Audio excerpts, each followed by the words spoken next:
Beto O'Rourke. Hold on. Actually go live. That'd probably help. I was wondering what was going on. Yeah, fuck. I blame Trim. I noticed, at least. Whoopsie daisy. 9 people waiting, too. Yeah. Good evening, everyone, and welcome to the Sultans of Shadilay podcast, episode 73. I am your host, who has been infected by Trim's boomerisms, Bezic, and I am joined by the free Sultan, Stradamus. Actually, it's $9.95 plus shipping and handling. Look, if I could get a fucking AR with shipping and handling only that much. I mean, it's possible, but you're going to get like a little miniature one for one of those little green army men. Look, as long as which it is still fires... probably illegal in Australia. Yeah, probably. So who do we have in chat so far? We have Ardent, who's off being all fucking successful and having relationships and shit. Yep, the monkey, of course. I'm gonna get you back for this. Yeah. Fucking son of a bitch. Not in a very subtle way, I'm sure. Fucking monkey. I'm so jealous of his skills. That fucking program he put together to screw with Disco. Like, goddamn monkey. I'm impressed in the tech behind it. He made a fucking interface where he could view video clips with the freaking... What would you call it? The waveform of the audio. Like, bloody hell. That's impressive on its freaking own, goddamn monkey. And what's even more impressive is he did it on a fucking Mac. So he did it on a Mac. The dark arts. I'm kind of wondering if he's an eldritch horror himself at the moment. He is. It explains the pox. Yeah. I want you to make a musical based ape. Make them sing a musical for us. Making them sing God Save the King. Actually, I was thinking of something more along the lines of Cats, where it's just horrifically garbage, but the memes will be glorious. Yeah. But I was thinking more along the lines of The Woman in White, and you can get away with anything. Yeah. Before we get completely carried away, we will introduce we will introduce the dapper gentleman of the evening, Jonathan Crow. Hello. I rolled a low initiative score, so yeah, this is my forfeit. You can ask Bay State for more details on Twitter. Indeed. So who else do we have? We have Callum Dayton, who's always here, and always here early. He's a good man. Cogfeed, who is always in the VODs, and occasionally joins us live. Good to see you live, man. You see why we're the ones getting bullied by Susan. Yeah, I mean, who doesn't want to bully?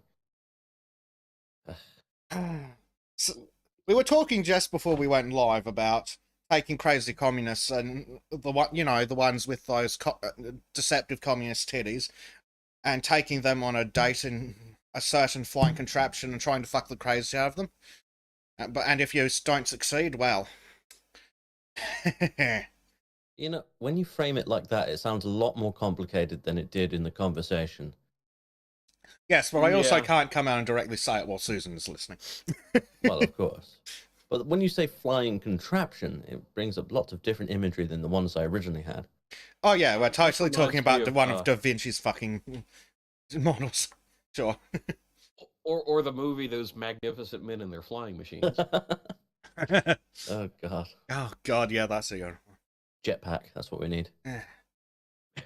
So, speaking of dirty, filthy traders, at least Arden's got a bloody excuse. It's not a good excuse, but at least he's got one. Then there's the... Orgasms are an acceptable excuse. Yeah, getting laid is acceptable. Well, nobody said anything about that. I'm just, you know. There's only so much that he can use that excuse, unfortunately. Yes. Exactly. Well, when the honeymoon stage wears out, he's going to be expected to ignore his woman and get back here like Crow is. like who is? Crow. He's ignoring his... That's a different person, because I heard more of a crow. I mean, that's close to how you pronounce his real name. Well, it is a bit of a mouthful, I won't deny. But yeah, anyway, talking about dirty, filthy traders who don't have excuses, where the fuck is Trim? I think he's off being Swedish. Yeah, I think he's off being Swedish. If he was He's here, probably having someone. He's probably having someone do cooking for him. Probably. Or even worse, having the illegals stay in his home and throw rocks at him. Yusa will be the one says it was Friday night last night. No, Sergeant. If we find out that Trim has suddenly got a girlfriend, I'll be like, the whole fucking podcast is falling apart now. The world is falling apart. It's just going to be me sitting here talking to myself. You're like, I fucking hate women. They ruined my podcast. And then Disco pops in. It's like, God damn it. Actually, no. Getting partners women, did. Not Scottish women. They're like dwarves. See, members getting boyfriends is what's running this podcast. First Disco, then Arden. Possibly Trim. ¿Dónde está Cringeman Trim? But yeah, speaking of the bloody Swede. The uncultured swine. Well, yes, I'll play the short. And everyone can see what the fuck the little bastard was up to the other day.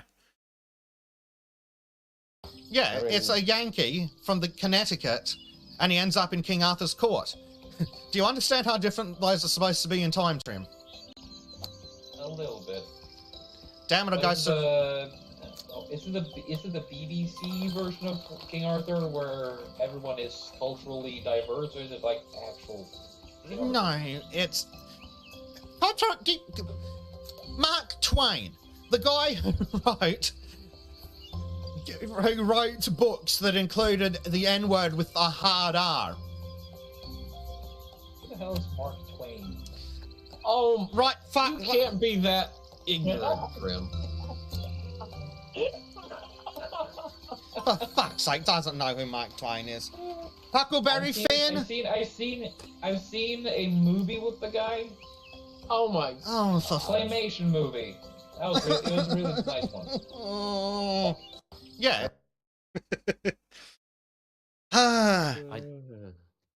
There are no words that really sum up the confusion and disgust I feel. If you want the words, you should go check the full video, which is totally linked, and then proceeds to involve me, Bleach, and chat, including Senior History in particular, attempting to beat Trim with every book written in the last 6,000 years. Yes. Now, to chill our next project, Student of History has been conscripted, press-ganged, bullied or kidnapped, a combination of all of the above, into putting together the Sultan's reading guide to the last 6,000 to all of human history. and we're going to start a new series that is as of yet untitled, but may be something along the lines of attempting to educate Trim. So we're going to make him read all these books. Well, I'm going to read them at him in an angry Australian voice. Yeah. Okay. I don't see that working. I mean, I'll clip the audio and put it into an audiobook on my channel and be like an angry read. It's going to be heavily abridged because I just imagine halfway through and Trim's like, well, gee, I don't understand. And you just silently rage, throw your microphone out the window. And well, hello. In 10 years, when we finally get to prehistory. I'm just imagining a really angry reading of Murder on the Orient Express. That would be nice, but I don't know if that's our copyright yet. Your power is really upset with you.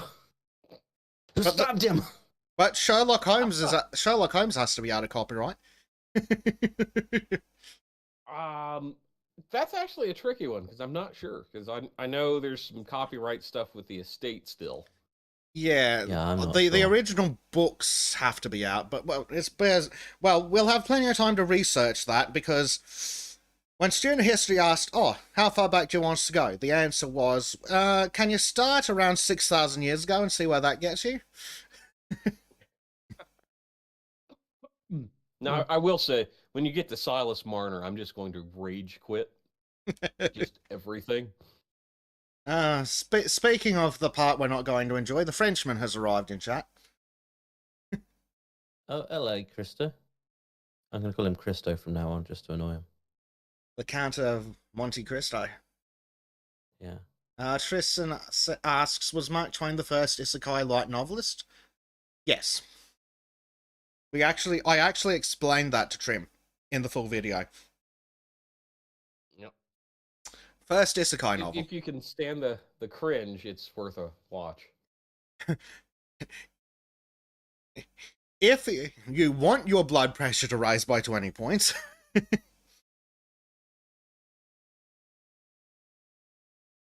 Yeah, just 20. Well, it's not your literature he's lambasting, so there is that. Yeah. But Makes a change. my lord. Uncultured fucker he was. Like, we hit him with, like, all the best novelists of the Western world for, like, the last 800 years, and he knew, like, what, 3 of them? Yeah. See, Like- I'm not very big on reading. Like, you've So, at least I heard don't know of how Mark much better- Twain. I've heard of Mark Twain, yeah. Have you heard of I mean, Arthur I think Conan that- Doyle?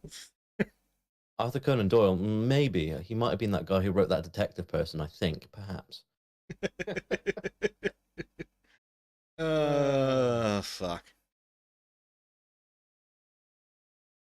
Yeah, that was a special moment. It was like, you know how Trim just rages out during Knots Watch? Finally, he got a full taste of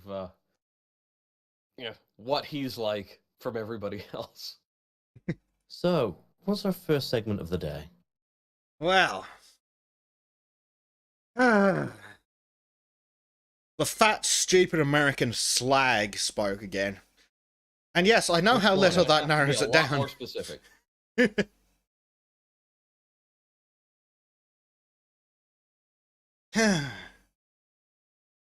So, the fat, stupid bitch known as Joy Reid. Oh, sorry to you mean the- interrupt. Base Ape has asked for a very, very important help. Can the Sultans help me with something? I need to come up with a clever name for my machine. What's a good name? What's the nature of the machine? The Butt Baby It generates 9000. videos based on the podcast of the Lotus Eaters. Or the videos of the Lotus Well, Eaters. apparently, the way Maybe- he built it, it'll work on bloody anything. Because he's a mad lad like mean- that. I'm thinking, part of me is like, it should be Carl finally shows the fuck up. The speak bot of the Lotus Eaters. I don't know, that's a shit one. I don't know. Monkey Movie Maker Concrete has a good one. Monkey Deep Movie, Engine. yep, or Monkey Movie Maker 3000.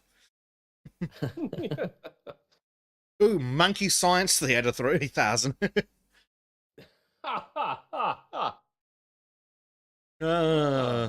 That could work, but then I always have a soft spot for Mystery Science Theater 3000 know- anything reference. I have a distinct feeling none of us are going to come up with anything worth a damn. No, because we've been asked. Had we just been rattling along, it would have come out and it would have been perfect. Yeah, it would have been natural and, it would have stuck. But now it's just like we're all Yeah. trying too hard. Yeah, he's gone with Ape Confeet Engine suggested it is. Ape Engine it is. In Camel Case, of course.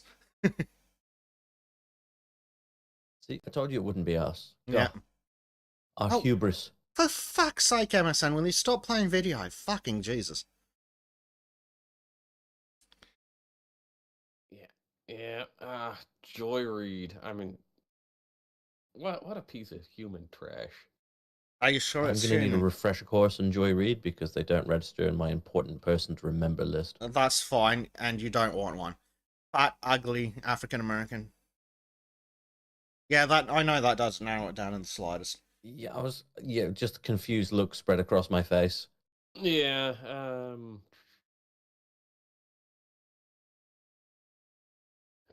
I'll put a picture in the. Well, there was a internal chat picture, for but us. they randomly frigging removed it to play some other piece of crap video.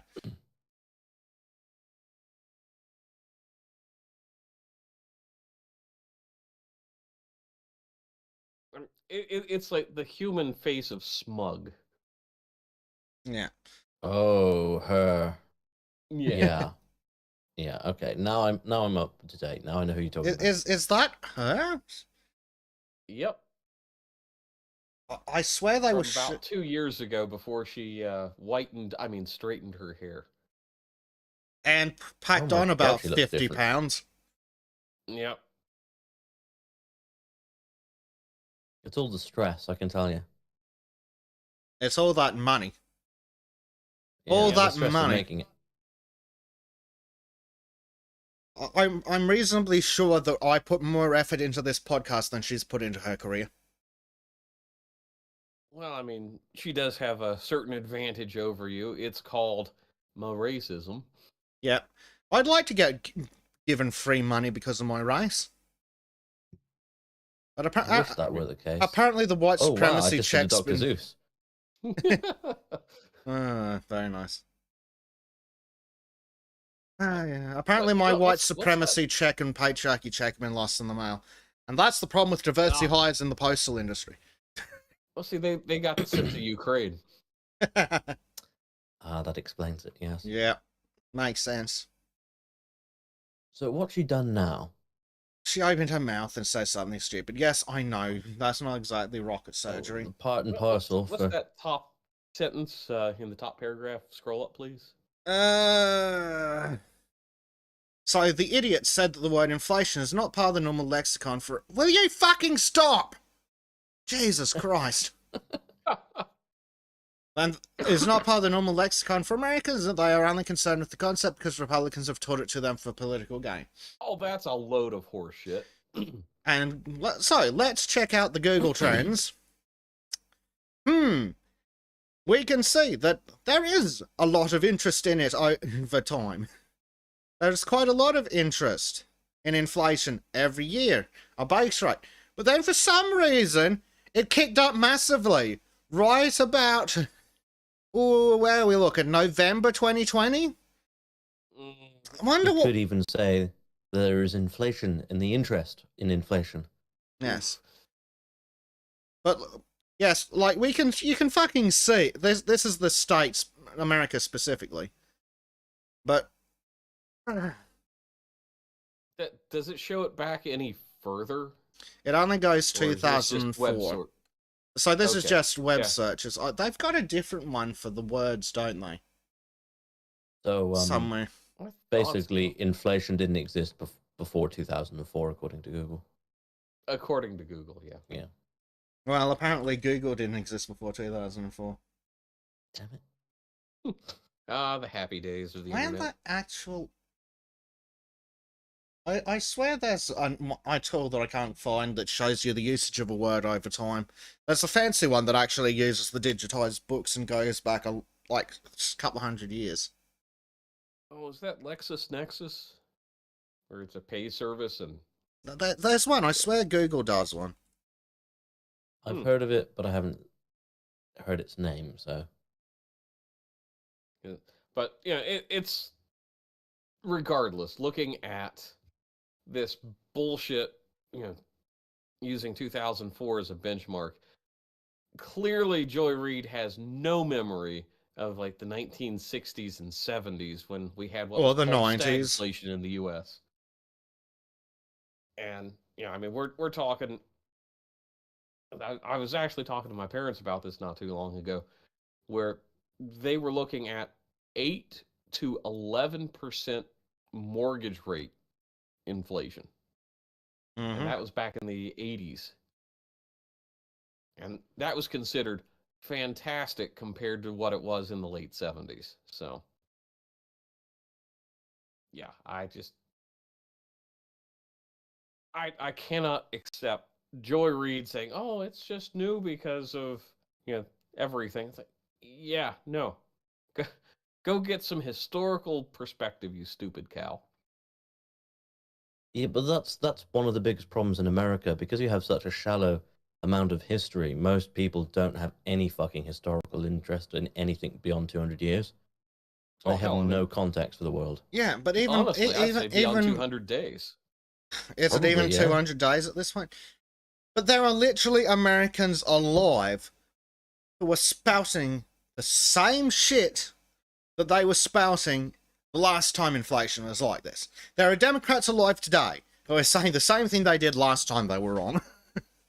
Mm-hmm. Oh yeah. I mean, that's really the frustrating thing about watching American mass media is it has such a goldfish brain when it comes to coverage. Mm-hmm. And Like, the more you go and you research, it's like, yeah, there's a lot of stuff that's new that's popping up, but there's a lot of stuff that's just kind of a rhyme from the past. yeah. And like the fact that they completely ignore history, and as Tristan pointed out, like no one talks about the collapse of Weimar Germany in high school. Like, you want to talk about how to prevent the rise of extremist populists. Maybe you should teach people about the fall of Weimar Germany and then not do that. But that would make too much sense. You don't want insane populists taking over and leading the country to places you're not too keen on. Well, don't do the shit that leads to insane populists. Oh, you mean Yeah, like you're asking people to learn from history, and when was the last time anybody learned from history, as far as I remember? Well, I can't remember either. But it used. That's the big problem. I'll sit here and wait. Like most Yeah. people can't. Most people aren't even capable of the level of learning the average 4-year-old or dog is capable of. Let's Like- be honest. The like- only one who's probably learning from history here is student of history. Mm-hmm. Yeah. Like, I'd like to do an experiment where we take the average Democrat, put a shock collar on them, and every time they do something stupid, we shock them. And it's going to be like Homer Simpson in the fucking monkey cage, where press button for banana, and he keeps pressing the fucking button and getting shocked. Yeah, probably. Yep. All right. It'll actually be worse, but because it'll be like, yeah, let's just hold the button down. I mean, it's a solution to a problem. Yep. But I mean, we've established that they do. We established that the average person would do that in what, the 80s when they ran the Milgram experiment. Mm-hmm. People are insane. Yep. Billy And Bogg it's says, funny, and yeah. then one day, for no reason at all, people voted Hitler into power. Yeah, just Yeah. out of the blue. Had no real reason. It just was like, oh yeah, let's do something. No, different no, today. no. It couldn't have been societal collapse and cultural collapse brought on by, well, we know what brought on the part of the culture and the societal collapse. There was this little thing called World War One that didn't go particularly great for Germany. Then there were the No. oppressive reparations. And Then, don't forget the actual communist revolutions that Yep. swept across Germany. and then the government decisions that kept driving down the purchasing price and fucking things up and shitting all over the local populace and making things harder for them. And then, oh no, we're having inflation. Inflation's out of control. What can we do? I know, print more money. And we'll just print money until it's 1,000,000 Deutschmarks to buy a fucking loaf of bread. See, this is why I like the gold standard. I'm kind of surprised we ever got rid of it. Well, this is why we got never rid of it. should have. The gold standard protected the purchasing power of the plebs. That's why they got rid of it. Exactly. Yep. We can't allow that to stand. And I swear that wasn't America on silver until they went to gold or something? I'm There was a not big sure about discussion that. about that 'Cause back in like the 1890s. Actually, that's why I swear your older Wizard of currents. Oz was written. Yeah, That was actually an allegory for the silver standard. You Americans can correct me, but I swear to Jeebus that older American currency, like the really old stuff on the banknotes, it's still written, government will give you $1 of silver, Yes, on that request. is true. Yep, which is essentially a silver-backed currency. it is. Because basically it came down to it was silver and gold backed, and then they went more to a here's a $1 bill, you can get silver, or $2 bill you can get silver.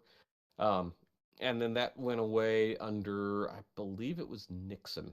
Yeah. I actually want to double check that because Yeah. that's when we went off the gold standard as Because well. technically, I think, at least the way the note it was described on the note, is that the original notes weren't technically money. It was more of a bearer bond for silver.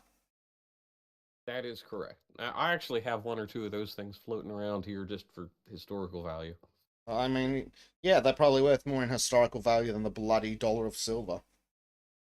I have been very tempted to go to the Royal Mint and buy myself some proper Britannia gold coins, just for the sake of, in case something goes wrong. I would recommend silver over gold. The main reason I say about coin as well instead of bar is that essentially, because it's a coin, it's actually tax-free in the UK to keep them, rather than bars, which actually you pay tax on because it's capital. But because it's actual legal tender, it's not taxable when you have the coins. Yeah, because how come you pick silver over gold anyway? You can get a larger amount of silver per pound than you can buy. When you buy gold. Just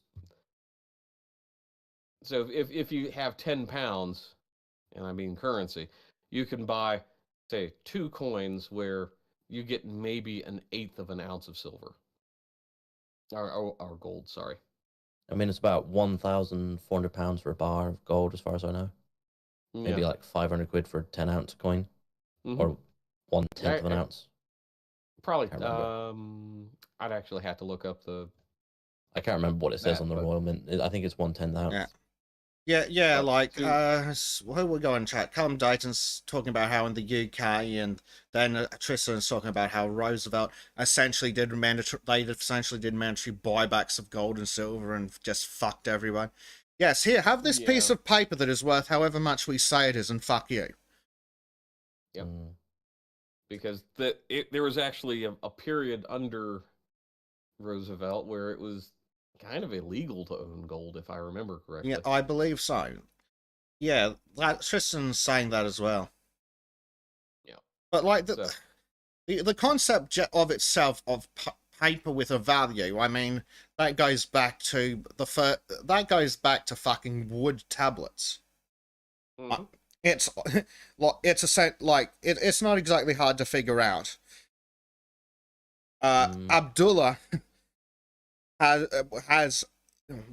wants to get a pig from such and such, but we'll call him Yeshua for reasons. So Abdullah wants to get a pig from Yeshua, but Yeshua wants, I don't know, 30 chickens. But Abdullah does not have the 30 chickens yet, so he gives Yeshua a note saying, I will give you 30 chickens. And then Yeshua can give it to, I don't know, Job in exchange for something else. And then Job comes back to Abdullah going, I'll me 30 fucking chickens, mate. Mm-hmm. And the currency you're thinking of are referred to as silver certificates. Ah, yes. Because that was the original banknotes and, well, paper money in the States, wasn't it? Yes. Which, ironically, for the longest time, U.S. currency was more coin-based than bill-based up until probably the 1860s or so. Then inflation hit with the Civil War, and then more paper currency started being made. Well, that's the thing about paper currency. You don't need to back it with a precious metal. Well, exactly. Theoretically. Well, yeah. Because that's what the governments bank on, even back then. We've only got... I'll just use simple numbers. We've only got $1,000 worth of silver. But we'll print out $1,200 worth of bills and hope like fuck that not everyone comes asking for their silver at once. Mm-hmm. See banks and loans and cash, and why fiat currency is fucking horrible. Because the banks are just inventing it out in fucking air. I kind of find it also interesting because I am a jeweler. So I have a box filled with various precious metals. Primarily, I use silver to make things because it's one of the cheapest things you can buy that is still a precious metal. It's like next to nothing to make a ring or any other sort of thing that you can add value to. But I find it very interesting. When you look at gold comparatively, it's such a huge, exorbitant expense for so little for what you're getting. Mhm. Like, I can see why it would make sense to have, let's say, 1,000 coins of silver rather than one coin of gold. Yeah. Yeah. Well, even we actually know how much shit was thanks to the fact that the Brits have kept fucking records for the last 4,000 fucking years, and it's been unbroken for like 1,600. Oh, look what the Oh. fucking cat dragged in. You mean the goldback dragged in? The crow dragged in. Look what the I did not do anything of the sort, but look what the monkey dragged in. There we go. Hey, Hello, Trim. he found me on a bridge and he pulled me back kicking and screaming. It was horrible. He pulled me by the tail. It was painful, horrible. Is your excuse at least as good as Ardent's? he pulled you by your tail or his my tail. excuse is that I helped. We actually ended up pulling each other's tail. It was. Oh, quite an it was a experience. circle jerk, was it? Erotic, yes. Yeah. Okay. Yeah, only pain. Oh, so Well- you two are into that sort of thing. Gotcha. Yes, BDSM, motherfucker. You learn something new every day. The thing is, I'm helping out a bit because tomorrow is gonna be Father's Day, and I'm helping out with the preparation to the celebration. Sorry for being late, guys. Father's Day. You can't fuck that. Yeah, It's not good Father. enough. Norway is. I just I- assume he popped out the I'm- ground. Yeah.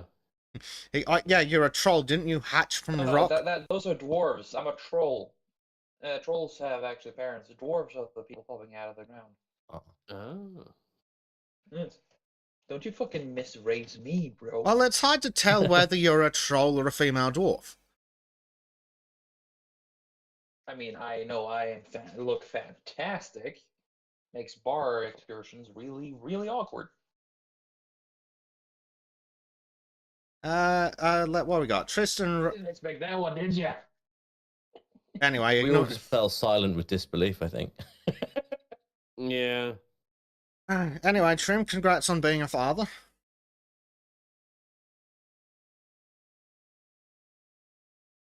Yeah. Yeah, congrats, dude. Oh no, I'm not a father. I have a father, and we're But- gonna. Oh, I thought you said you were making preparations to become a father. Oh, Yeah, getting ready for Father's Day by impregnating a woman.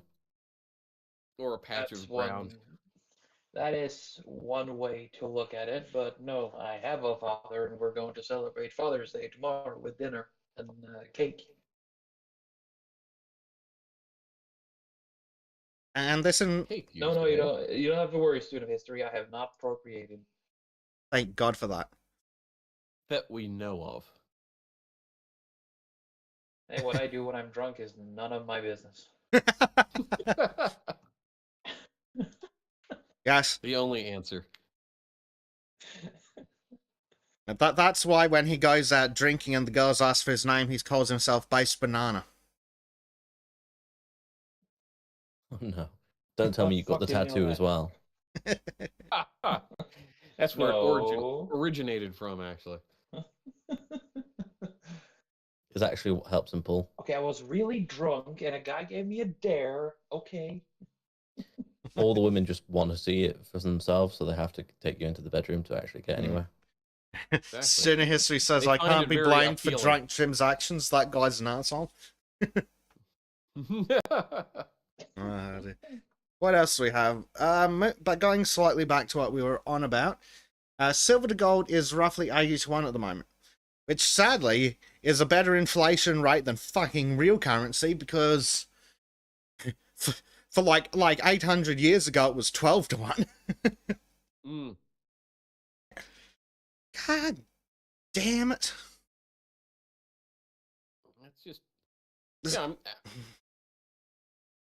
And it's interesting. You look at economic cycles prior to Keynesian economics, and you get it all over the place.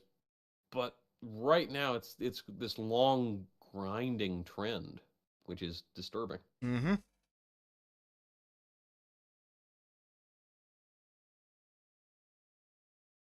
Student of history's just caught up. Tristan says, fun fact. Well, apparently we've got different variations of the word fun. The US dollar, backed by the most powerful military ever, lost 94% of its value since 1944. A 5 Reichmark coin of a dead country is still worth $9 today because of silver. Silver standard. Which is interesting, because in 1944, I'm pretty sure 5 Reichmarks would have gotten you kicked in the nuts. No, that would have been 46. Yeah. One of them. Unless you're in Venezuela. You. Who would want to be in Venezuela? The Nazis, apparently. Or, well, Argentina. Latin Yeah. America. Who cares? Yeah. And that's why we don't cry for Argentina. No, we don't cry for Argentina because they're a bunch of bastards who invaded the Falklands. Yeah. Chile, on the other hand, now we're cooking. Pun intended. I mean, it's just more countries that should be recolonized by the British. Or colonized for the first time, actually, I think, in case of Argentina. Yeah. See how they like it.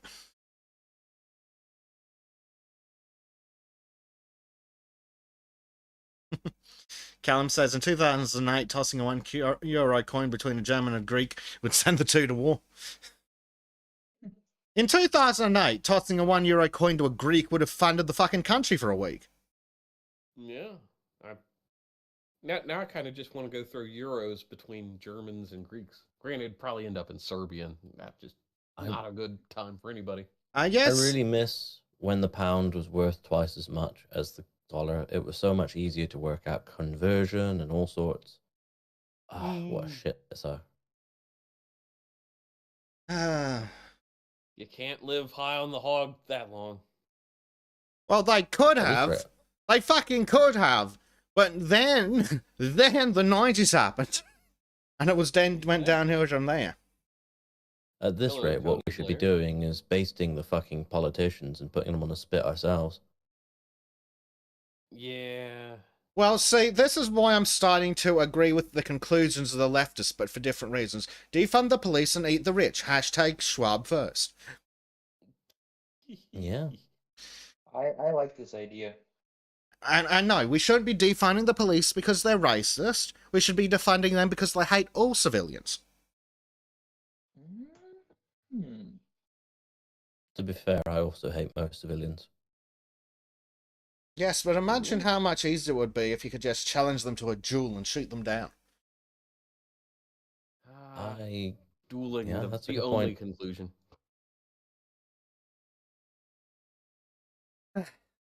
It's not about the meat, Callum, it's about the message. Yep. We'll just have Schwab kebabs. Schwab kebabs.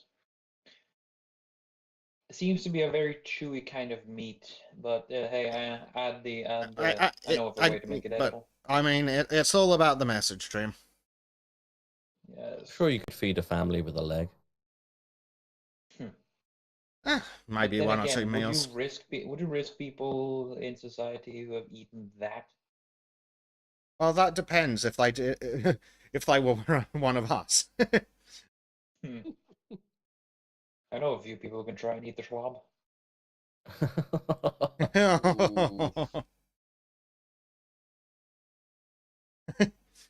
Student history still we duel with old-timey black powder and shot pistols and modern 45 ACP.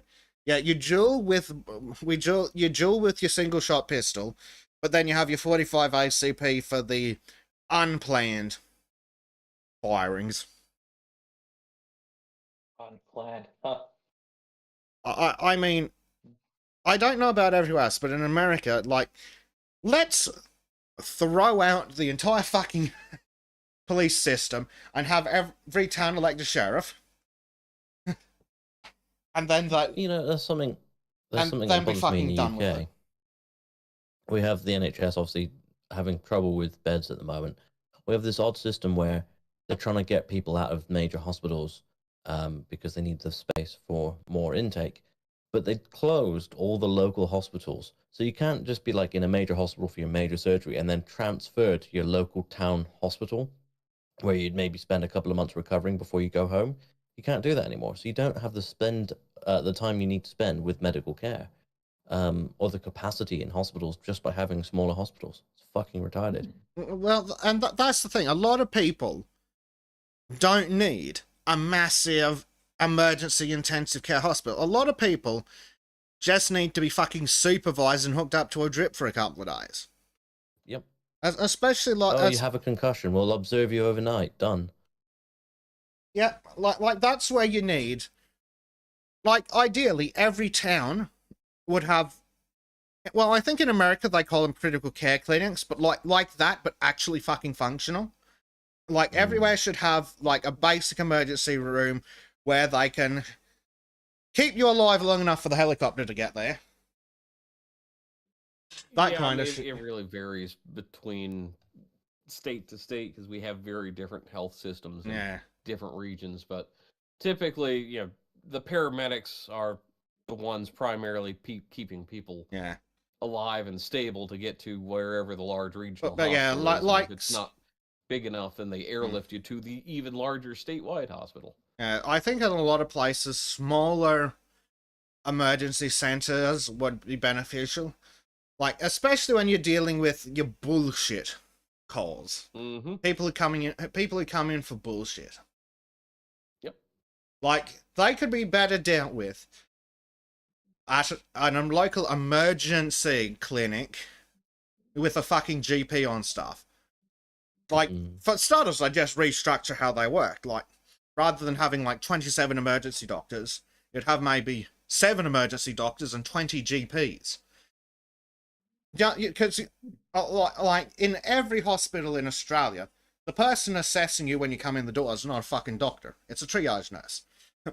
Will this person die if I leave them in the waiting room for 8 hours? And they usually get it right. Sometimes they don't. One of the biggest problems is in the NHS specifically is they have a lot of bureaucracy now where nurses are doing paperwork instead of actually treating people. Mm-hmm. Mm-hmm. Oh yeah. Wasn't the NHS something like 60% bullshit? Yeah, basically, and they have these fucking diversity hires, hiring literally diversity officers. Yeah. Hiring other people for diversity's sake, but they're overachieving. So wonderful. Yeah. More waste. What's the annual budget of the NHS again? And can Musk buy it? I don't think he can. Yes. Let me have a quick Google. We can compare. Tristan asks, does Australia have a Canada-style system, a UK-style system, or a US-style healthcare system? Before the disease that shall not be named, we had a pretty close to ideal mix between the UK and the US. 136 billion. Okay, so Musk could buy them. Only just. Yeah. But that's an annual spend. So he'd have to be willing to lose his entire fortune basically every year. Yeah. Oh, don't worry. They'll help him with that. Mm-hmm. So a fun fact while we were talking about the U.S. and the gold standard. So the World Economic Forum was founded in January of 1971. And in August of 1971, Nixon moved the U.S. off of the gold standard. Hmm. Funny that. Yeah, it's interesting. So the way Not so much a fun fact as in a disturbing kind of fact, I suppose. Yeah, I mean, now granted, there was some legislation in like 1970 that precursored this, but yeah, it was like, oh yeah, these things all seem to coalesce around the same time. Mm-hmm. And it's very interesting. So, but looking at the healthcare again, Australia, at least prior to 2020, had pretty much the ideal mix between the UK and the US. Because the UK and the US are two extremes, both of which clearly aren't fucking working. No. Although I would say the U.S. is more solvent than the U.K. currently. Well, at least in the Yeah. at least in the US, there's not a possibility of catastrophic overnight collapse of the entire fucking system. Yep. Like, sure, one company might go out, or one state might go out, but there's going to be someone else to step in and pick it up. The problem with the problem with the American system, as I see it, is, surprise, surprise, government intervention. Because if my understanding's correct, it's the government that backs the health insurance companies. Or at least it seems that way. Sort of. It's so one of the problems that happens is, and I've seen this firsthand, is the federal government can come in and dictate how hospitals and healthcare providers operate so they can get on the Medicaid, Medicare system, which means they kind of dictate pricing, and the insurance companies, so they don't rock the boat, will back that pricing. But until you get the bill, most of the time you don't know what you're actually incurring cost-wise, because the bean counters haven't gone through and done all the accounting for what you and magically your bill can be halved when you go, that's nice, can I see it itemized, please? Yeah, exactly. But clearly the problem in the US is hyperinflation of the cost of medical services. It's the fucking insurance companies and the hospitals fiddling the numbers together. Like, clearly the insurance companies are not paying the hospitals what the fucking bill that the customer gets is. If they were, they'd be insolvent in a weekend. It reeks of the same crap as the military-industrial complex in the US. Yeah. Mm-hmm. But we saw that lefty whining about how they ended up in hospital for a suspicious heart attack / stroke at 30. And for some reason, the thing they were whining about was the hospital bill. Oh, it's $80,000 for a couple of days or something. Okay, fantastic. But if you've got health insurance, how much is that health insurance company actually fucking paying the hospital? 8 grand? Seems to be very little. 16 grand? It's not 80 fucking thousand. No.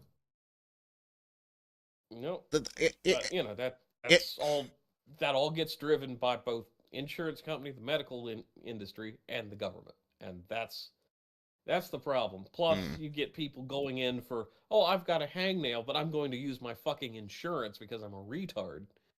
That shit drives me. I mean, that on the flip side of that, if they don't use their insurance, they get billed like $600 for a fucking hangnail. Mm-hmm. Because the system's out of fucking control.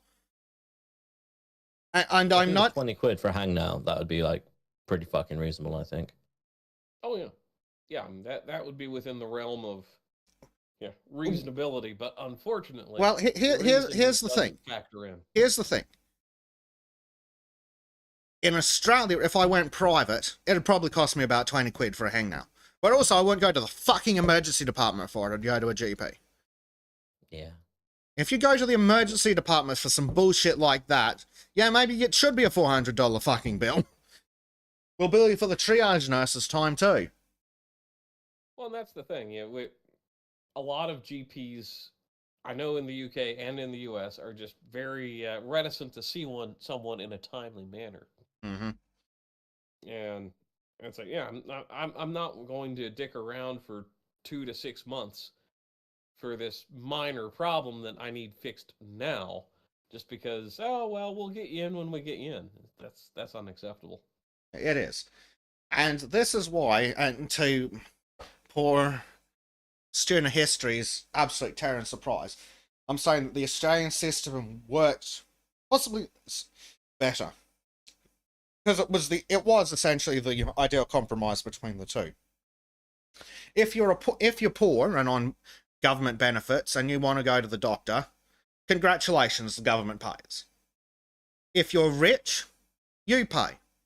If you're poor and can't be fucked waiting for a government paid doctor to become available, you can scrounge up the money and fucking go get it done today. Mhm. Which is how you'd think it'd fucking work. Protect the vulnerable, get what you want when you fucking pay for it.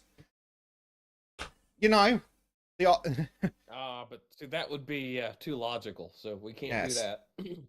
but yeah, like like I don't know if you know off the top of your head, please, but would you know how much like a generic dentist appointment with a cleaning would cost off the top of your head?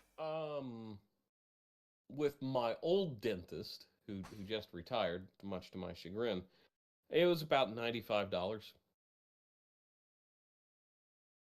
That Okay, was with X-rays, holy shit. cleaning, everything. Holy shit, Yeah. that's cheap. Well, the guy did a lot of kind of like, we'll cover some of the lower end. Although he was a very good dentist, actually one of my favorite dentists. But yeah, it was like he knew his market and he priced accordingly, and he kept his insurance Yeah. premiums stable for liability and malpractice and all that. Well, okay. But So he was too nice for his own good, but okay. Well, that and he did the practice for damn near 40 years and finally had to retire. So he knew his market. Yeah. Well, I think last time I went, it was like $180, but that's Australian, and it was at a clinic that, yeah, I'm not fucking going back there again because it smelled like pissing money up the fucking wall. But yeah, that's the kind of thing. If you want your dental bullshit, you go pay for it. If you want your dental bullshit today, you go pay for it.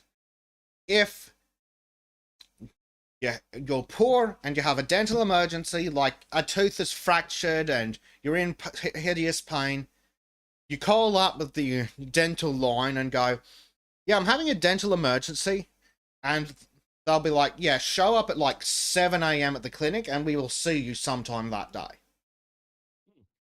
Oh, and I just ran a quick conversion. So you were only paying about $10 more than I did. Okay. Fuck me. The economy's shagged at the moment. Yeah. But yeah, like, unfortunately,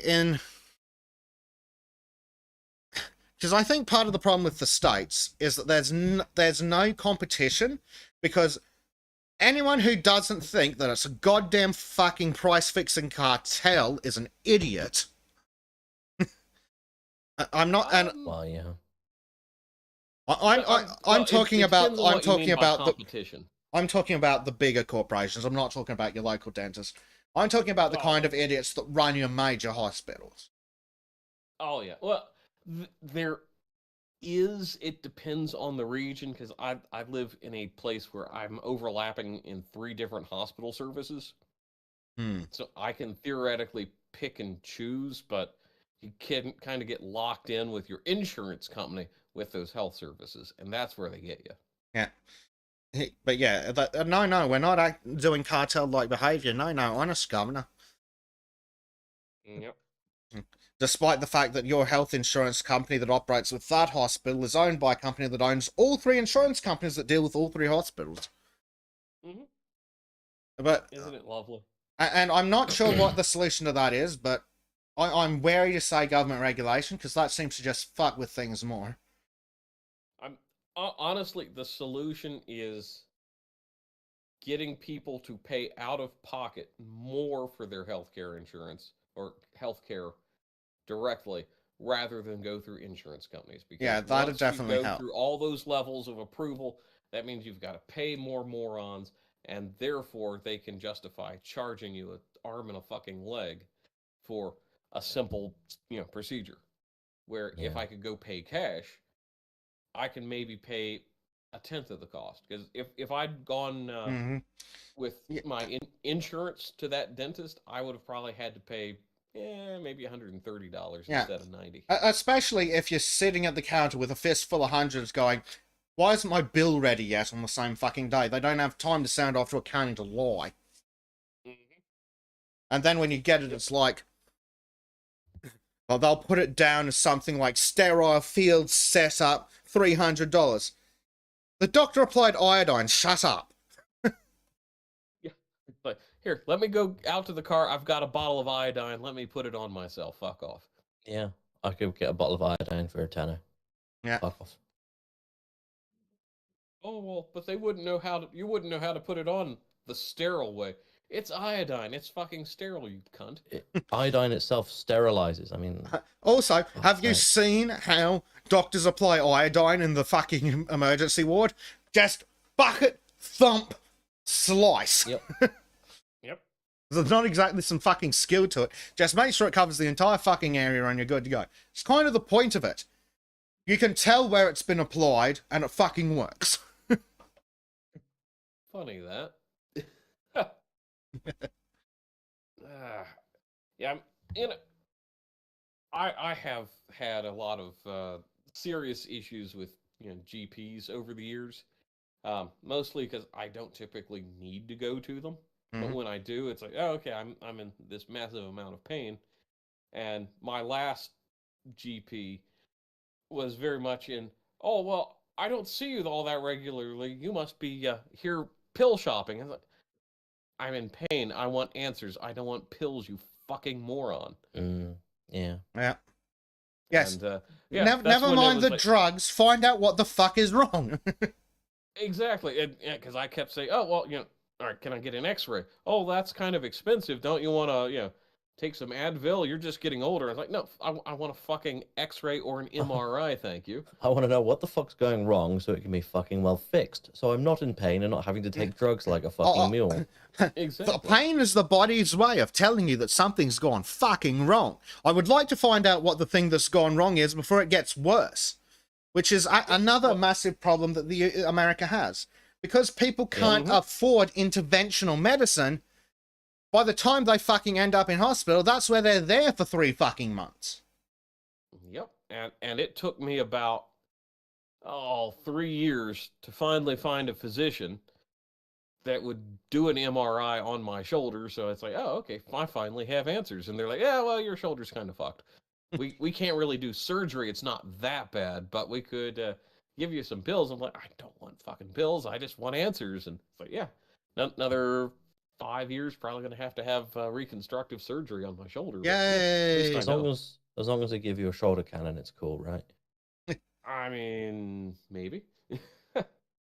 You gotta go full RoboCop. Yeah. I mean, what's the point in having things like laser eye surgery if you can't melt people's fucking faces with it? Oh, fuck you. Fuck you. Maureen just popped in to look at the bird. Oh, who's a pretty bird? Does Johnny want a cracker? I blame Base Tape. Everything is Monkey's fault. Oh, dear. Big Pharma, Monkey's fault. Yeah. War Sorry. in Ukraine, Monkey's fault. Cyberpunk 2077 theme intensifies. If I want your body, I'll fuck it. Oh, beautiful. The video's great. Yeah, anyway, my point was, it's like one of the big problems, and like the feminists sit there banging on about toxic masculinity. Men won't go to the doctor until they're nearly dead. Yeah, bitch, because it's like $300 fucking to see a GP. If it was $50, I'd bet they'd go more. Yep. I like. Well, shit. I mean, if you had a GP that wasn't asking you strange and invasive questions that weren't related to your health, then you'd probably fucking go too. Mm-hmm. Like, the advantage to being in a system where, well, the advantage to being poor is that the government pays for all my GP visits. No questions fucking asked. So, anytime that my body has a problem that I don't know, my body doesn't know how to solve, I go to the doctor. He fixes the fucking problem. Yeah. And because I can do that...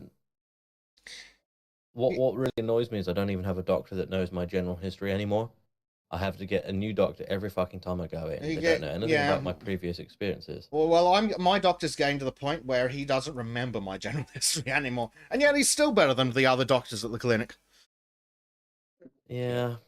Yeah, went in for a problem, and it's like, well, do you have a general physician? Like, no. Oh, maybe it's time you get one. You're getting older. I was like, look, this is my experience. This is how shitty every GP has ever been to me. Do you think I really want to go through that again? They're like, I can kind of see where you're coming from. You're damn right. Mm-hmm. Well, just a second. Student history gives me an idea for a joke. You have a persistent migraine. Any idea what could be causing it? Yes, stupid fucking questions. But yeah, like, obviously I don't go to the doctor for anything I know I don't need help with. It's like, oh no, I've got a cold. Oh, you should go to the doctor. What the fuck is going to the doctor going to help me for with a cold? And by which I mean an actual fucking cold, not any other diseases. I mean an actual legitimate pre-2020 cold. What in the actual fuck is going to the doctor going to do for me?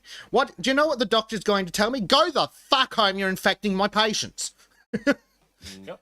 Well, shit, I've shattered one kneecap and didn't realize it right off.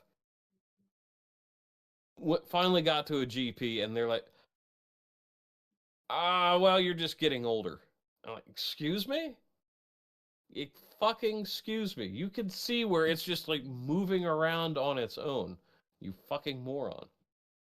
Oh, well, yeah, you just need to get off of it and get some rest. Here's a prescription for higher dose Advil. I'm like, I tore the damn prescription up in front of him. I was like, look, I want real fucking answers. Yeah, I This can't. is not it. Shit, I can't imagine. I can't imagine why there's an opioid crisis. Yeah. Bit like me when I was dealing with my mental health. Out like candy. Yeah, you see why I be the one is telling me to pay my loan shark next time. Well, I would, but it was actually a rock in a river, and I was chasing after a girlfriend. He's American. The loan shark worked for the hospital. Actually, no, similar university. thing. It's a similar thing in the UK when I was trying to do my sort out my mental health. Their first point of call was to put me straight onto some sort of SSRI or medication of some kind. And I went through about a year or two of hell of just varying different drugs fucking up my day. And turned out I had a borderline personality, which you don't treat with drugs. It took me having to overdose on those drugs for them to actually take it seriously and end up putting me through to the NHS talking therapies to actually get the help I needed. Like, it's fucking ridiculous. Mm-hmm. I mean, I've got a vaguely similar problem, but obviously nowhere near as bad. I'm having trouble getting through because everything in my life sucks. Oh yes, here's an SSRI. Okay, that's helped, but now I have all these other problems. Yeah. So to answer student of history's question, how I missed my kneecap problem, well, I'd kind of done some other injuries at the same time. It was a bit of a fall in a river, and so I was laid up, and it's like, well, everything hurts. I just, whatever. But yeah, the doctor just kind of like, oh, well, basically it's healed, so it's fine. You're just getting old. You're just complaining about things. I'm like, I'm 26. What the fuck are you on about? So, yeah. Yep. We're getting old and we're falling apart, so better fucking drug us. You know, I can't remember if we actually established what Joy was saying earlier. She was talking about inflation not existing, being new in the American lexicon. Yeah, they've never talked about inflation before. Yet we can see, based on the Google Trends, that I assume this is a percentage. So the peak is recently in August apparently. So whatever the peak was in August, we've had pretty much 25% of that since 2004. Oh, Americans never talk about it. Well, apparently they're talking about it literally a quarter of the time. So what the fuck are you on about? Yeah. Okay. So she's an idiot, basically, is what we established. We really got on a big fucking tangent now, Jesus. Yeah. Sultans, what do you expect? Yeah. It's not exactly understandable. Monkey says, try beta blockers instead. Life isn't so bad if you haven't felt a damn thing in 8 years. Callum's like, am I the only one to keep track of things? He's like getting like really Yes. frustrated in chat. Like, Yes. yeah, maybe we need like a mediator or moderator of some kind. But like, I think Callum's volunteered. But if we had a moderator, we'd be like every other podcast. If we stayed on topic, we'd be like the Lotus Eaters. Moderation? The fuck Yes, is that? But Bezic, you actually show up. hey George, welcome to the George stream. is Oh, in hello. chat. How are things Hey. coming along in the oven? Baking slowly, I'm sure. Turn the gas. Yes. No, wait, no. Months-long baking in the oven. That's how you get them really tender. That's the thing. Yeah, Confit's like, moderation, boo. Moderation is for the weak. Yes. So, didn't Joy Reid also kind of imply herself in voter fraud this week? Probably, but I don't think we can go into details on that because you don't know what's going to happen. Wrong We platform. It's actually the most can. secure election, the second most secure election. No. So what she said, if I remember, if this was her, but I do remember the quote of, "Well, I went to drop my son's ballot off, but I couldn't find the drop-off point," and it was like, okay, you're taking your Excuse son's you? ballot. That's a little strange because it's supposed to be mail-in, not drop-off. But yeah. I must admit, I had fun. I don't know who the host was, but it was something with Arden and some other guy, some brunchcast thing they did, and had this guy come on and basically tell everyone that they are anti-democracy because they don't like the mail-in ballot system at the moment in America. Then I am fucking anti-democracy hard. Harder I'm than just like- Spoon. I got so fucking pissed off. I joined in, and I was like, I called up and just reamed this guy, chewed him out. I was like, what the fuck, man? We literally have mail-in ballots in the UK, but you still can't fucking send those mail ballots without being part of the electoral roll. You all have to be registered. Yeah, I mean, you can get the same in Australia, but you have to be on the electoral roll and you have to request it. Yep. And that's the way Shit, it's I supposed think to be you in the even US. I think you even need to be witnessed by somebody else on the electoral roll. And Yeah. like to get on the electoral roll, you have to be witnessed by somebody already on it, which I mean is usually one of your parents. Yeah. And this is the thing.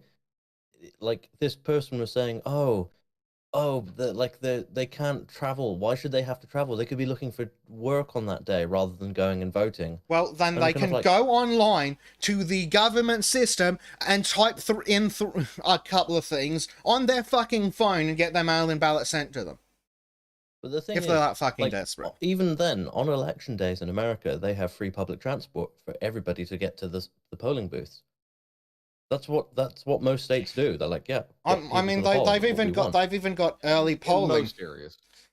Yeah, I mean, obviously, it's not going to be the same across I the mean- entire U.S. I want to eliminate early voting completely. I mean, that shit needs to go. That needs to be burned and torched to the ground, like Berlin was Under the during American World War system, II. sure.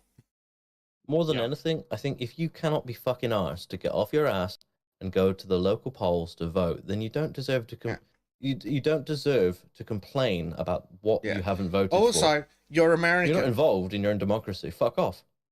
You're American. Voting is a right, and it is a civic duty. But you don't have the goddamn government holding a gun to the back of your head, going, "Go and vote or else." Unlike Australia, where if Yeah, you that's a don't bit vote, you Different. get fined, and if you don't pay, you go to jail because fuck you. Yeah, I Yeah. actually think it should be mandatory like that. But then I think there should also be other mandatory things like election promises should be legally binding to some degree. I mean, if the problem is Yeah. if you're going to make it legally required, that's where you do need things like, well, I don't like calling it early voting because the way America's done it is giving me the heebie-jeebies. But the way the Australian system's done is run exactly the same way as a polling booth on polling day. So it's all humans, it's all eyes on it. There's people everywhere making sure nothing funky is going on. And it's just as secure as election day voting in Australia. That's how it started in the US, and then it accelerated into this horse shit. Well, there's things about actual on the day that we can't talk about that are all full of horse shit too. I mean, I'm just gonna say the way things have been pushed in the last 20 years in the US for voting is absolute bullshit. I have no faith in the system because it's too easy to manipulate by either side. I mean, just look at the fucking electronic booth that kept going down in Arizona. Or it all started with the fucking dimple chads back in 2000, and it's been going on ever since then. We don't have any of this bollocks in the UK. We literally have paper. We use pencil or pen, and we have to put this paper in a box. And like most votes are counted on the night. Like it's pretty fucking secure for the most part. I mean, sure. Here's the mad thing: in Australia, every vote is counted on election day, like with that by hand, by people, and then we have what's called scrutineering. It is then counted again twice in like locked warehouses with scrutineers and electoral staff again. And then it's run through a fucking counting machine. Like, so, I mean, it's checked by hand 3 fucking times. the one problem with those systems for the US, and I'm not saying this as a way to defend it, but it's a local way everything is run, not a state or federal method. That's part of the problem. Yes. Now, there are overarching systems, like, states will elect certain types of systems, but they're administered in very localized ways. Now, while that's a problem in a lot of ways, it's also a solution to a lot of problems too. Yeah, but again, the solution is very fucking simple. Count them on the day. Like, I've worked for the electoral commissions, and granted they're state and national, depending on the type of election in Australia, but nonetheless, the way it works is, so, you sign up to work for the electoral commission, you do some online training, you get all verified like for standard business work. I promise I'm not a Chinese spy, I promise I'm not going to do anything evil, I promise I'm not going to fortify anything, etc., etc. And then on election day, there's like 12 people there. And again, it's organized based on the area surrounding the polling place. And our polling places are fucking everywhere, which makes things easier. But like 12 people in a polling place. Actually, I don't think there was even that many at the last one. And these people throughout the day, they're the ones handing out the ballots. There's the ones going the ballot boxes. They're the one lining people up, etc., etc. And then at exactly, I think it's whatever time it is at night, like, there's literally one, maybe 2 of them standing at the door of the polling place, and at exactly closing time, the doors slam shut. I was going to answer Callum Dayton, because he said, on election day, I'm sure you don't need a few more hours to do things. So, I'm going to finish describing how it works, and it's just going to answer this question, if that's okay, Greg. Oh, yeah, sure. So, the doors slam shut at exactly the end of polling time. I think if you've been issued your ballot, like, if you've had your name signed off the registry, and you're inside the building, you can still vote, but if you haven't been handed your piece of paper, no, get out. It just stops dead at the correct time. And then, the scrutineers, so that is people representing everyone on the ballot who wants to send someone. They come in, they get signed off, they get identified, they get handed their passes, and they are by law not allowed to touch a goddamn thing. And then the election staff, they get all the ballots, they sort them out, they count them then and there into piles for each person. Then they get counted again to make sure everything's correct. They write those down, and then whoever's in charge of the polling place, like this, takes 3 or 4 hours. Less even. Yep. And then at the end of that, whoever's responsible for that place gets all the numbers and sends them to the head office. And that's it. You're fucking done. You lock everything up. You put the ballots away. Secure them with appropriate tamper-evident tags. Get some scrutineers and other people to sign shit off to make sure it's all legal and valid. Because everything's double countersigned. And then shit gets shipped off securely.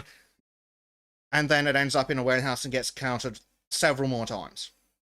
And that's very similar to the way things used to be done in the U.S. But of late, it's just been accelerating into the, vote whenever the hell you want. For you, we can vote for months at a time. Fuck it. Vote whenever you want. No. We don't have it like that in Norway, or rather, we have during the election day, that's the last one, but before that, you have plenty of time to either mail it in or to meet up yourself. Yeah. There's this set date, which is when they start counting, and that's when we stop taking in votes. Yeah, like in Australia, like we said, we've got the pre-polling places, or as they're called in the States, early voting.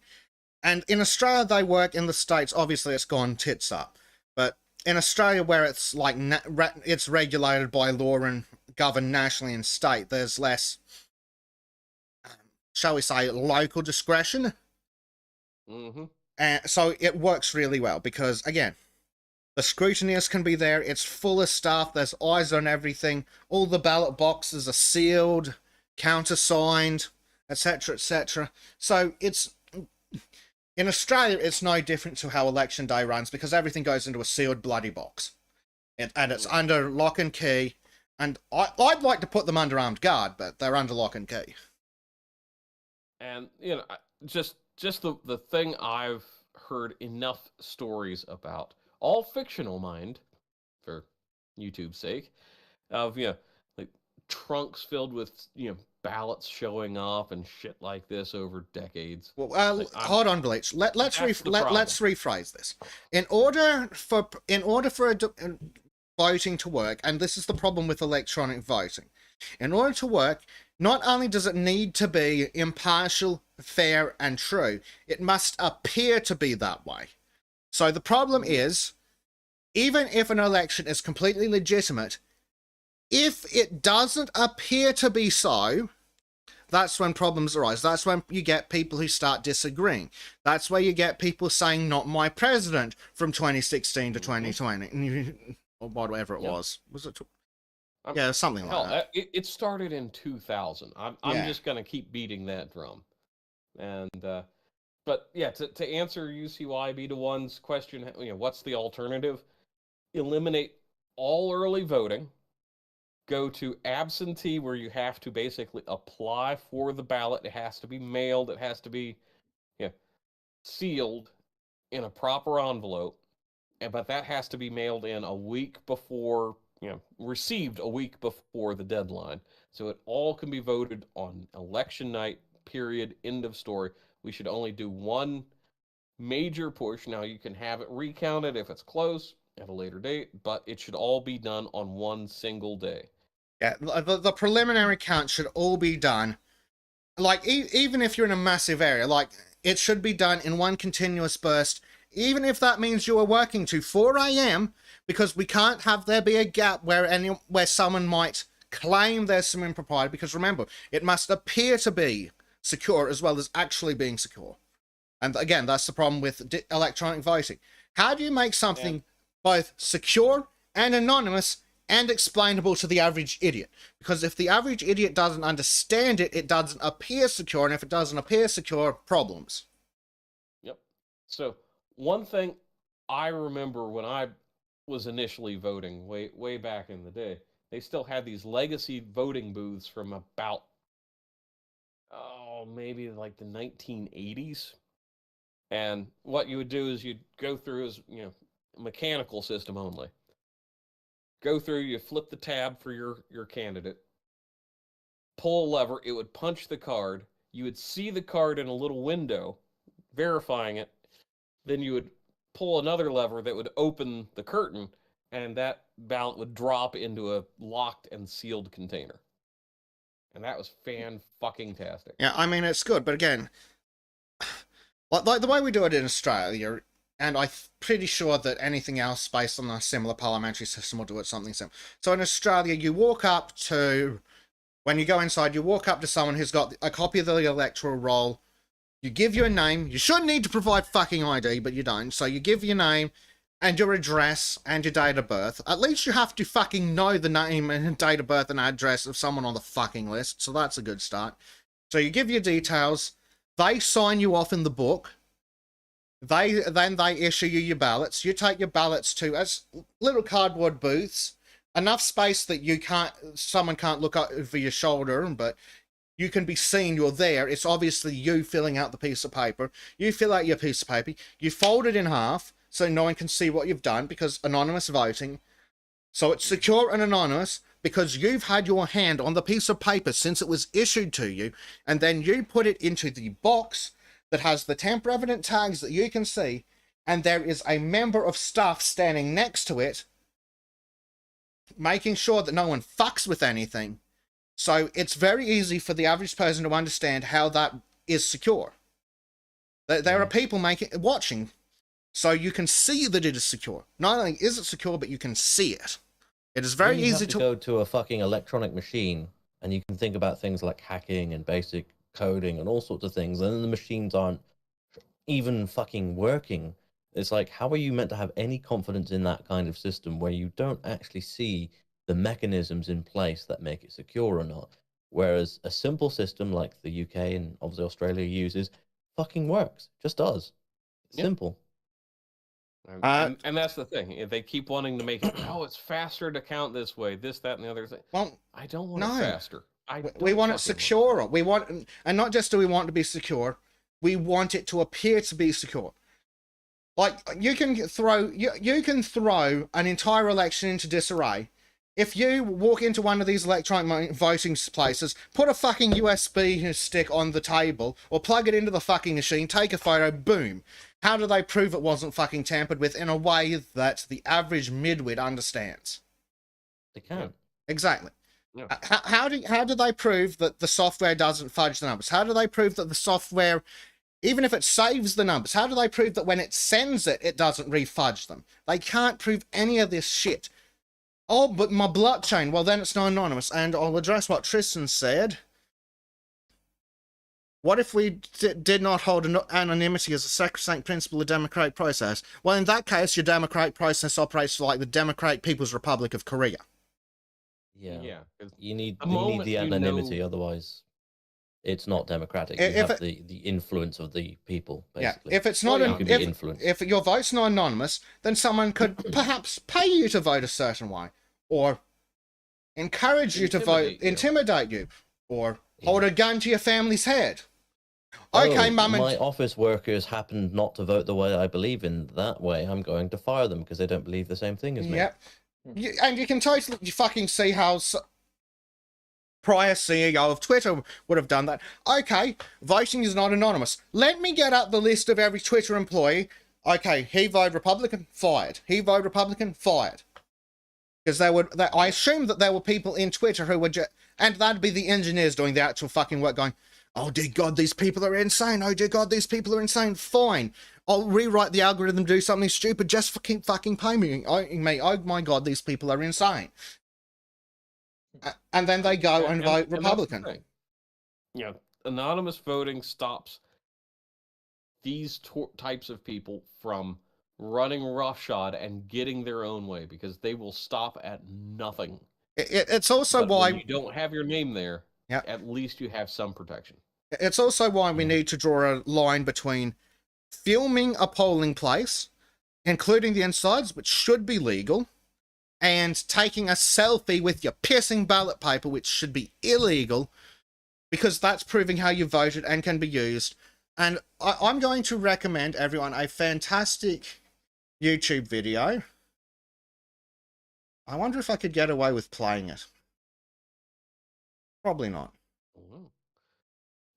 Yeah, and actually that's something where, because of the shaky faith in the system currently, because it's super damn simple, a lot of these polling places should have a camera, a live cam set up, so people with, hell, I would say anybody can go out and be like, yeah, I'm watching the live stream of the votings. Yeah, you don't Yeah. see the actual polling section where people are writing down what's on the ballots. Yeah, like But you arrange set the it up camera so in you can such a see it. way that you can't see into the booths, but you can see everything. Like you should be able to see everything but how a specific person votes. Yep. So I I'm think this is the going. other thing.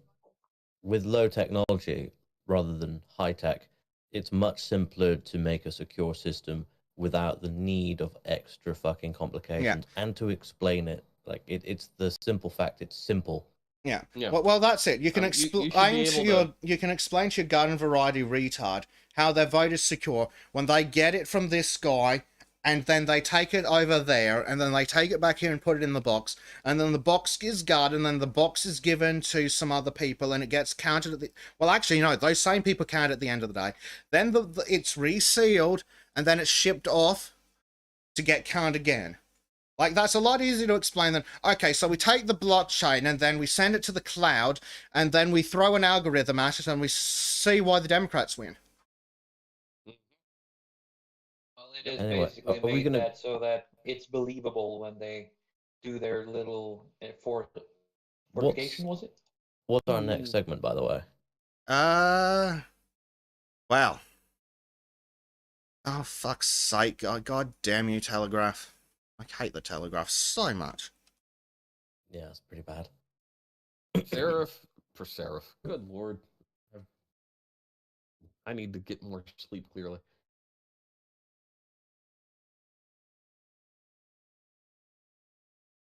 Oh, Tristan, I'm not saying that you can't cheat a low system, but it's much easier to create a secure system with a low-tech system than a high-tech system. But also... high-tech system is complex, therefore there are flaws, more flaws than a low-tech system, that's all. But also, Tristan's missing that they knew the fucking thing. Sorry, let me phrase this very specifically for YouTube.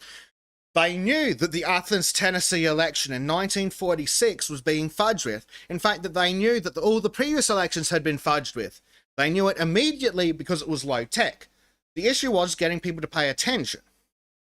Because the feds weren't interested in investigating, because the entire town was corrupt. And that is where you run into an issue with local jurisdictions running their own fucking elections. Yep. And I think the big thing is low tech makes it easy to get the results repeatable, where once you start adding algorithms and all this other shit to it, even if everything is done correctly and consistently, you get this level of, well, what if? And once you start entering that what if realm, confidence is shattered. And I don't care how good things are proven to be, unless it's blatantly transparent at every step of the way, people are going to have doubt. Yeah, I think you nailed it there. Transparency is the problem, and technology isn't always transparent. No, technology is by its nature not. And the thing with, especially with, as you said, being repeatable, the number of ballots in that box doesn't change. The number of votes in that box doesn't change.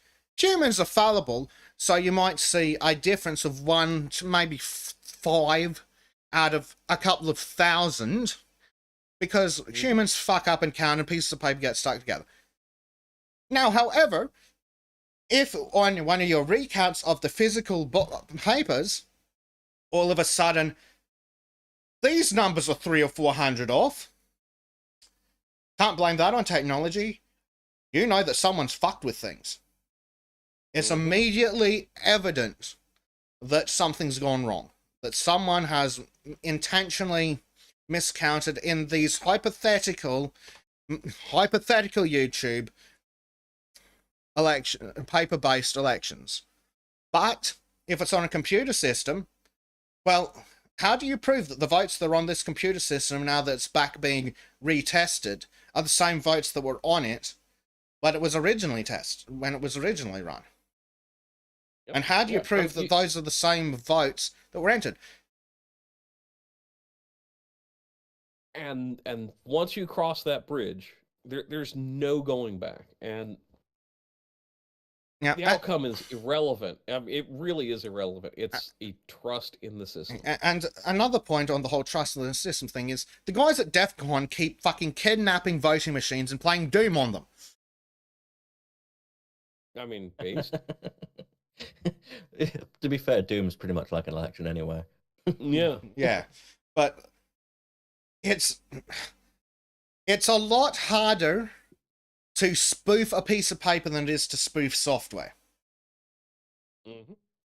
Yep. You could easily run a multi-layered program. Like Bay State could probably write it in an afternoon. I could probably write it in a weekend.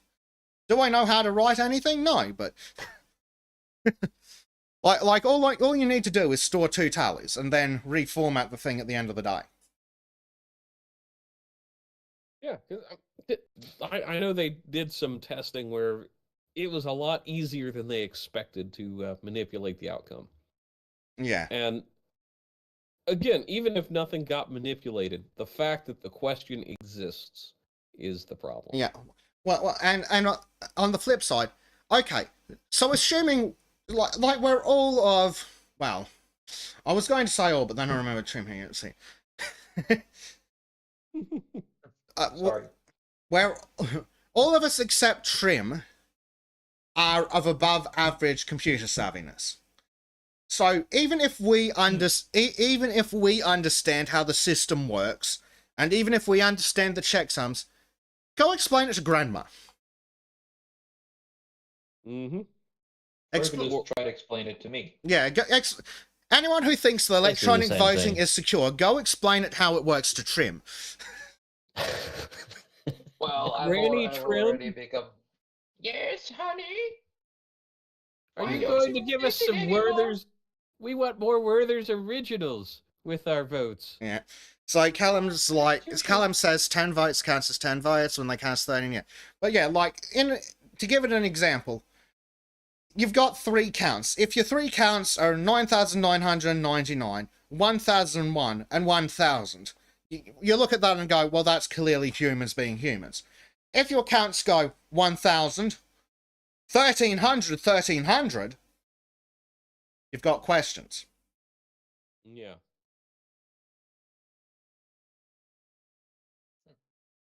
And like that's where paper becomes more suspicious. Yep. And again, it's like in Athens, Tennessee. No one was questioning. There was no doubts whatsoever in Athens, Tennessee that the votes were being fiddled with. But there is vast differences between a corrupt sheriff and mayor and the corrupt deputies threatening people to vote as they should, and then armed deputies stealing the ballots and counting them in the jail in the dead of night to someone potentially fudging with the computer system. Because what we're talking about here is not the prevention of fraud, but the detection. Yeah. Yeah. And how do you... It's funny that we're talking about this because I had a message from Spoon. Apparently he's going to do a video on this soon. So you guys should keep an eye out for that as well. Yeah, so before we move on to our next topic, I'll just reference verbally this one. So this one's linked in live shows, and I'll just pop the link into chat here. So this is Tom Scott's video, Why Electronic Voting is Still a Bad Idea, from 2 years ago. And he's been very smart to make it entirely apolitical. It's a very good video. I highly recommend it. I also recommend his video about, I promise the story about microwaves is interesting. That's a brilliant video as well. I can't say more without spoiling it, but I highly recommend it as well. Go check those out. They're great. But so let's move on. So, students should sign free speech waiver to attend university, says Cambridge professor. Professor, totally a white European, believes consent is the key factor in protecting academics from attacks on their material. Yeah, well, tell that to the little girls at Rotherham, Professor. What the fuck is he on about? Students A waiver? Students should sign a waiver agreeing that they will be exposed to material that they find disturbing or shocking, a Cambridge professor who defied student sentences said. Okay, so this guy's actually on the right side. Professor Arif Ahmed was forced to smuggle pupils into a talk by Helen Joyce. the gender critical author and journalist because of opposition from trans activists. I don't think, no, they shouldn't be signing a waiver. If they're acting like idiots, expel them. Then again, he might be onto something. If they include the waiver as part of your standard enrollment shit, and if they don't sign it, that you don't enroll them, They can't complain. They can't complain then. Yep, and it's like, if you're a fucking idiot, we'll throw you out. That title is so dishonest from the Telegraph. It completely misrepresents. It's not a free speech waiver. It's an offence waiver. It's an if I'm a cunt, the university gets to throw me out waiver. But yeah, the Telegraph has phrased it that way to make it seem like even I thought, like I think we all thought that he was on the wrong other side when we read that. Yeah, no, this is clearly a fucking hit piece. Look at the picture they taken of him as well, making him look like a miserable cunt. Like, there's no reason for that. He could have had a smile on his face or all sorts. Yeah. As Salicid says, this is actually something that's a positive move. If they were forced to write a waiver saying, I am going to learn things that might make me uncomfortable, and I have no right to say I shouldn't experience these things as part of my tutelage. Well, that's it. And you could phrase it as something. I acknowledge that I will intentionally be exposed to confronting and conflicting ideas to broaden my educational horizons. And as such, any of the following, any attempt to prevent other students from being exposed to new ideas, including, but not limited to, being a stupid raging trans activist and yelling and screaming from the back of a lecture hall, will lead to my immediate expulsion. This guy's actually fucking onto something. Yeah, this is why they framed it in such a poor light, because this is something they don't want to promote. They want people to attack him saying he's against free speech, even though he's not against free speech. What he's against is raging leftist idiots. Raging leftist fucking hypocrisy. Yeah, exactly. Yep. So this guy's actually, I fucking hate the fucking Telegraph. Guys. This is stupid. Like this guy's absolutely spot on. He is for free speech. He's just saying that maybe if we make them sign a thing where they agree that they'll be exposed to this shit and they won't do dumb shit or we'll throw them out. Yeah, absolutely. And as Tristan says, signing a petition to ban Milo from speaking on campus would become a breach of university ethics. Yep. Yes, absolutely. Every name on that petition, gone. That's actually something we should really have, a code of ethics and moral conduct on university campus. For students. Basically countering any fucking... Well, we've had the long march into the institutions already, so we need something that actually fucking counters it hard, saying, no, you can't do this anymore, fuck off. Yeah. Like we could include a very apolitical, intentionally and repeatedly disrupting a lecture, lesson, study hall, guest speaker, etc. Your activism won't fly here. Yeah. Any disturbance of the peace. Yeah. Blocking public thoroughfares, gluing yourself to shit, immediate expulsion, destruction of property, immediate expulsion. Yep. Pink hair, immediate expulsion.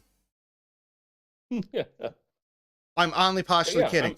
I think we should actually bring dress codes back to universities. Everyone goes around dressed all day, dressed like they're from the 1800s.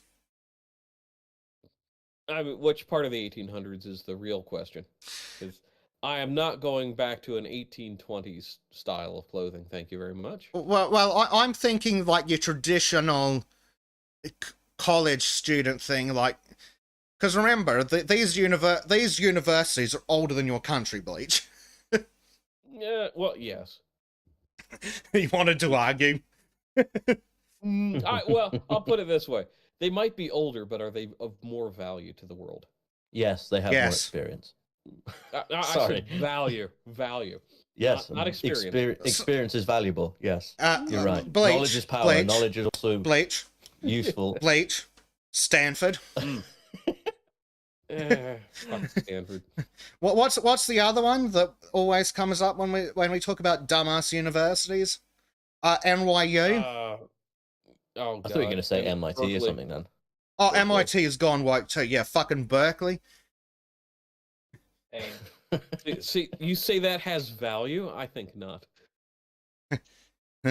I'm saying that the demolished buildings of the universities in England have more value than the universities in America. I'm not going to argue on that. No, at least they have classical architecture.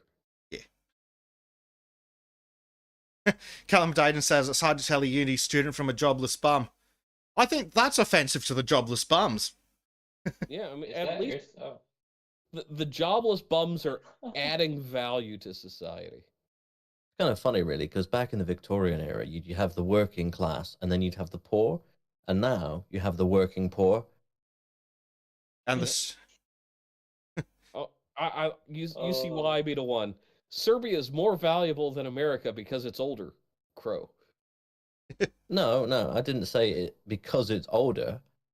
Older universities can have more legitimacy because they have an actual background and a past. They have experience and training and all sorts. It's not as simple as just, oh, it's older. That's a complete black and white mistake of my point entirely. No, but it's a fun one. Yeah, but fuck you. but I think we're on. I think we touched on something with the dress codes. If that's a good way to counter this I'm special snowflake bullshit. Just bring in dress codes bloody everywhere. No unnatural hair colors. No excessive piercings.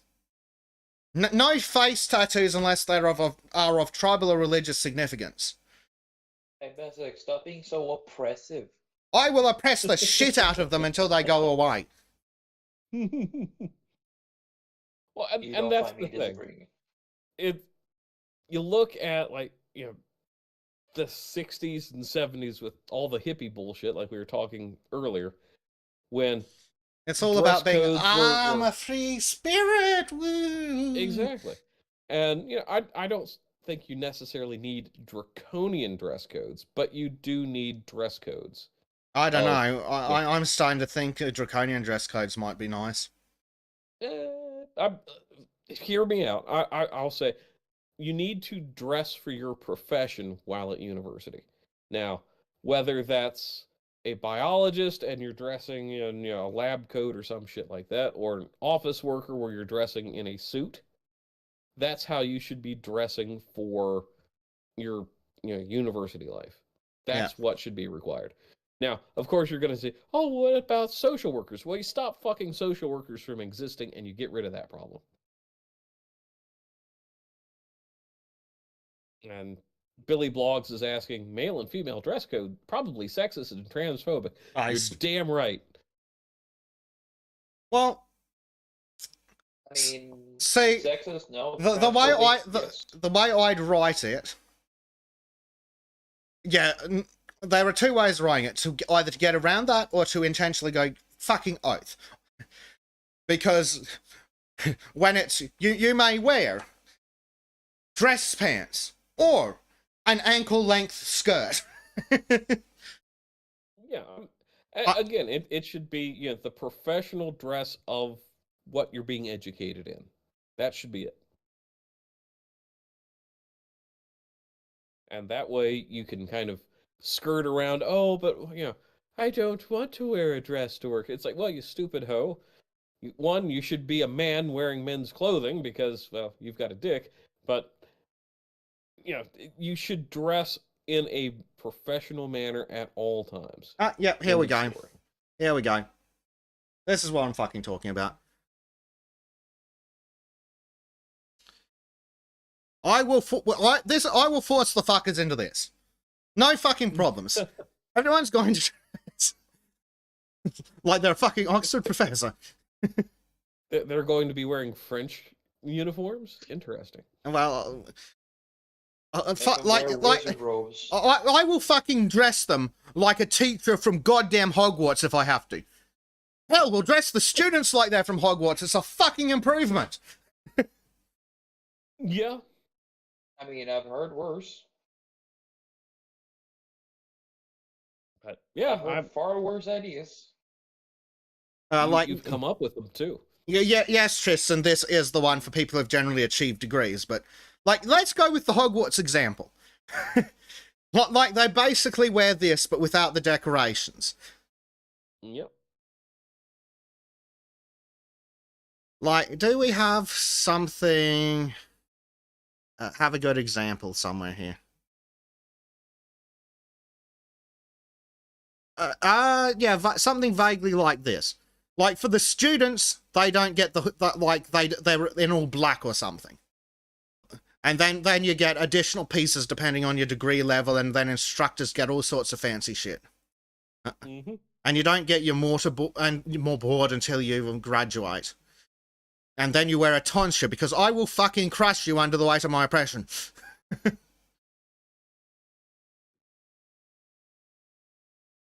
Like, I will put them in bloody monks' habits, monks and nuns' habits, before I'm fucking done. Then we're basically returning to like 16th century education, which isn't bad. At least it is an education. I mean, shit, the average university graduate in 1600 is probably better educated than anyone who's ever graduated gender studies.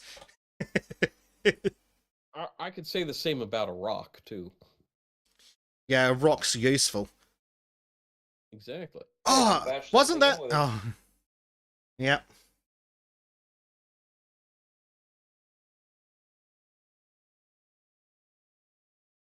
Yeah. I also want to expand to America, and this is a significant problem that's leading to the rise of some of this bollocks in America. We need school uniforms everywhere. Even if the government has to pay for the bloody school uniform. Well, that's the thing. It wasn't a problem like it is now because people dressed a little bit more moderately quite a while ago, but now it's like, oh yeah, anything goes. It's like maybe outside of school. And I never thought I was going to come to that position, but here I am. Yeah. Like, well, like one of the arguments in that I've heard coming from the States about why not have a uniform is, oh, they don't have money, so they'll stand out. Yeah, you've made it fucking worse, you idiots, by not having uniforms. So now they look at you and go, haha, poor. I think the kid would rather have 2 fucking sets of uniforms that they alternate between than to go to school in the same set of fucking clothes every day. No, give them an extra pair of clothes. Fucking pay for them out of government money. We'll start a fucking charity if we need to. Put these bloody kids in uniforms, build some fucking self-respect, and we will burn the pink hair. Hell yeah. Whether we remove it or leave it attached to the person at the time is debatable. No, Tristan, we're not getting fucking weeby.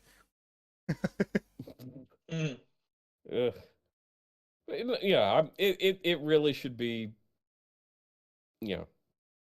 something where it doesn't have to be so draconian, but it should be a professional looking environment where you're showing, self-respect and dignity of yourself and those around you. Too late. I'm going full fucking draconian. Screw it. No, but it's fine. Like, oh, you're taking the typical Australian answer to a problem. I'm going full draconian. Yeah, but something like this, scholars' robes. And then when they get a degree, they get some accoutrements, like they get their bits and pieces added on. Start them in a scholar's robe, like in Hogwarts. All the kids are wearing robes because they're fucking witches. Well, they're witches and they're fucking witches. It's a fucking... They shouldn't be fucking the witches, really. All those warts. Well, they shouldn't be, Crow, but it's a goddamned... it's an integrated fucking boarding school for teenagers. We know there's a lot of fucking going on there. The witches are fucking the witches. The wizards are fucking the witches. The wizards are fucking the wizards. Like, we know that there's a lot of slithering in going on there. Slithering into the Chamber of Secrets.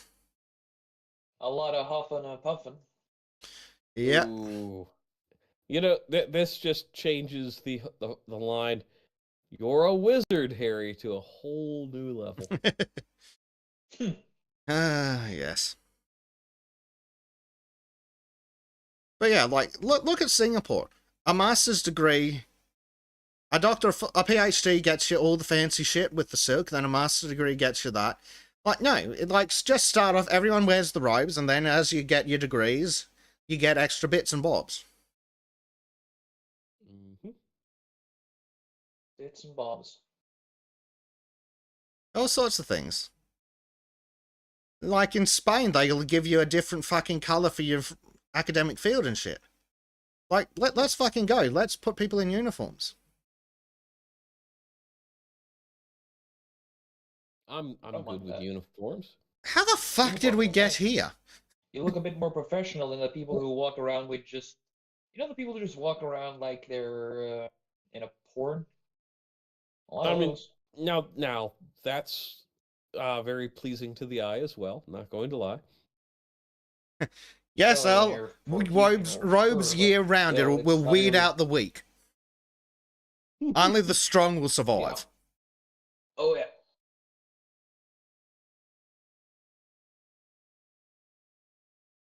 Yes, This all stemmed off of Cambridge University professor talking about. Oh yeah, how we bring standards back to universities. Yeah, Start with you. shocking. Yes. Like, look at these gorgeous old buildings. Return to tradition.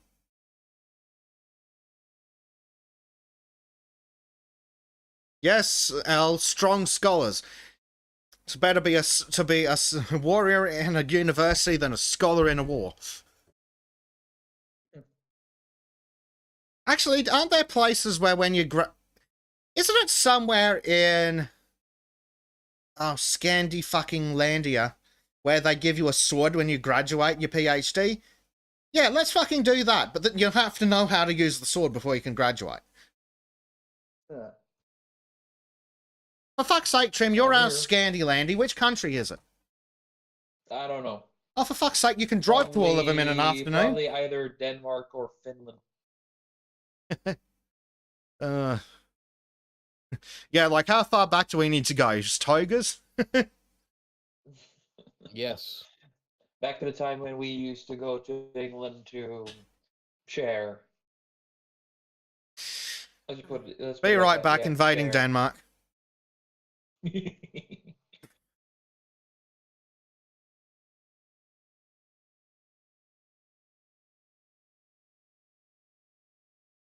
Funny. On Yeah. that bombshell. Stormy Eyes 981 says, as a nursing student, we had white scrubs to show we were students. We paid for our uniforms and were required to wear them, but our teachers wore black scrubs to identify they were RNs. Yep, fuck it, why not? Let's go. Uniforms everywhere. Yep. Imagine how much nicer the world would look if you just saw a sea of assorted uniforms.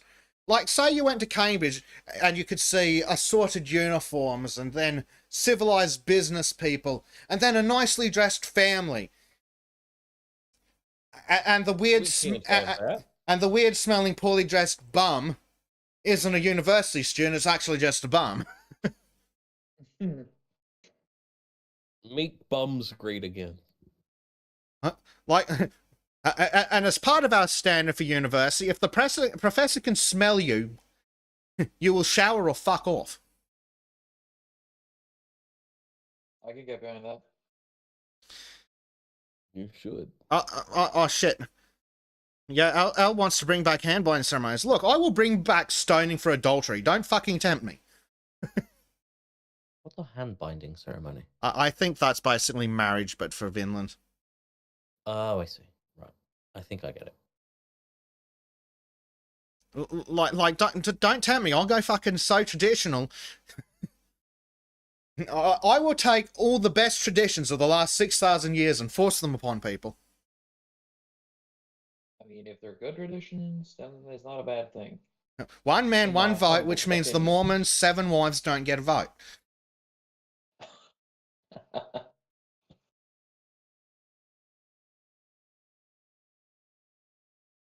Tristan makes an interesting point. Universities are the training grounds for aristocracy, for better or worse. Holding those students to a higher standard will result in a higher standard of aristocrat in the future. Well, why not? Yeah. Sounds like win, win, win, win, win. when going to college actually had some value rather than just a Are we talking like the passing of time. 1600s, the 1800s, the 1940s? Like, when are we talking? Pretty much all We time got up invaded until the Belgium. 1970s. Yeah. The Belgian has arrived. He heard you were bagging out women. So what size bag do you need? So I've just been informed that Finland and Sweden have doctorate swords, so you can graduate and then you can stab people with a sword. We should bring it back at being publicly acceptable to wear a sword on the streets. But it's not just for the aristocracy and the knights. We'll bring it back for every man who has achieved citizenship. Every man who has completed his mandatory service is entitled to walk the streets armed. Stop taking selfies, Crow. I'm not taking selfies. I'm taking a photo elsewhere. Do you want to see the Meanwhile, photo? on Only Crows. Not Look, the cloaca. See, I was taking photos, you bastard. Oh, he's showing us his sexy crossbow. That doesn't sound any better for the chat, okay? Oh god. Look at the tension on that drawstring. It fires some really solid bolts, I see. Yeah. 80 pounds of draw force. Retards. No, not retards. We're ambiguously homosexual. Do you have another synonym, please? Tristan says swords are for the officers, the non-commissioned carry handguns. Well, what era are we going? Like, are we talking pre or post-colonial British? Because in World War One, the officers carried the Webley. Yep. It really depends on, are we talking like dress ceremonies, and then you had certain forces where the NCOs carried a slightly different type of saber than officers, and blah blah blah. I mean, when I rebuild the Roman legions, but with machine guns, Ooh. everyone will have a sword. So basically, the Adeptus Astartes. Yes. Wait, Callum, does that rule apply if you're not a Christian yourself? Can I shoot Christians because I'm not a Christian? Oh yeah, didn't the Pope ban that? Well, Yeah. it's a good thing England isn't part of the Catholic Church. Let's fucking go. Based Proto Protestant. Protestant. Yeah. Yes, the Australian Legion. Back when men were men and women were women and children weren't on the internet. Oh. Not like now when the men are women, the women are men, and the children are all over the internet and being sold by pedophiles to the Clintons. Oof. Oof. Stop speaking too much truth. It's don't- just I don't think they're being Demoralizing. sold by pedophiles. I think they're being sold by child traffickers. I think the pedophiles are the buyers. I mean, the True. child traffickers can also be pedophiles. Like Why Epstein. would they want to sell what they want? Money. because they got a surplus and wants to Trade share. up. Yeah, trade off. I like that. Okay, that's dark. I thought pedophiles were interested in trading down. Oh no! Unless one of them has a bit too much. I Let's say he's owing a debt and has to, trade down. So Jeffrey Epstein. You're talking about pedo tax, aren't you? Al says money So and every child you groom, you have to save up another child to give to the government. Hmm. And there we have the future. Is that- Killer 1 2016. Oh fuck! What's her name? Tomb Raider, the bitch that played Lara Croft. Yeah. Oh, Angelina Jolie. Yeah. Why do you think Angelina Jolie keeps adopting kids from Africa? Oh, I mean, no. This Ugh. is how she was stopped from Hillary Clinton. Yeah. Welcome, What? Arden. Anyway, Earl says money and Moloch, and Katie Lane says power and blackmail. No, Oh, Aldan, you're not allowed here anymore. Yeah, You we've have to already go got from- one French. I'm Have sorry. you- I guess I'll just have to go again. Yeah, have you cleaned your junk before No, the? actually, he can. Arden can stay because there's. I wiped them 10 on the minutes curtains then and he I can left. jump You off leave and- me alone, okay? There was too much Look, jibber-jabbering we know between, you went out on Friday and ladies. came home on Saturday. Diddy. Diddy actually. He's been a bad Christian. He needs to say Yes. 10 Hail Marys. I've been a bad Christian, but I've been a Nothing very before good atheist. marriage, Ardent. Nothing Yeah. before marriage. How dare you? Was that daddest of you, Ardent? It was No Nut November of me. The most worthless of holidays. Indeed. I guess maybe if it was Oh, in the ass, no. I it thought that might was be okay. Juneteenth. Oh, fucking Maureen. Crying out loud. She's saying that pedos obviously trading with other pedos so they can complete their set. Collect them all 27 skin shades. I like. I thought it was going to be all 17 ages. Honestly, Maureen should probably Oh. be in here with us because I think she would be very vital to the conversation. Is Ardent a slut now? yeah. Yes, he is. Yes. Yeah. Always have been. He needs to learn from But, Crow. Abandon sex, join Sultans.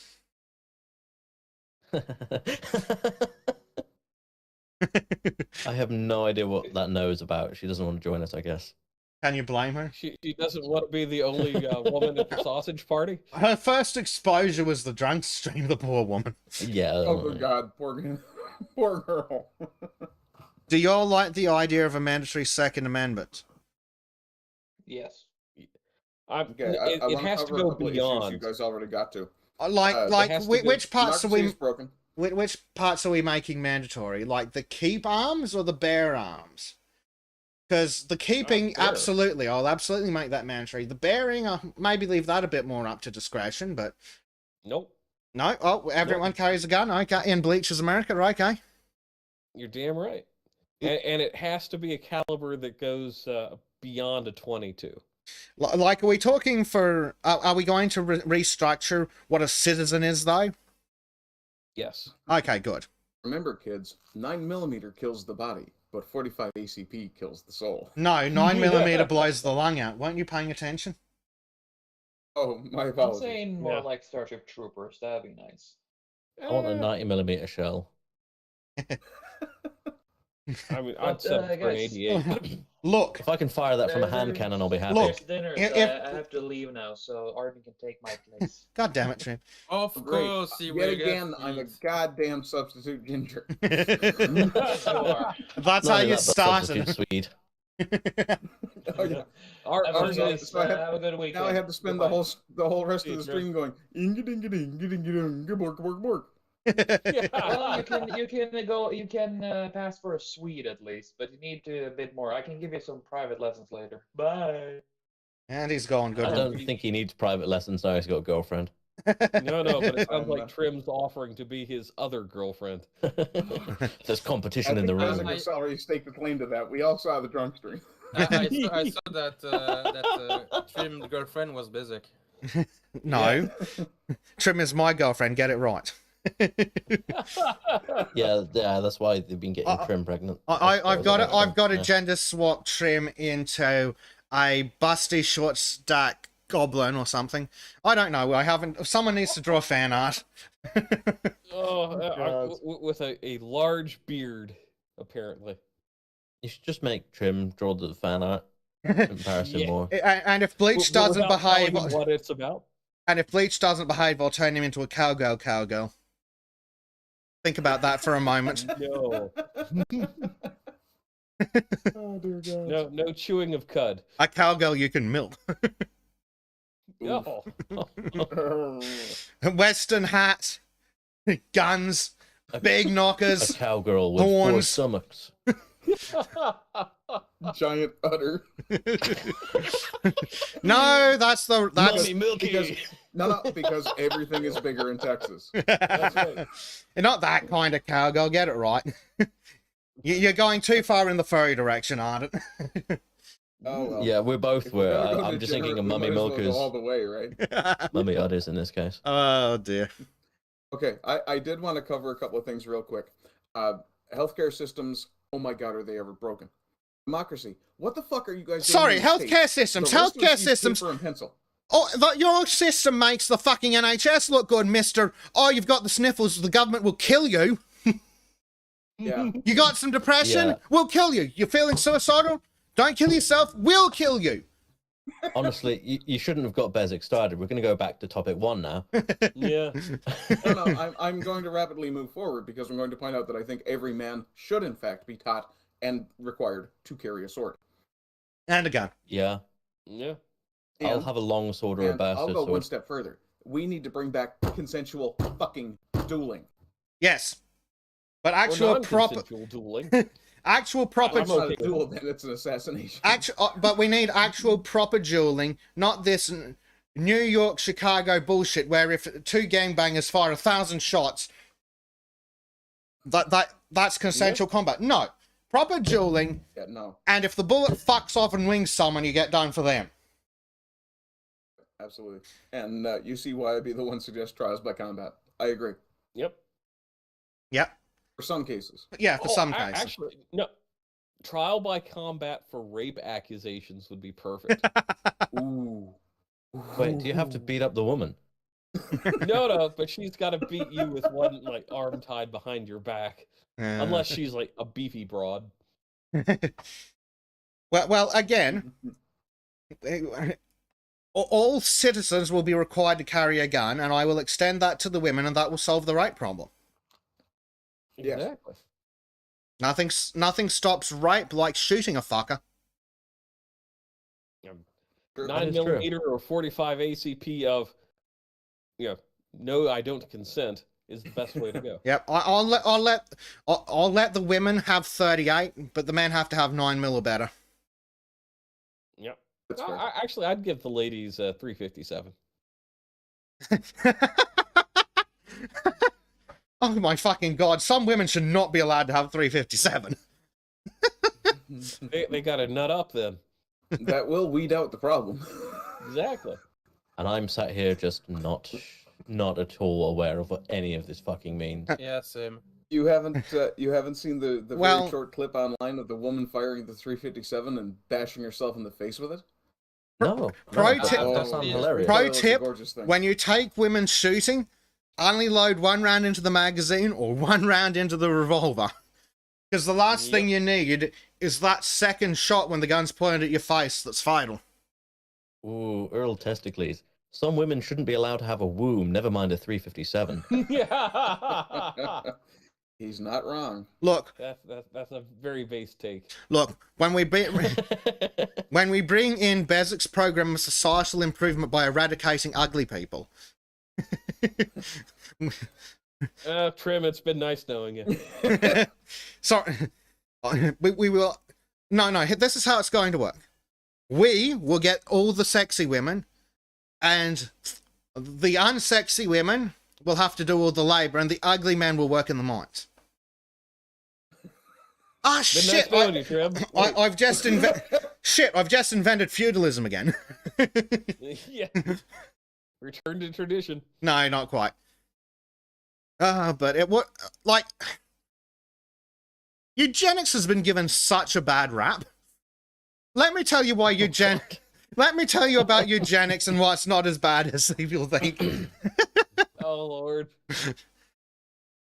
You'll see when you take the weak parts of the human race and you remove them, then you have perfection, yeah? Does it count as eugenics if you feed the weak children to the wolves? Yes. Fuck.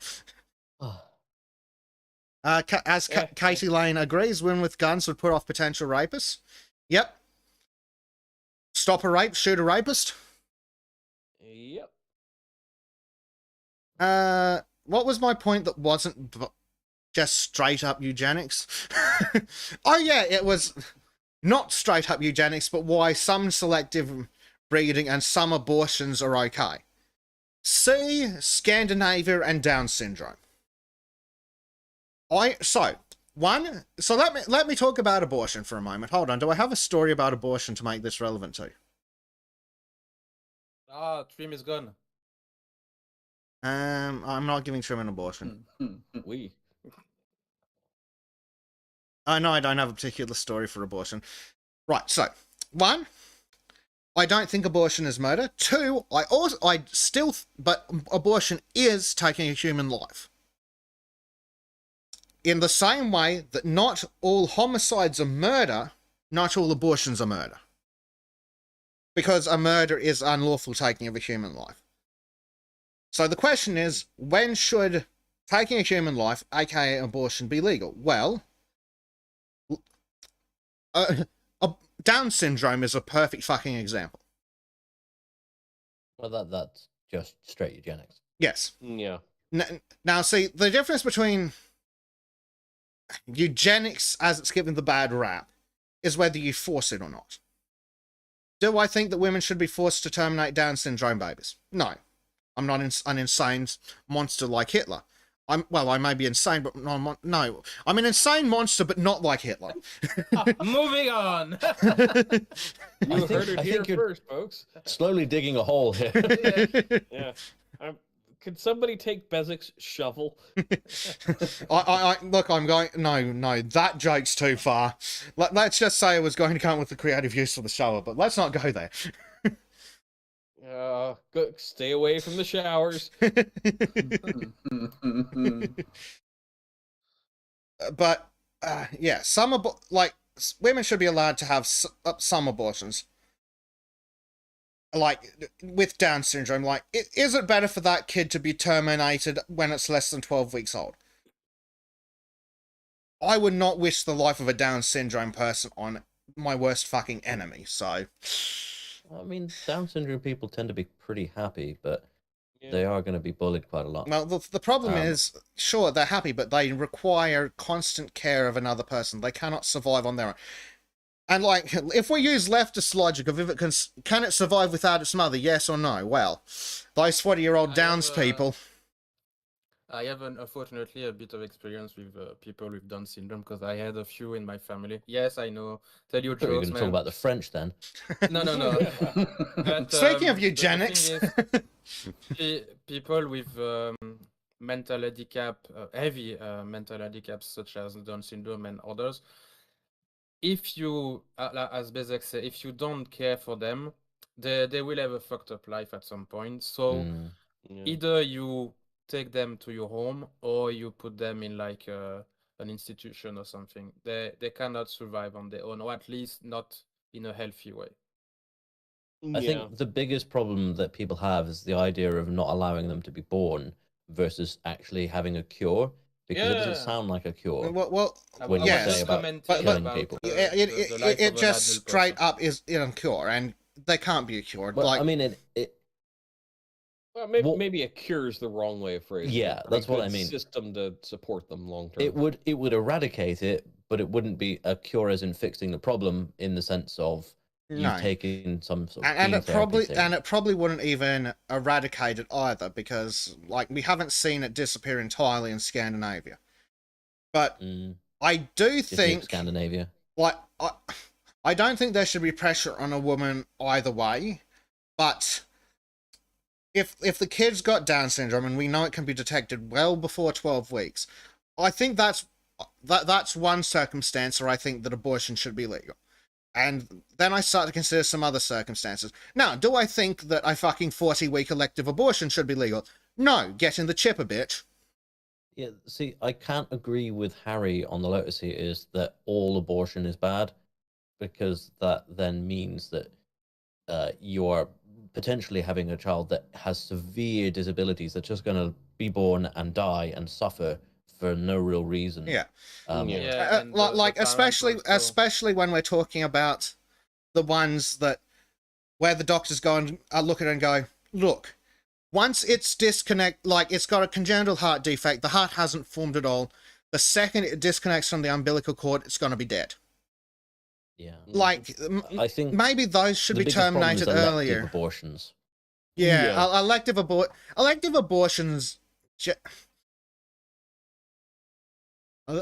depends on what the cause is. I think the entire. I think it needs to be to, finances and convenience for the mother.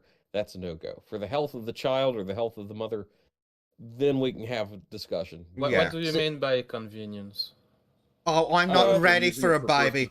Oh, I don't want a baby because I want to travel. Oh, I'm a horrible piece of shit. About the mental handicap or birth defect or something.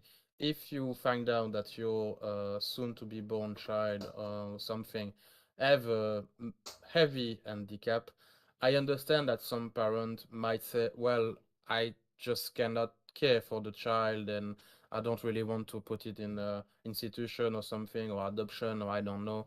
So I totally understand that some parent with some handicaps say, yeah, I prefer to have an abortion. Yeah, I and think like one in of the these things- cases, like I'm talking like severe abortions, like Down syndrome's a really severe one. Like, yeah, they're generally happy people if they're looked after, but they're not looked after. And even when they're institutionalized, the amount of abuse that goes on in when they're institutionalized, and a lot of them often get stuck in old folks' homes, which are just awful. Like a 20-year-old person with Down syndrome has completely different interests. A 20-year-old with Down syndrome might actually want to do normal 20-year-old things, like find a partner and have sex, and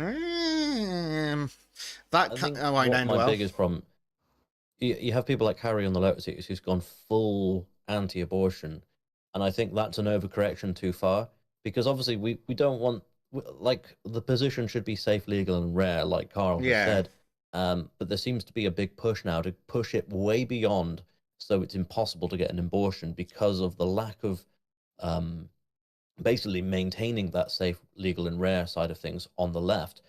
So people who are conservative are now pushing back even harder. They should have been pushing back to begin with, let's be honest. But I think it's wrong for them to push completely to remove abortion as an option. I think that's again an overcorrection too far in the wrong direction. Yeah, I just because want. then you're just going to have the same swing back and forth, Yeah, again and absolutely. again. It's the pendulum we keep talking about. I want to address what UCYB1 says because he basically agrees with me, and I like people that agree with me. I think it's cool to bring a child into the world that you knew in advance would never have a normal life, but that's my opinion. And I agree with that, which is why it's like not all abortions are bad. And I think, at least for me, so the elective abortions for convenience are bad. Abortions for the survival of the mother, I would consider necessary. Abortions because the child is critically disabled or will die very shortly after birth, acceptable. And then there's this bit in the middle of what do you do with, like, the moralistic part of me wants to ban all elective abortions, but the realistic part of me wants to go, you can have an elective up to 12 weeks just so you shut up and stop fighting. Yeah. No, I agree. I think the moral push should be to ban all, but the logical point of, yes, we should ban them all, but I understand why you need to have one for these specific medical type reasons. Well, I think there needs to be a much stronger moderation. I Like, think your doctor needs to be heavily involved, and it shouldn't just be the woman's choice. It should be a partner choice. Both people should be involved. Yeah. Yes. Like the men don't count. No. They don't matter.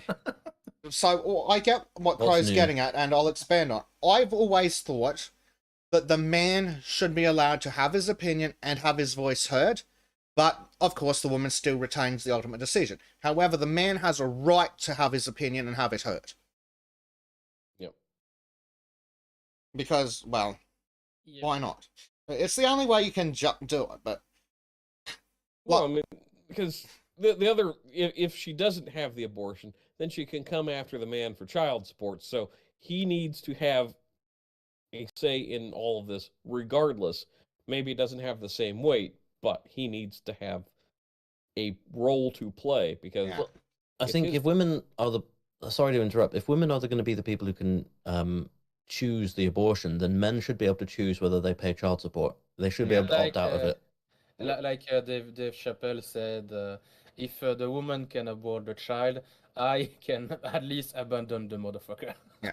So the way I see it, and what I'd push to make it legally, and I'll talk about how there should need to be two pushes, a legal push and a moral push. And that's where people like What's His Nuts from the Lotus Eaters are getting confused.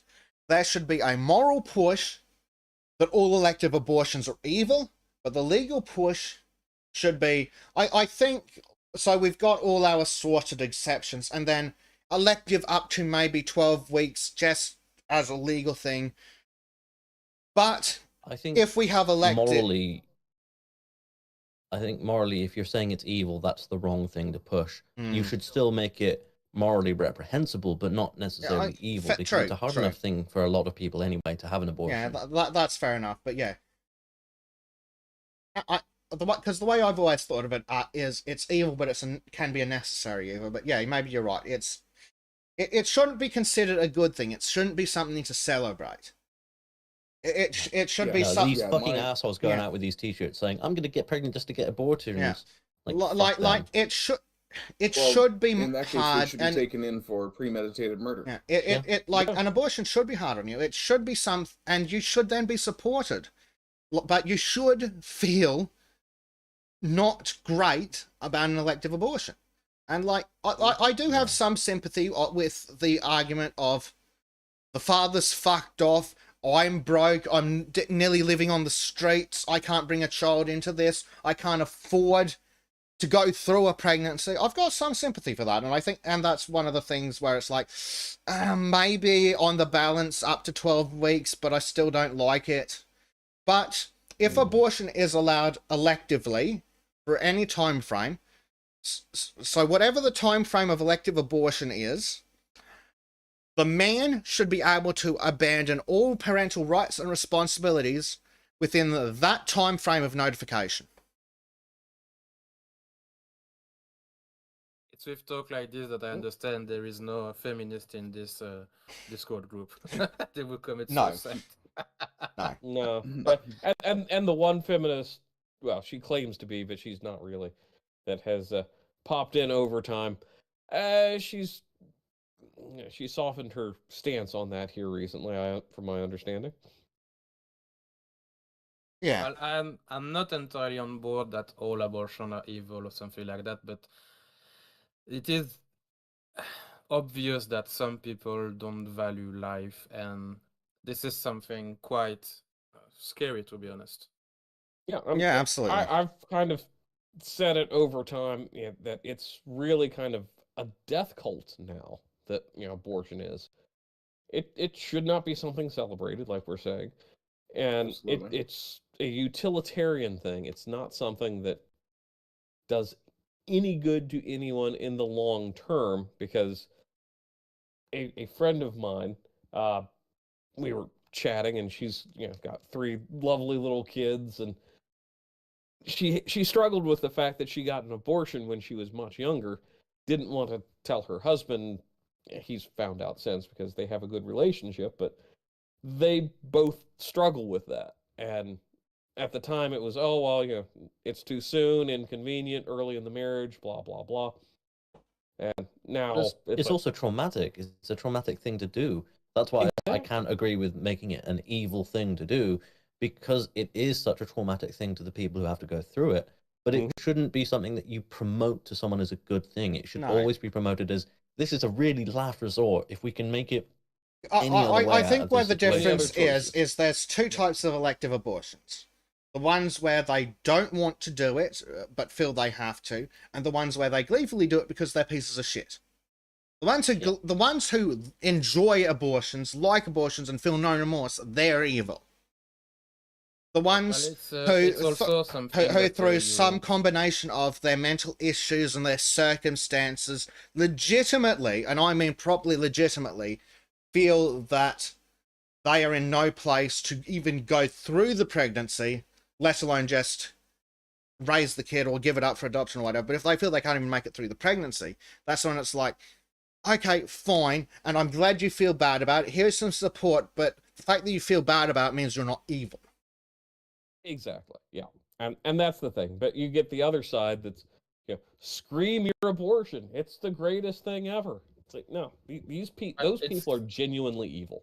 It's something that you abandon your responsibility, like, I had sex, unprotected, blah, blah, blah, but I don't care. I have the right, the divine right to have an abortion, yada, yada. Yeah, that's evil. Oh, and sorry, another one that I'd like to add on to why, as much as abortions are never good, like, and I also think that people should follow, like, the daddist and mummist positions of don't have sex, at least until you're in a strong, committed relationship. Like, I'd like to say married, but a lot of people have thrown marriage out the window because why the fuck would you involve the government and the church in something good? Yeah. But, yes, like, ideally, you'd save it for a committed relationship akin to a marriage. But we know what humans are like. Yep. So, They fuck around. yeah. Sorry. yeah. So if they fucked around, used protection, and still found out, oh, fucking fine. But you better fucking feel bad about it. I mean, you have to consider there are multiple options for basically stopping you getting pregnant before abortion. And in very, very, very rare cases, all of the options can fail, but that doesn't mean you shouldn't be employing all of the options anyway. Mm-hmm. Yeah. And, like, I'd like things like Plan B to be more available. Because, fine, sure, it's technically a life the moment the fucking zygote forms, in the two fucking thingies merge and form a single cell thingy with two chromosomes. Whatever, fuck it. But, like, when you've got something like Plan B, which just sheds the uterine lining or whatever, I think that's far better on every level than, say, any abortion. If you've got the choice. And I think they should be more available. But again, they shouldn't be considered a form of birth control. They should be a form of emergency relief. Yep. Sometimes you are not aware that you are going to go pregnant. Like I don't remember who said that you use protection. You had like the pills, you had the condom and all, and sometimes it happens. So in that case, I'm not really sure. Or I'm not sure statistically how true that is. I have plenty of stories of it happening. Well, of course Obviously, it can happen, but I guarantee it's not going to be as common as the fitness claim. But when you're dealing with 8 billion people, of course this shit happens. But imagine you are the king of the world, Bezek, and one person come to you with such context, so condom, pills, and etc. Well, I'm king of the world. What do you do? Well, I behead them for breaking the celibacy law. What? Jesus. It's Go straight to it. Overthrow. You will be your usurper king. No, not entertained. But no, okay, note to self: keep Bezek's hands off the reins of power. But make him watch the Rings of Power. Yes. Oh no, that's almost as bad as but to actually answer Chris's question, yeah, that's where I'm like, oh, fine, have your 12 weeks, but you'd better fucking feel bad about it. Yeah, this is the thing. I think there has to be a grey area. You cannot be black and white in this, because if you're black and white, there is needless suffering one way or another. And especially if, like, we're trying to win a legal/political argument as well. Yeah. We're trying minds too. Yeah. And probably the easiest way to win the undecided women and the less crazy Democrats is going, look, all we want is common sense abortion control. And most people can agree with that. Most people aren't going to be extreme to the point where they want no abortion whatsoever, because you tell that to the average person, they're going to turn around and be like, you're a fucking nutjob, fuck off. Yeah, and I think they surveyed that. In fact, women were even more harsher on it than men, I think. But yeah, like, I think if we put it somewhere around 12 weeks, I think that's probably the best bet to get most people agreeing on it as possible. Because you're going to have the insane people who want it up until 18. Yep. Actually, and the other side is going to be, oh no, as soon as it's conception, nothing more. But yeah, I think there's a good middle ground to be found, but nobody wants to find the middle ground, and that's the big problem. Yeah. And one of my problems with the leftist arguments of, oh, it's not alive until it's drawn first breath. Okay, so when the woman's water breaks, can you still abort the baby? Yes, no. If the answer's no, why not 24 hours earlier? Their argument falls apart. Like if the woman's literally in the delivery room heaving, can you still abort the baby? If the answer is from the leftist is no, why not an hour earlier? Why not 2 hours earlier? Why not an hour later? Exactly. You know, that's Well, Especially if you're as- a governor of the states, you tend to say things like, "Well, if the baby is born alive, then we'll keep it comfortable, and the doctors and the mother will have a conversation." no, fuck off. Fuck off. thanks, Governor Northam. No. Yes. My ex-girlfriend said the argument: if it's not born, like delivered and all, it's not a human being or alive or something. And that's she an was ascientific more, piece of bullshit. yeah, and the worst is she was more or less like a biologist or something. So she's as a bad at her job as well biologist, as I an think. idiot. Yeah, but she was kinda feminist, so yeah. Oh, so she was ideologically possessed. Yeah. Yes. Or just Yeah. possessed. Less than I think it other, amounts but to Yeah. the still a same bit. thing. And one of the other really stupid things is like, oh, because it requires the Yeah, mother there's the dental mystery. because it requires the mother to live. Okay, well done. Clearly, you've never met a fucking infant. Like what? She had a what? daughter also. Oh, so I she's said an that extra for- student. But like you've got the feminists don't have a name. Okay, it requires the mother's body to live. Okay, so when the mother squirted it out and the umbilical cord's been cut, the baby still requires the mother's body to live. So does that mean you can just dumpster it? Teach women not to throw their babies in dumpsters. Yeah, as I said, I'm more for abortion necessary sometimes and all. Yeah, but that's when I hear something like that, like, oh, if a fetus is not alive, she's not a human being, blah blah blah. I'm like, are you Satanist? Yeah. Safe, legal, rare, and feel bad about it, damn it.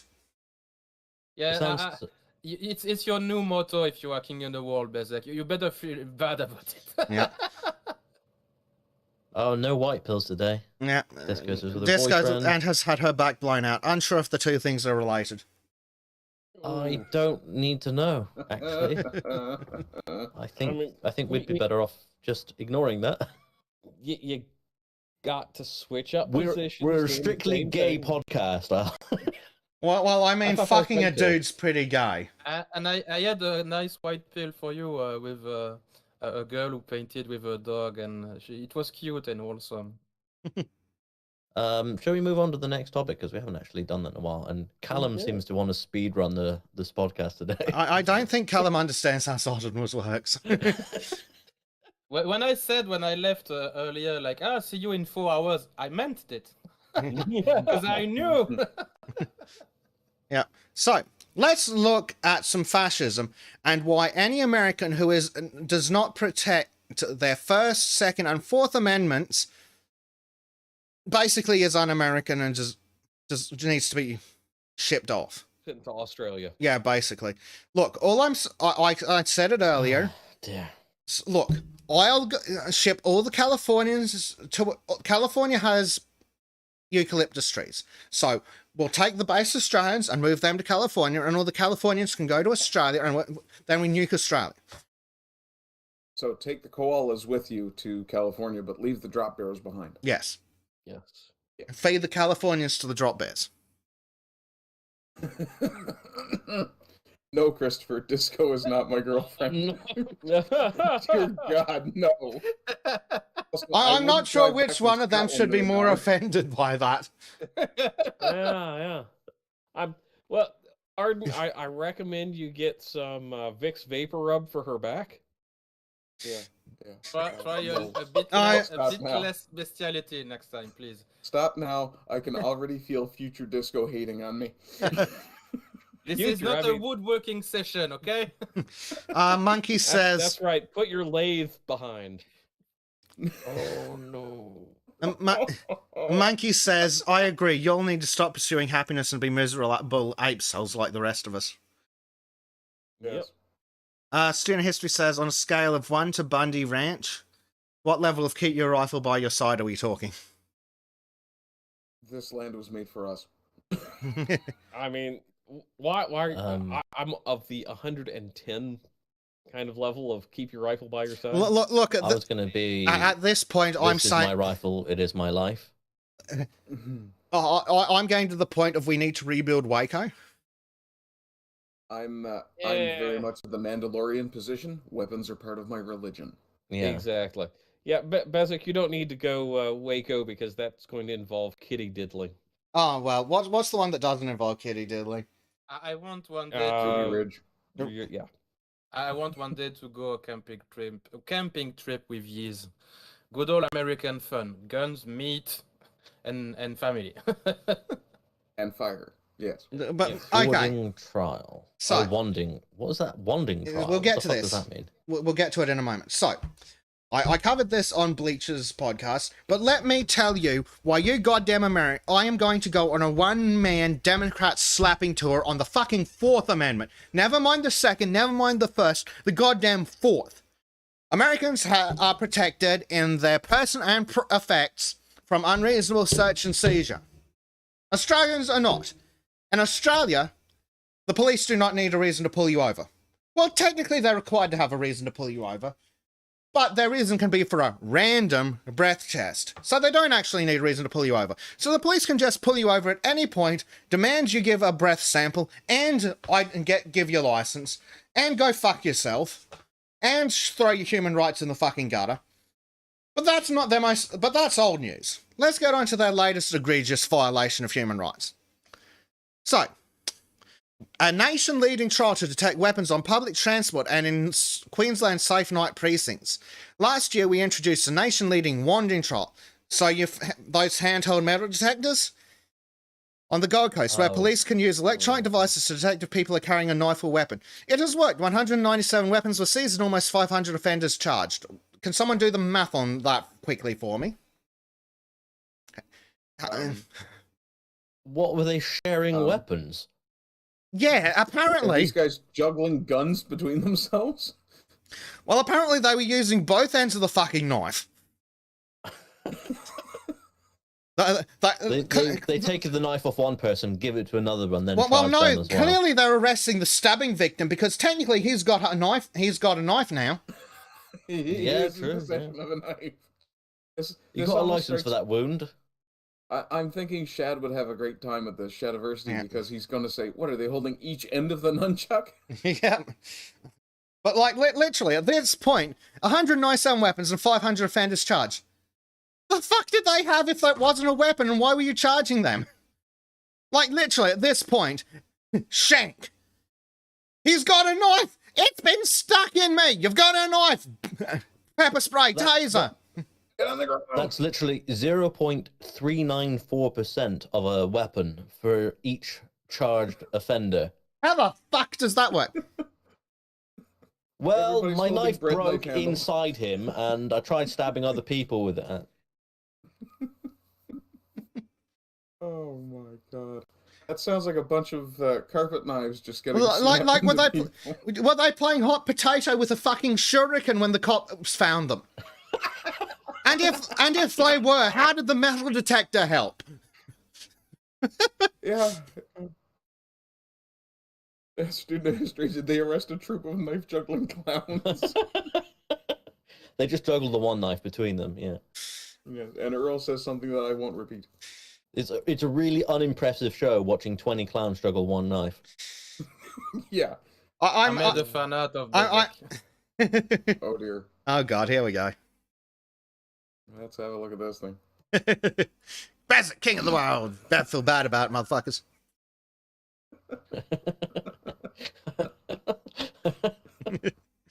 Oh dear. I'm proud of my drawing. Yeah, and then the stupid bitch horse goes on to say, the wand tool will now be used in all Queensland safe night precincts in Bundaberg, Cairns, Fortitude Valley, Inner West Brisbane, Ipswich, Mackay, Rockhampton, Sunshine Coast, Toowoomba and Townsville. Oh, just the biggest fucking cities in all of the state. So that's right, if you're now in one of these prescribed areas, the police can, or on any public transport, the police can accost you at any time and demand you submit to being metal detected. Because you might have a knife on you. I've got I can't wait keys, till you they start cunts. scanning people with pacemakers. That's what the other 500 were. Like, some of them are just people with pacemakers. Yeah, he's got a knife in him. Yeah. Yeah, he's got a metal shin. That's a weapon. Yeah. Yeah.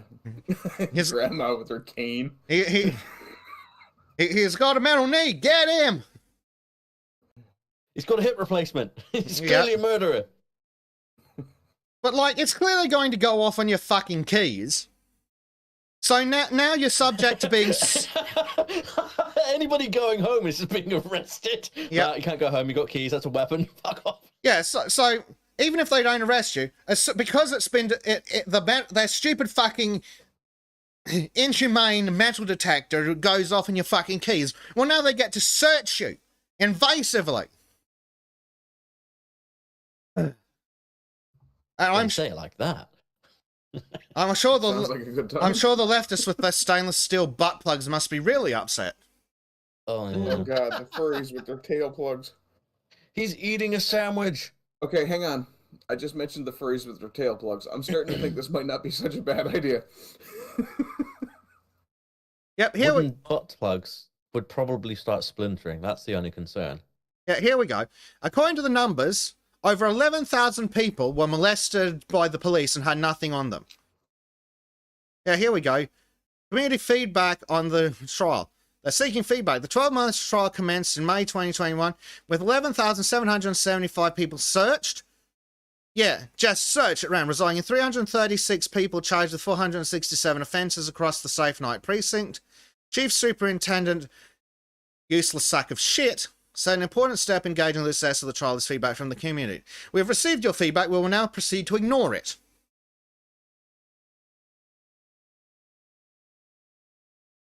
I just want to say that might depend on how, well, vigorously and frequently you use your particular tool.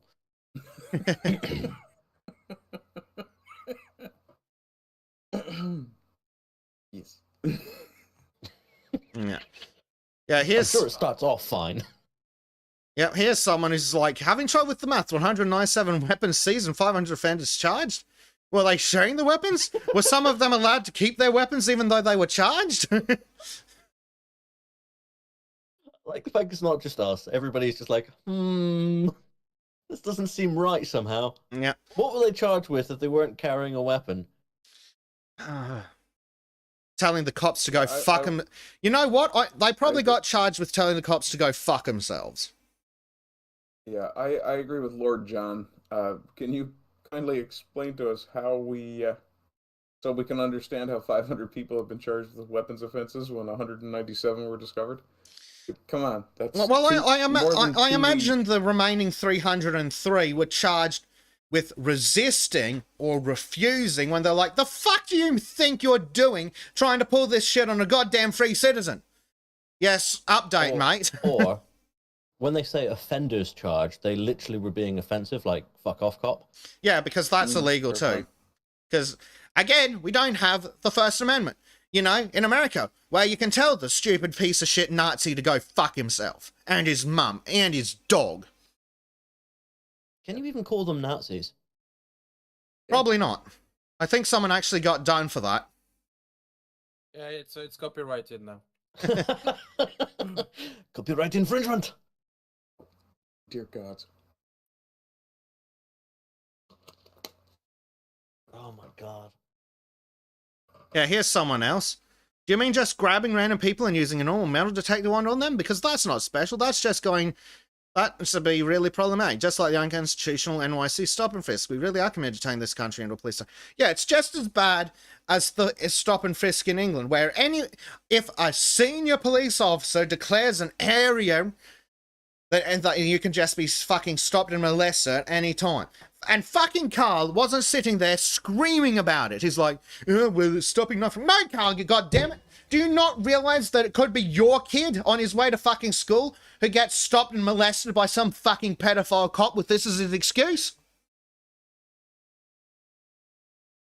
I need to commission Trim to draw you, Bezek, like, as the rabbit of Alice in Wonderland and say, but wait, there is more, like a big rabbit hole. But wait, it gets worse. And then there's people talking about calling her out for the thing that can't be called out.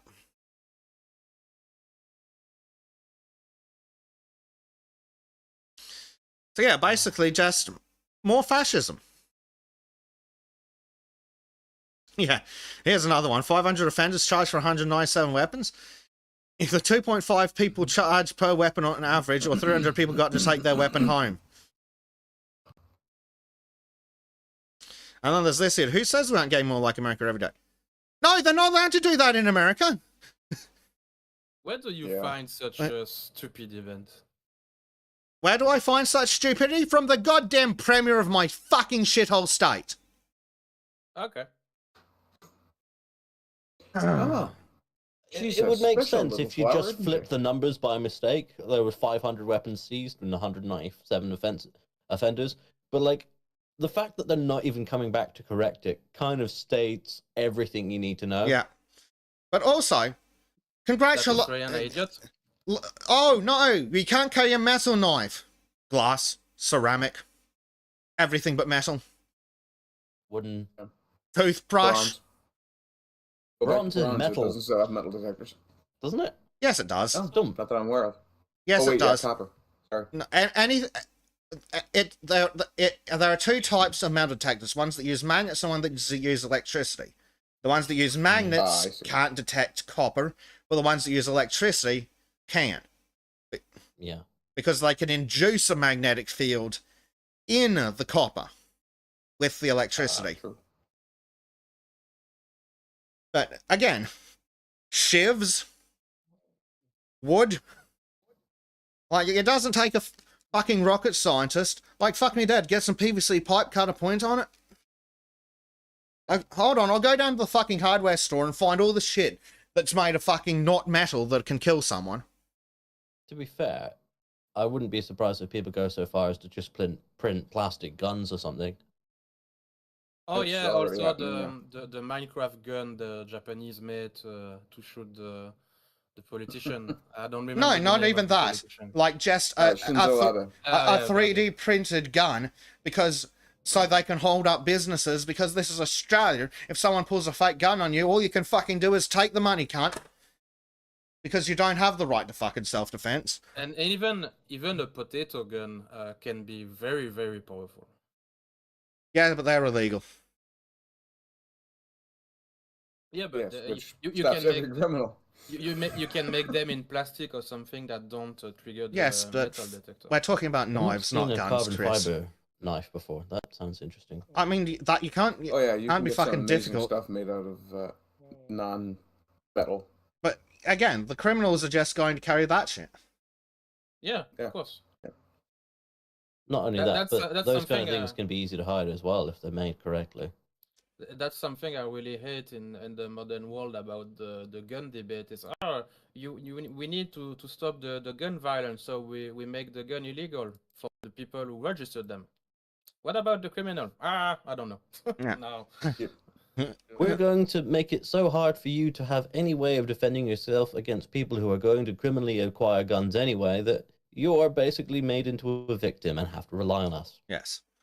Paintball guns are illegal too, well, unless you're licensed and you've got a safe and it's properly secured. Slingshot? Not regulated. Slingshot. What about What an the air fuck's the gun? point then? You could put a grenade in a slingshot. Yep. Yeah, but our laws are made by idiots. It's like, why would you have a grenade? Because and then remember, use a Crow, slingshot? But whatever. you cannot have a military-style weapon, but a military surplus 303 that was actually used in World War II, yeah, that's fine because it's made of wood. So Crow is the kind of guy you say. Scary black plastic guns again. Crow is the kind of guy you say, I have a slingshot. Oh, that's not dangerous. I have a nuclear weapon. I have a nuclear slingshot. I have cancer. To be fair, if you're holding a grenade and you need something to throw it further, get a sling. Oh no, All you need Callum. is a piece of leather. crossbows are illegal in Australia as well, I believe. Yeah, well, they're a restricted item, so you need a license and a safe for a fucking crossbow. Oh, good God. Mine just sits on my wall looking for it. And this is how stupid our laws are. I can have handguns, rifles, shotguns, but I can't have a crossbow because I don't have that license.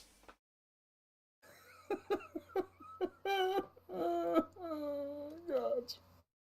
Really, shouldn't that be included? You'd think so. You'd fucking think so, but no, it's a different fucking course. So you've got to pay more money, and then it's a different fucking license, so it's more money again. And don't forget, you've got to have a genuine reason, and it can't just be, I like crossbows, and God forbid you say self-defense. I mean, I can literally get a shotgun or a rifle or anything I want in the UK, provided I have a license, and I can get that license on the premise of I go target shooting. Like, Yeah, you same have a here. limit to what you can have in terms of the weapons. They can't have more than 3 rounds in a mag, for example, for shotguns. And Which is other just things, daft. That's yeah, completely daft, because you can speed load shotgun shells anyway, so... Also, it's England. A single shot fucking rifle will do you for like 15 minutes. Yeah. But no. Don't forget, if someone breaks into your house in the middle of the night and assaults you, if you grab a knife and stab them in the neck, you go to jail. Yeah, you've committed the crime. I will make sure I kill anyone absolutely dead if they tried breaking in and attacking my family. I don't care about jail time. Well, have you guys seen the latest Stankular video? Is that the Laurie Allen one? No. No, I guess I haven't, though. Let me get it up. Whoa, not on the show, dude. Is it an hyperbole, Bezek, about defending your home and going to jail? Because I know there's Today we're going to be covering a man. Oh, shut up. Dang. I know there's some situation where you can be, go to jail or be. Yeah, hold on a sec, Chris. Infringe with something, but it's still. Yeah, hold on a crazy sec, to Chris. me. Okay. Here we go. Man jarred for defending himself against home invasion. So this guy went to his home, threw a brick through his window, came into his house, beat him, and then when he grabbed a knife, presumably from the fucking kitchen, and stabbed the guy died. So actually, I don't even know if the guy died. I don't think the guy died. So now this guy's going to jail for 3 fucking years. 3.5, yeah. Yeah, so clearly, you just make sure you kill the fucker and hide the body. The fucking police aren't going to help you. Where was it? All you do is you Scotland? just tell them that the bastard decided to take his own life randomly. Republic of Ireland, apparently. No, tell him nothing. Just kill the fucker. Take him out, bury him in the woods. Take him out to a peat bog, preserve the body for another 1,000 years. Yeah. They won't find him until then. Because if you're already getting a criminal record and going to jail, fuck it. What have you got to lose by stacking on some tampering charges? True. Personally, I think that with the economy in such bad state, everyone kind of needs to find better ways to be self-sufficient. So let's all just raise pigs. Yeah. Speaking of things that are illegal, because the fucking council keeps shoving their dick where it's not wanted. Student history agrees Said with the me same before he managed to Honestly, I'd love to have some pet pigs. Pigs are so lovely. Quite clean animals too. Yes, and they make that wonderful thing called bacon. Yeah. And Did you know that pigs are made of bacon?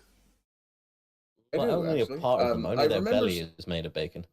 At the risk of sending Bezic back into another tangent, I did hear the phrase Schwab kebabs earlier, and my first response was, no, we feed Schwab to the pigs, then we eat the bacon. Yes. I see. We feed the leftists the greens, and then we feed the leftists to the pigs. Yes. You can do the same with the vegans, to be fair.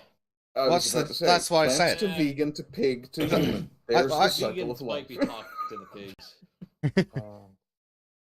I really hate the vegan, and it's always dumb to me what they are doing, because I can understand the argument that humans eat a bit too much meat, but like suppressing it entirely just No, don't care. Every time I hear a vegan say something stupid, I get a burger. I kind of believe that vegans at this point are philosophical zombies. So, it's okay to eat them. Yes. Well, they're all brain dead because they need the much meat. I don't think so. Only if you're eating too much fat. So just make sure you're going for your lean cuts. Ardent's making notes. Important. Student history says, "Fuck you! I'm top of the food chain. Meat is my right." And by the way, Bezek, the thing you said about burger, it's a very, well, if you do it correctly, a healthy food because there's bread, vegetables, meat, everything. Yeah, a DIY burger's a really healthy fucking meal. A massive international chain restaurant burger is a fucking abomination. Did you know if you have a burger and you unmake it and put all the separate pieces on a plate, it's way healthier than just having it stacked?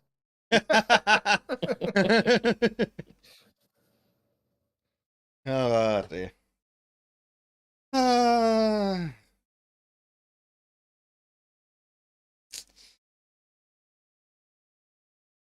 Okay, should we since we're on the topic of stupid idiot vegans, should we look at the envirotards? Oh, let's. Well, Sweet. billionaires emit 1 million times more greenhouse gases than the average person, study finds. No. So, Who would have ever considered that the richest, wealthiest, and most exorbitant people on the planet could possibly do such a thing? see, the problem with this is CNN's still lying, because the studies are lying. Because they're not actually looking at the billionaires. They are, oh, of course it's fucking Oxfam. Remember when they used to be not slightly less shit? According to the Ever since I heard that they were having their own Oxfam people raping children, I stopped supporting them. yeah. I can see how that would So work. they're actually looking at the billionaires' investments. Oh, well done. So you've compared you've inflated billionaires with corporations, you fucking retards. So we can For disregard. fuck's sake. So we can throw out their entire fucking argument. And that's how they get 1 million times more. Because they look at people like fucking, oh, what's his name? Dipshit who owns Amazon. Bezos. Bezos. Yeah. So they look at fuckwits like Bezos and pieces of shit like Gates and all the fucking super rich oil mining people and go, massive corporation with 1 million employees make more greenhouse gas. Fucking idiots.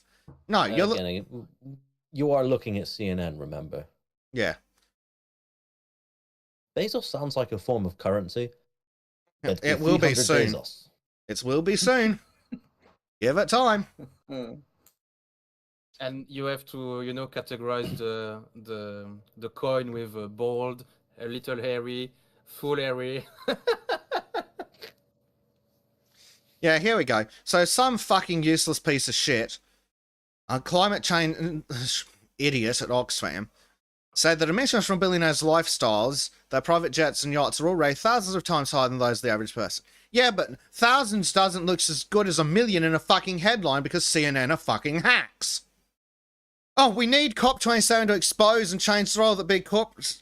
Yeah, we need them to fly on their private fucking jets to circle jerk each other about how they're screwing over the poor people and then fuck off on their private jets again.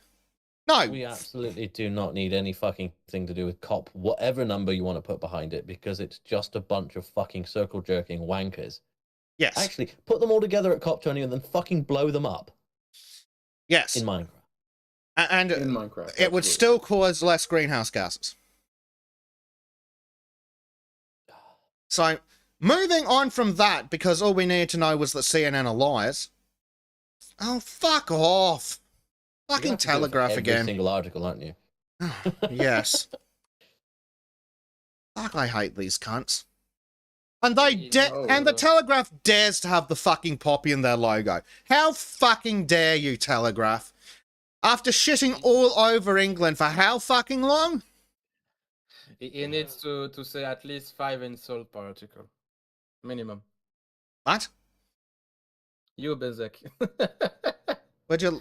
You need to say at least minimum 5 insults per article before going to another one. Oh, no, I'm getting 5 fucking insults out per headline at this rate. For a paragraph. Now, the boys on the boys on the Lotus Eaters did mention this one. China pumps out more pollution in 8 years than UK since Industrial Revolution. But but the UK and Australia and America, we're the fucking problem. No, fuck off. Yeah, I might. Yeah. I might get a fine if I recycle incorrectly. I just don't bother recycling. I literally just don't give a shit. Like, fuck Oh, you. same. I'm tired. Just as well, most of it all just ends up in friggin' landfills If anyway. they wanted, they could easily make a biodegradable packaging. They've already had people like Tesco looking into purchasing that kind of stuff. You could have all of the fucking excess waste be biodegradable. It's not actually that difficult. No. The big problem is that's not what's causing the fucking pollution. It's not the little man. It's China. But yeah, it's just China. no, Yeah, they're fucking- sitting there in England going, we're going to have power outages in winter because no Better oil, not because smoke my oil pipe in case bad. that cause global warming. Meanwhile, in China, It's crazy. You said about getting cold in the winter and no gas, blah blah blah. Because here in Belgium, it's 80 degrees Celsius. We are in November, mid-November. I'm sorry, good, did you actually. say 80 or 18? 18. Okay. I thought you said 80. I was like, Jesus. No. It's 18 Celsius. but isn't that hot for Belgium? For Belgium, it's really a hot autumn. Yeah, We I had a thought warm so. autumn here in Newfoundland as well. Yeah, see, I mean, normally Here in we the States. see, normally 18 average is where about my 16 in the UK. 18 is as low as air conditioners are allowed to go in Australia. Ooh, What? Yeah, kind of. It's Australia. fast, It's not but surprising that there's a legal limit to how cold you're allowed to make your house with your own AC. yeah, air So con- in Fahrenheit, it's 64.4. Mm. So yeah, for mid-November, it's quite hot, to be honest. I quite enjoy the winter because we get down to minus figures quite often, and it's just perfect fucking weather for me. I'm just like, But it's really funny because everyone's we're gonna have a cold winter, blah blah blah. It's one of the hottest ever.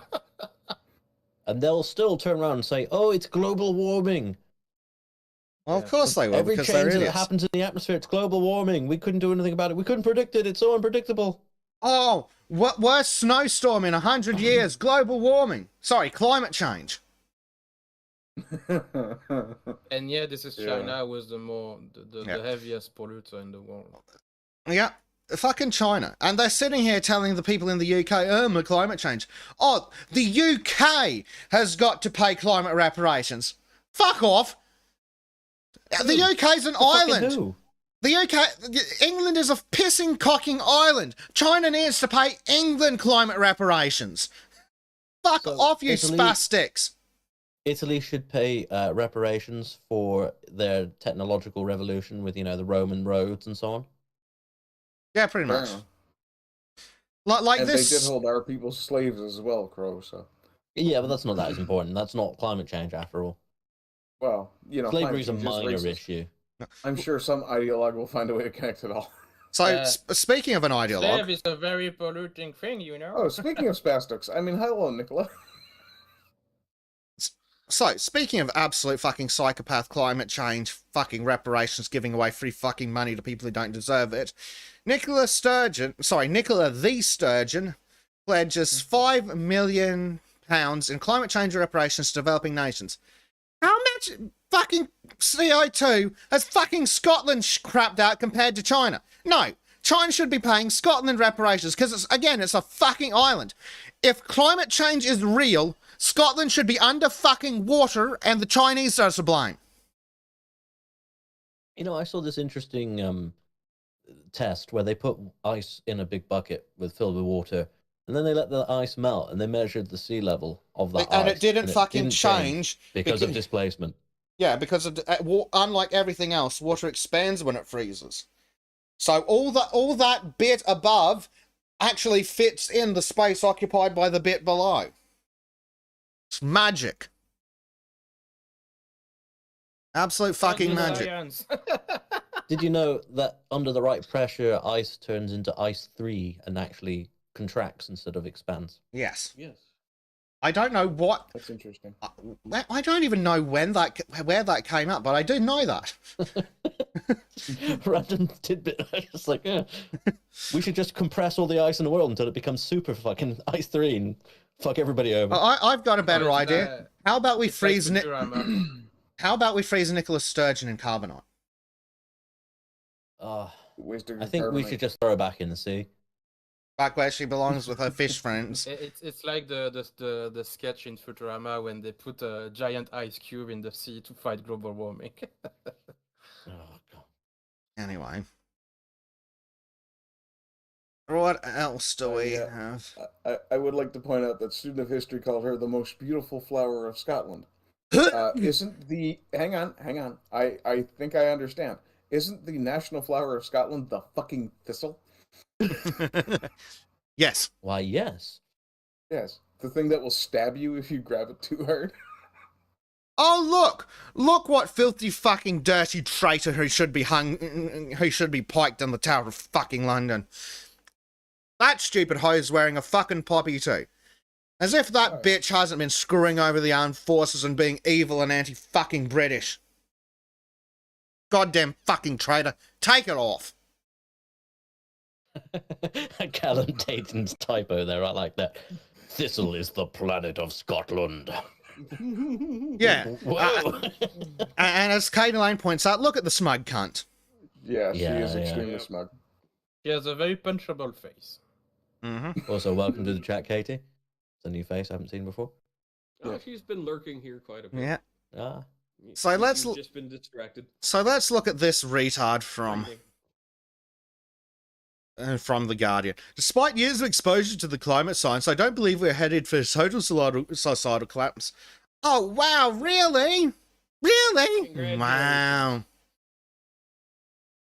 Anyway, I can't be bothered reading this. she LSD is the blaming men? national pastime of Scotland. That would explain quite a lot. I thought it was heroin. I mean, you gotta mix I and thought match. it was Iron Brew. That was an awful accent. Ugh. I can't do like a soft Scottish accent at all. There is no soft Scottish accent. Well, no, there's people like Sean Connery. That's soft. Oh, Fair. you have to love a man who's so Scottish that he plays an Irish accent as, yes, laddie.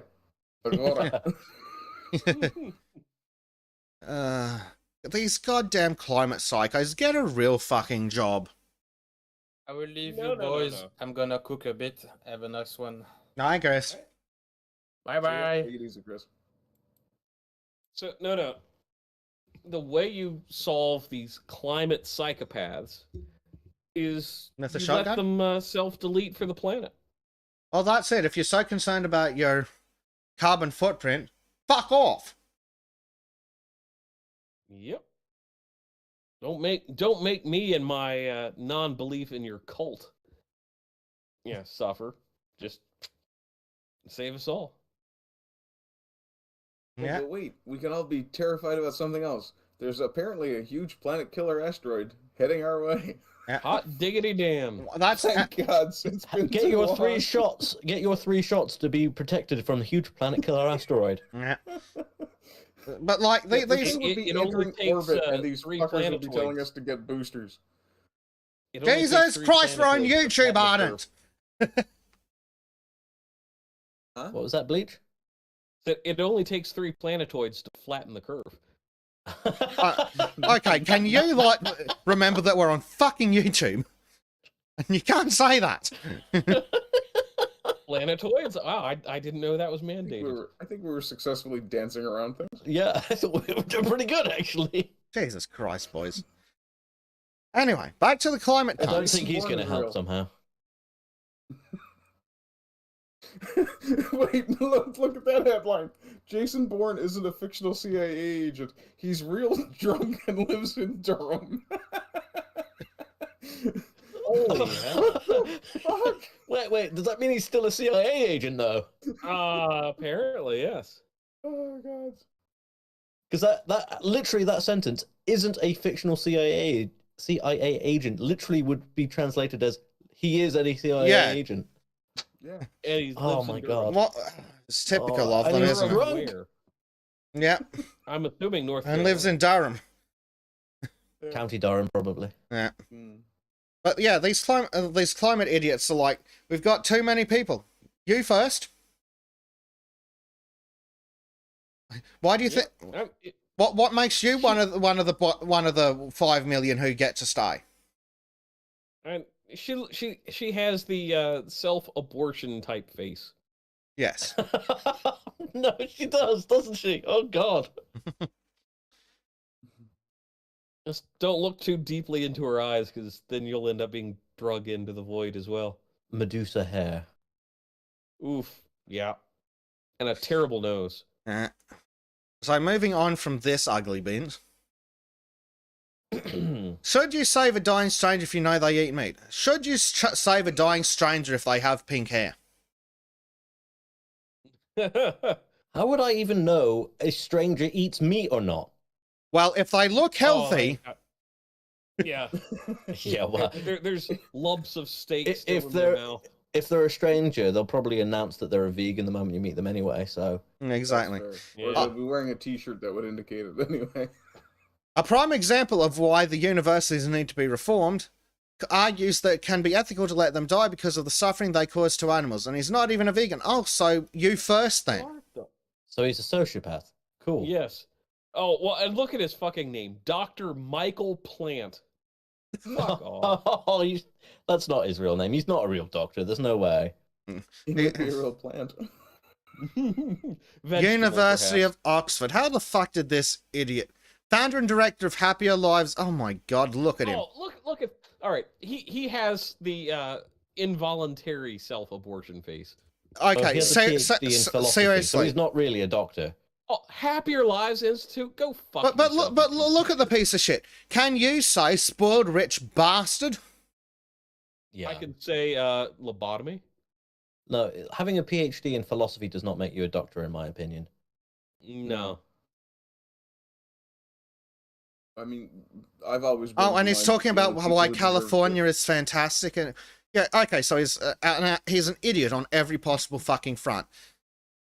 If you asked him what direction the sun rose in, he'd say the fucking west. No, he'd probably Probably say say the north. up.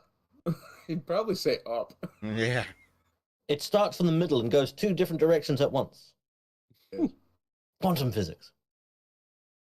Well, it's not even the trolley problem, Tristan. And the trolley problem is a stupid problem because legally, if you touch the fucking thing, you go to jail. So fuck it. But I saw nothing, and I'm out of here. Yep.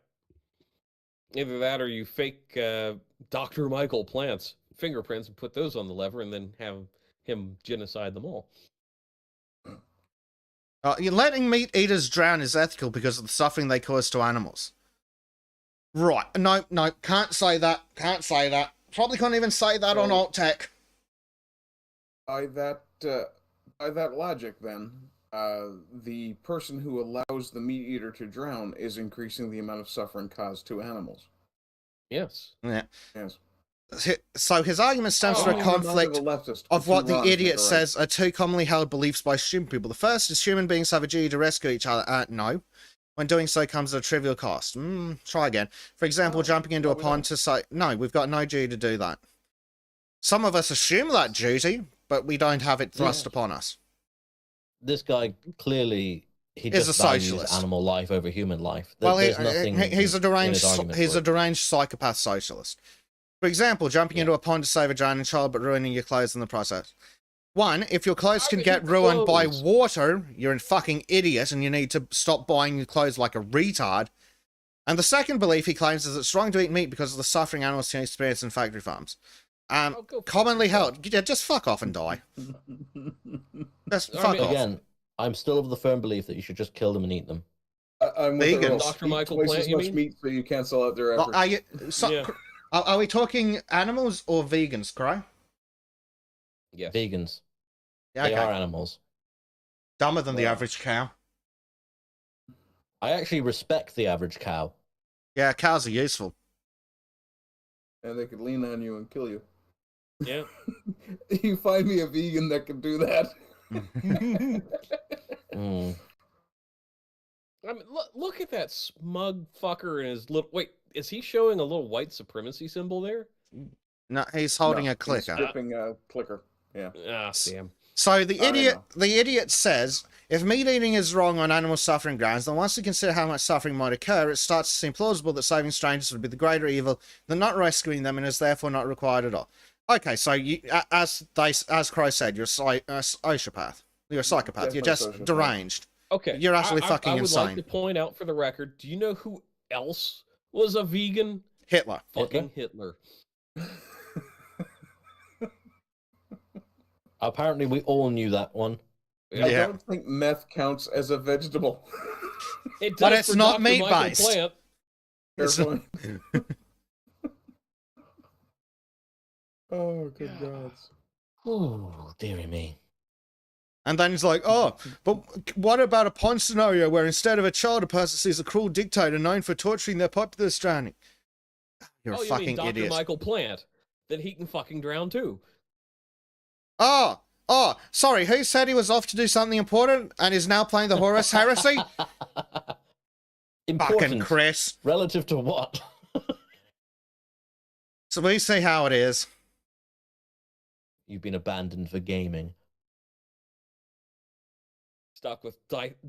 Oh, Dieter. Dr. Yeah, Dieter Michael Plant. Dr. Fuckwit has previously described himself as a welfareitarian, someone who eats animals only if the creature has experienced a happy life prior to their death. Well, how the fuck do you know that if you don't raise your own How do you animals? quantify a happy life? Do they? I mean, obviously, I think animals do experience emotions to some degree, but not to the same complexity as humans. So, can you define their happiness for me? Yeah. Like, Is it just your vicarious assumption of their happiness? well, his Yes. his argument seems to be that because factory farms exist and some people eat meat, then we should then we should let anyone who eats meat die. Like I'm against factory farms too, but I'm not suggesting that we kill everybody who's ever eaten meat from one. Mm-hmm. It's ridiculous as first comment. I like that. Since he's so dumb, let's take away his food and let him starve. Yes. The appropriate solution. Dickie79 is my personal hero today. Yeah. Yeah. Leftists and moral sociopaths are the worst of moral sociopaths. I'm so glad to see we found our people in the chat. Yep. Yep. Yeah. Oh, great. Would a vegan happily be rescued by a meat-eating fireman or member of the public? You're a cult. Huh. Nice. That reminds me, would a drowning Australian happily be rescued by a member of the emergency services? Mm-hmm. Oh. Yeah, no. No. Yep. Lee G is correct though. Oh boy, there's a lot of comments. We're gonna have yes. fun.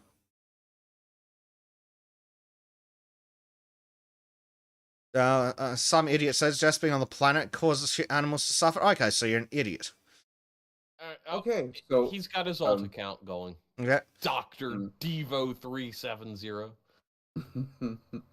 Plant. If this guy who can barely spell says, if human had never eaten meat, we would never have evolved small.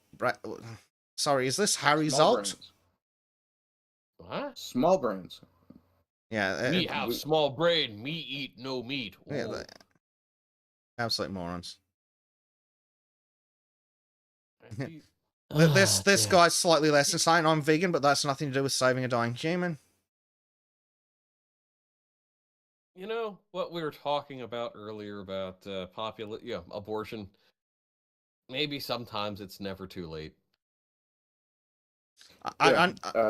Zach 1 has it. By killing the animal for food, you have interrupted its happy life and made it an unfulfilled life. Sorry, what? Well, the only implication is either he's walking around, this Dieter is walking around waiting for an animal to drop dead naturally, or he's actually, essentially, he's having the animal's life ended. Yeah. Yeah, unless he waited till it drops dead. Yeah. Yeah, prematurely. I think Tristan made a very good point in here compared to what I was saying earlier. He said, you can compare the lives of free-range cattle versus veal calves and conclude that one has a better quality of life than the other without having a full window into the cow's inner life. However, I countered, probably not with anything. My point is probably complete fucking nonsense, let's be honest, but I responded, but the quality of life isn't a happy life because happy is a human emotion, so we anthropomorphize onto animals. Being happy and being content in terms of the quality of your living is not the same thing, in my opinion. Well, you can have happy cows, as Tristan points out, but this is more of a smaller farm thing, where it's where you're more in farmyard raising an animal. Yeah. When, All I'm thinking is the difference between human consciousness and the consciousness of cattle, comparatively. And I agree with him in the fact that I've seen cows absolutely loving these cattle brushes and stuff. So but you can again, conclude that you're is a form seeing of happiness. you're normally seeing those on dairy farms, and you're seeing them in much smaller numbers of cattle.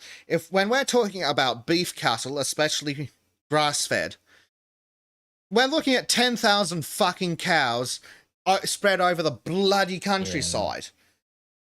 Yeah. Are they happy? Maybe. They're just mooing around.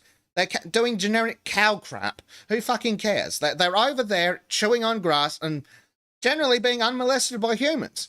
Like a human may pop in from time to time to vaccinate them or something, but they're generally left alone. From their hooves. Yep. And I think we can. And I don't know. Are they happy or are they content? Who fucking cares? But yeah, I think we can all agree that they're far better off than anything factory farmed. Honestly, I think I'm trying to get at that kind of send me into the Christian space where I go, okay, you know what? We were put here to be stewards of the earth. The animals are there for our use. Fuck off. Yeah. One thing I think is the key point I'm trying to make is not so much the definition of whether they are actually happy or not. It's more that the reason we want the cattle to have a happy life is not for their benefit so much as it's for our own.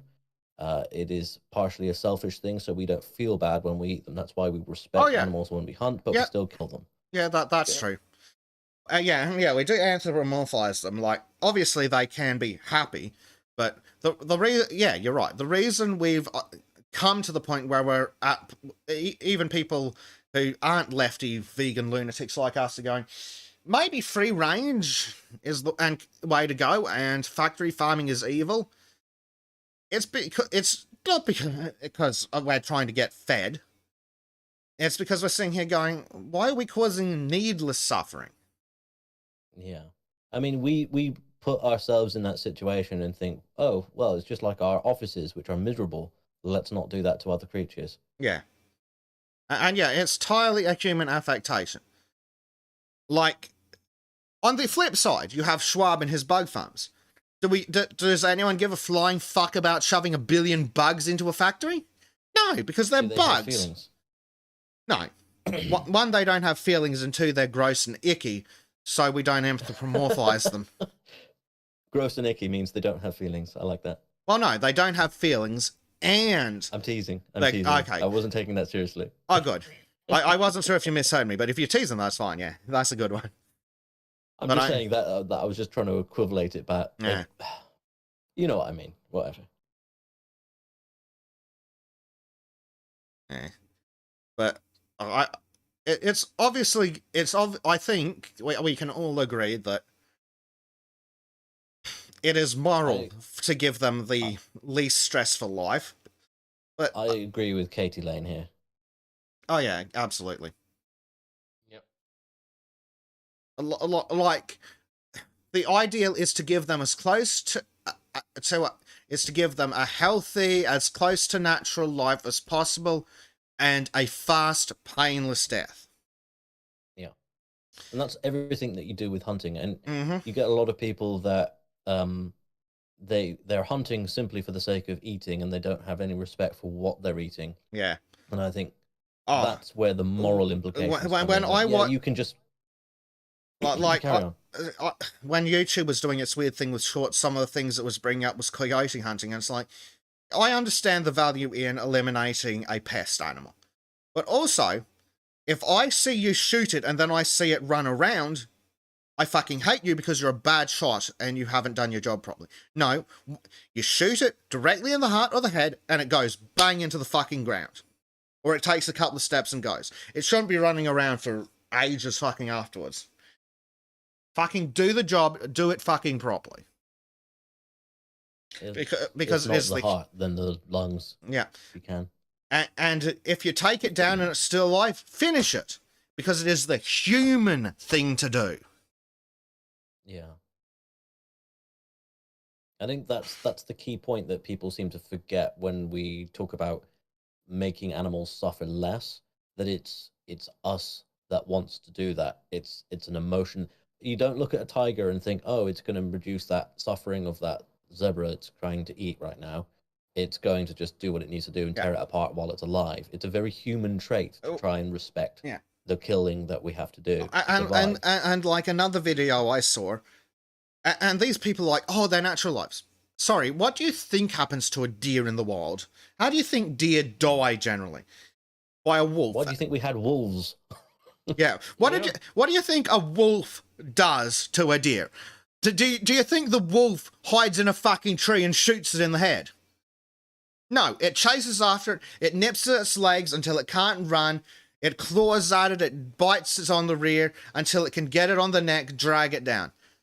Like, I saw a video where this poor deer had been attacked by some wolves, and it had had its legs ripped open, so its rear legs ripped open, so it couldn't move.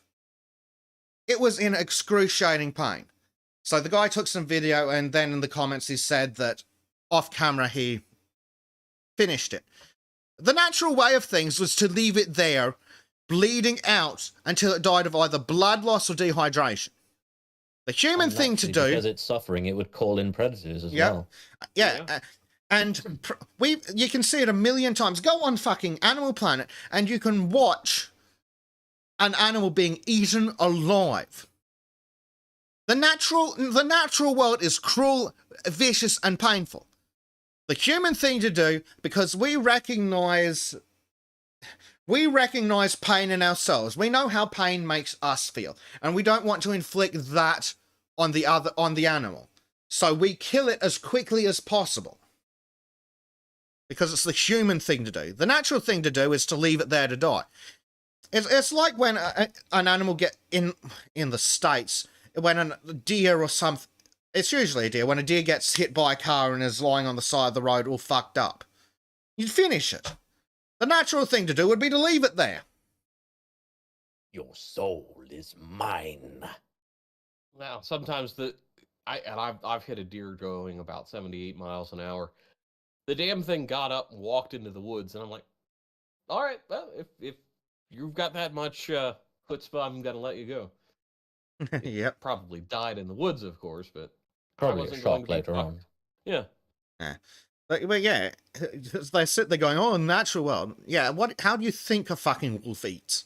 Like, are you suggesting that we should go kill all fucking wolves? Oh, but it's natural for them. Yeah, why do you think we have canine teeth, you fucking retard? But this is entirely why I was saying earlier about it's not so much about the cow itself being happy and how do you define what its happiness is. It's about whether we find what we have done morally apprehensible or not. Yeah. And for some, that line, I guess, with vegans is the killing of an animal in any way, shape, or form is too much for them because they're obviously not able to understand. Yeah. And I'd love to ask them. Okay, we release all the cows. What happens to them now? Go on, explain it to me. Yeah. We stop shooting coyotes. What happens to the fucking chickens? What happens if we reintroduce wolves to France or Paris specifically? Well, it'll probably be a better place, actually. Yeah. Say, people keep arguing, even Carl keeps arguing against bringing wolves back. I think we should bring wolves back to England. I do. Because I'd love to see some wolves about. I'm like, yep. Oh, but they'll attack kids. And I'm sitting here going, and? First, he builds character. Kids stupid enough to wander in the wood unattended. Did we really need them growing up and breeding? You want to increase breeding rates? Well, increase child mortalities. There we go. Yep. Okay, that's a dark way of going about it. But hey, I mean, you got to get that breeding material out there, you know. Bring back the wolves, and if the kids get in, it's their own damn fault. And if the people get eaten, if the kid can't survive a wolf attack, he's not strong enough to be worth raising. Yeah. Well, if the kid's dumb enough to be where the wolf is, he's too dumb to be in society. And oh no, wolves are attacking farms. Well, maybe we should bring back guns. Well, the gun is the ultimate solution for human dominance. Yep. And while we're at it, we'll do away with school zones, because if the kid's dumb enough to get run into traffic and get creamed by a car, do we really need them growing up and breeding? I mean, all kids are dumb enough to do that, to be fair. Yeah. But still. At that point, it's not a matter of Mother Nature or survival No. of the fittest. There we go. No. Inappropriately. Look. An adult dog is as smart as the average 4-year-old. If you can teach your dog not to run into traffic, you can teach your kid not to run into traffic. Therefore, if your kid is older than 4 and dumber than a dog, did we really need that kid? It would need the dog either. I mean, dogs are useful. Well, this wolf has taken my child, so I'm going to take the wolf as my child instead. I mean, Raise it as my own. Instead of dog moms, it's wolf moms. Yeah. Yeah, Callum, but the pedo gangs would be the first to go, wouldn't they? Because people would just be leaving them out just to be eaten. well, feed the pedo gangs to the wolves. Release the wolves in Rotherham. Like, their solution is this, Rob. Yeah, like Monkey says, release the wolves in the UK, argue we need to bring guns back, get guns, shoot commies, domesticate wolves again. And then have big fucking wolves that we've bred to be horse-sized, and then we'll go into battle with the French, because that's tradition. Riding wolves instead of horses, do it properly this time.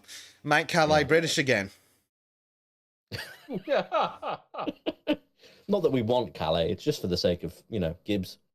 Yeah. Well, the fucking foreigners keep coming from Calais. If we make Calais British and then install a fucking fence there, we've solved the fucking problem.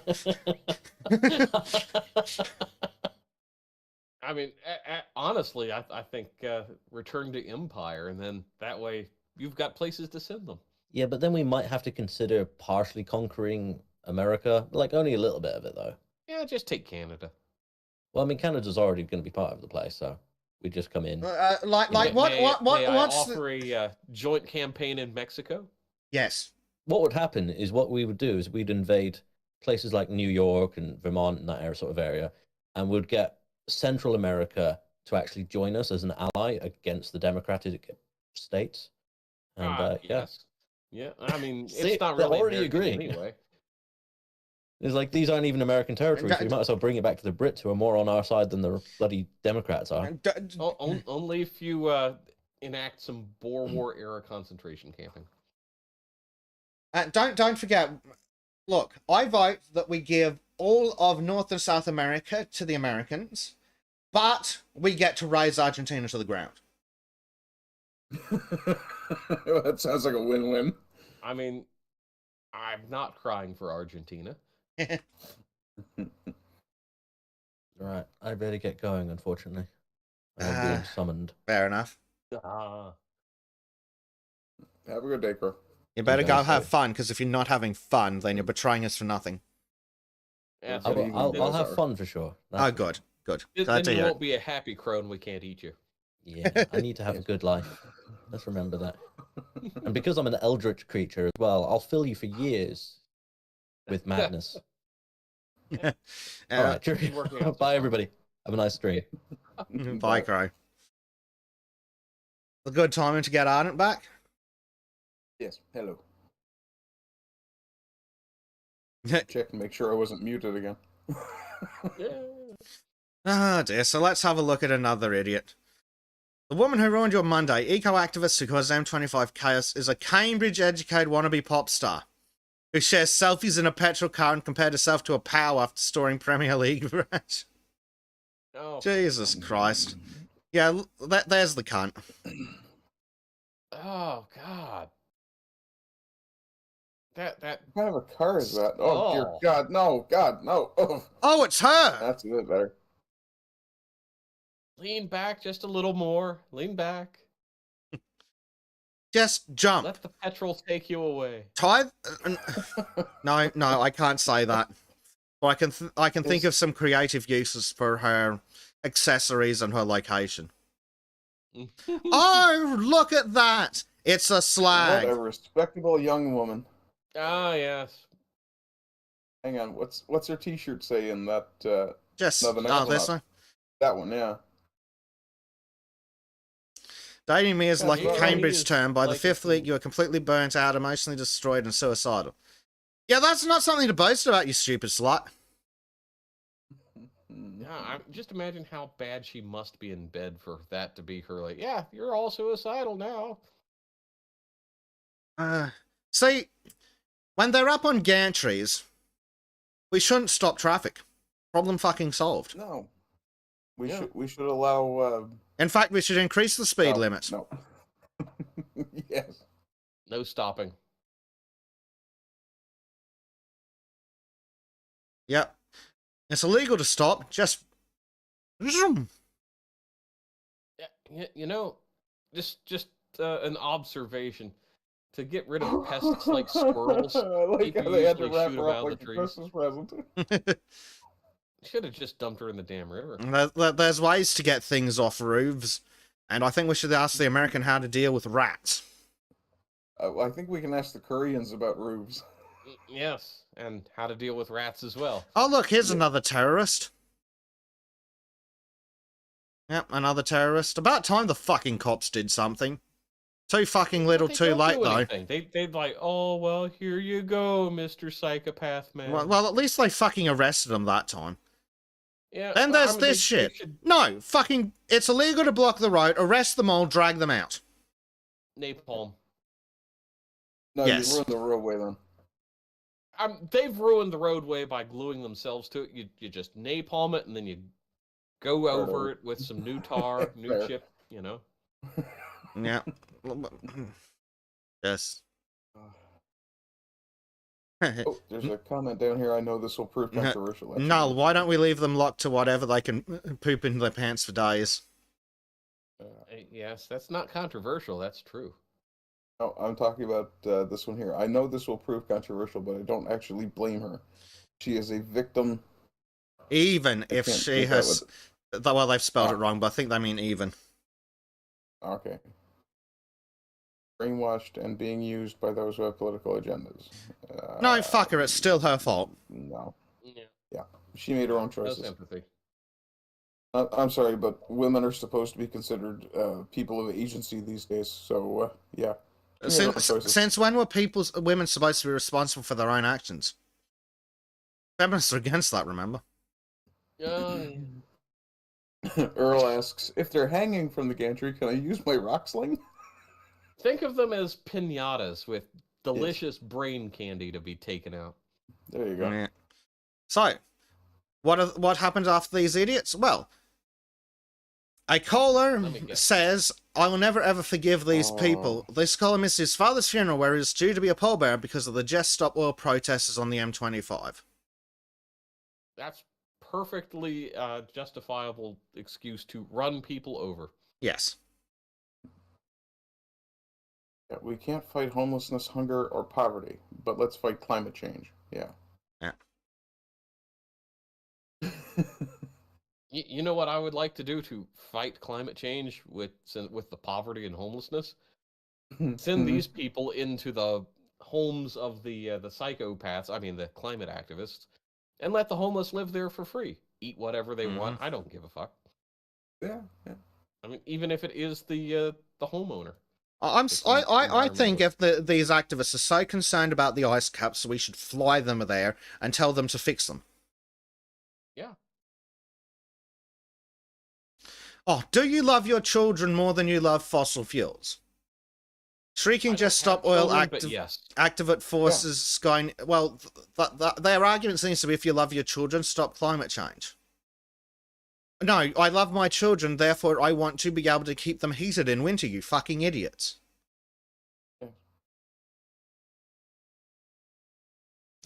But eco-terrorists harass someone at Sky News. Oh look, some more criminal scumbags. Oh wow. Look at this stupid bitch. She's so fucking happy with herself. That picture. Yep. But that's the face of someone who knows they're going to be out in a couple of hours. Oh yeah. And what a hideous fucking nose. Yeah. So punchable.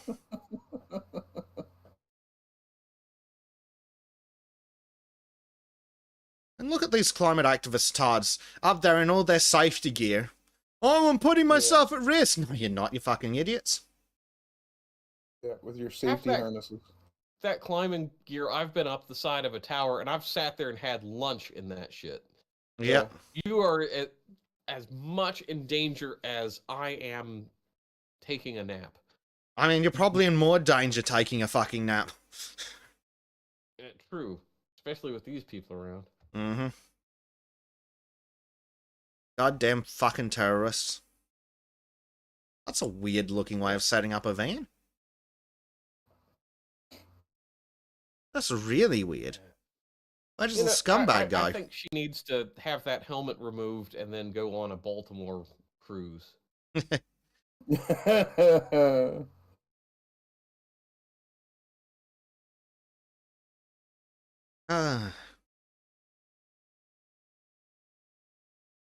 The comments are not impressed. National disgrace.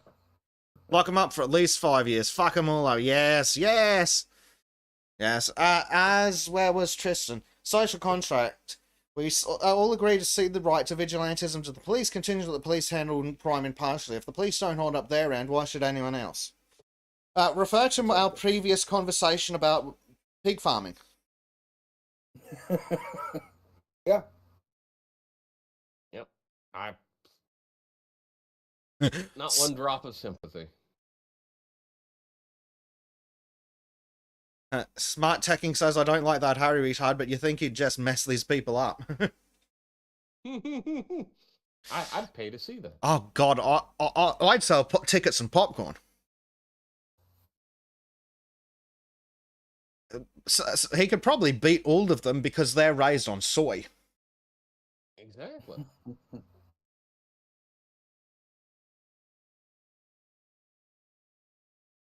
Come the soy. Indeed. That's the really sad thing. Nobody thinks about the poor plants.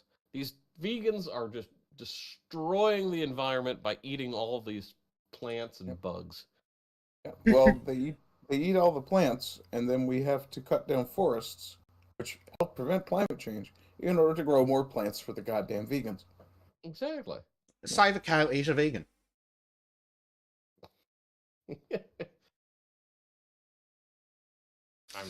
That is really the only solution. Okay. Eat vegans, plant flowers. So, I've got good news for everyone, and Trim is not here. There was only one thing that came up relevant in Non-Swatch, so I've decided we're going to cancel the segment this week. Hooray! So, what do we feel like? Migrants doing migrant things? Governments doing dumb things with migrants? The Taliban having fun? Non-Swatch? I was gonna say, yeah. And women posting their L's on BuzzFeed. Ooh, that sounds fun. Yeah, let's have a look at that one. BuzzFeed. Oh dear God. The accused! Vulnerable women are routinely prosecuted and imprisoned for false rape claims in the UK. They're not vulnerable if they lied. Like, do you know how fucking hard it is to prove that it was a knowingly false claim? Like, we're not talking about people that couldn't prove that the dude did it. We're talking about ones where it was proven that they lied, you fucking piece of shit. It's not uncommon for judges to call these women wicked. Yeah, because they are. One male judge said a convict had betrayed the sisterhood, which she had. Every lie about rape makes it harder to convict real rapists. It's not exactly rocket science. It's funny that.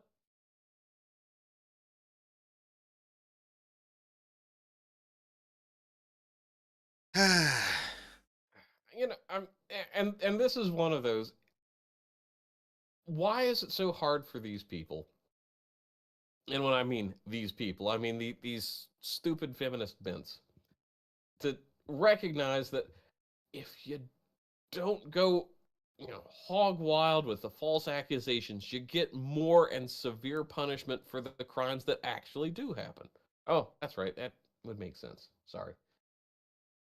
Yeah. So let's ask you about the rape case against Dumb Ho's ex-partner had fallen apart.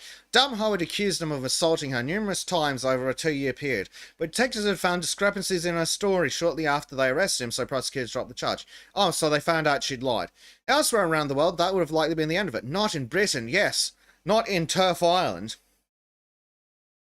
Instead, one afternoon in January 2012, police in Bristol, a city in southwest England, called the 28-year-old back to the station for another interview. Dum Ho thought the purpose of the meeting was to bolster the case against her ex. Police were indeed trying to make a case against her. What Dum Ho did not know as she answered the detective's questions was that she was now suspected of perverting the course of justice by fabricating her allegations. The crime carries a maximum sentence of life in prison, if un. British authorities are supposed to exercise extreme caution when deciding whether to prosecute someone for lying about rape, especially if the person is vulnerable if it's unclear whether the accusation was made maliciously. Okay, so she wasn't vulnerable, and it was clear that the accusation was made maliciously. You're not exactly doing a good job defending her, you fucking idiots. Oh, Dum Ho ticked many of these boxes. She told police that she'd had an abusive childhood. That doesn't excuse shit. Police later said in court that Dum Ho had been extremely reluctant to move forward with the case against her ex in the first place. In fact, oh, here we go. We're blaming the police now. In fact, detectives blindsided Dum Ho when they arrested him without her knowledge or consent. Why the fuck does that matter? If the police are aware of a crime, they're supposed to do something. Yeah. And in their next fucking breath, Talk to the police. in their next fucking breath, they'll be complaining that the police didn't investigate and report a rape. Like what the? This is literally what they wanted. She reported it. The police arrested the dude. What fucking? Jesus fucking Christ. Tristan in chat says, "I'd love to see the benevolent false rape accusation." Yeah. Oh, well, it wasn't that great of a time, but he still, got me pregnant with the child I never thought I'd have. He. Blah, blah, blah, blah, blah, blah. Right, by 2014, Dum Ho was on trial. She pled not guilty to perverting the course of justice, was convicted and sentenced to 3.5 years in prison, separating her from her 9-month-old baby. The judge declared that she had lied in a completely wicked way. Dum Ho is now a convicted criminal, virtually unemployable, and forever tarred as a liar. Oh, it's fine when it's bad when it happens to her, but if he'd been fucking done, oh, that doesn't matter. Also, convicted. Convicted. Yeah, here's the Huffington Post article. So she was tried by a jury of her peers, and 11 of them agreed that she was a scumbag. A law graduate. Yeah. Wow, that says a lot about the American legal system right there. Oh. Or, well, English legal system. The poor bastard was arrested, charged, and held in custody for 36 days before police confirmed he had clear alibis for the dates of the alleged rapes. He wasn't even fucking there. But that's because you didn't know me. Fuck off, you cunts.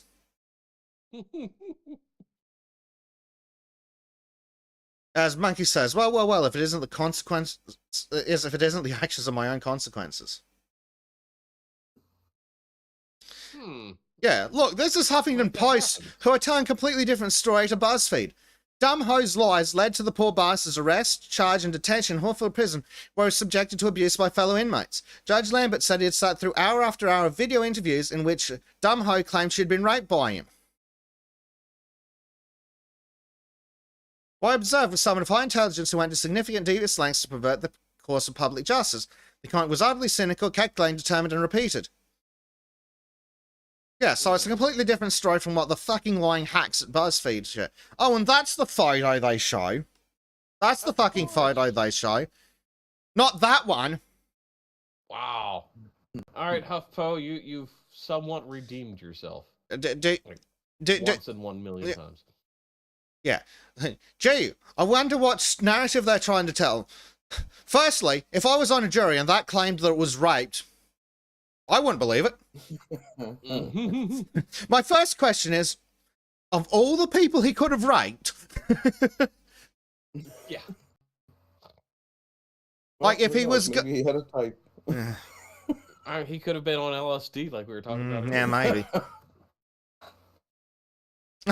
A BuzzFeed News investigation found that UK authorities are exceptionally aggressive in pursuing women for lying about rape, prosecuting hundreds over the past year. Oh, how dare they prosecute people for breaking the law?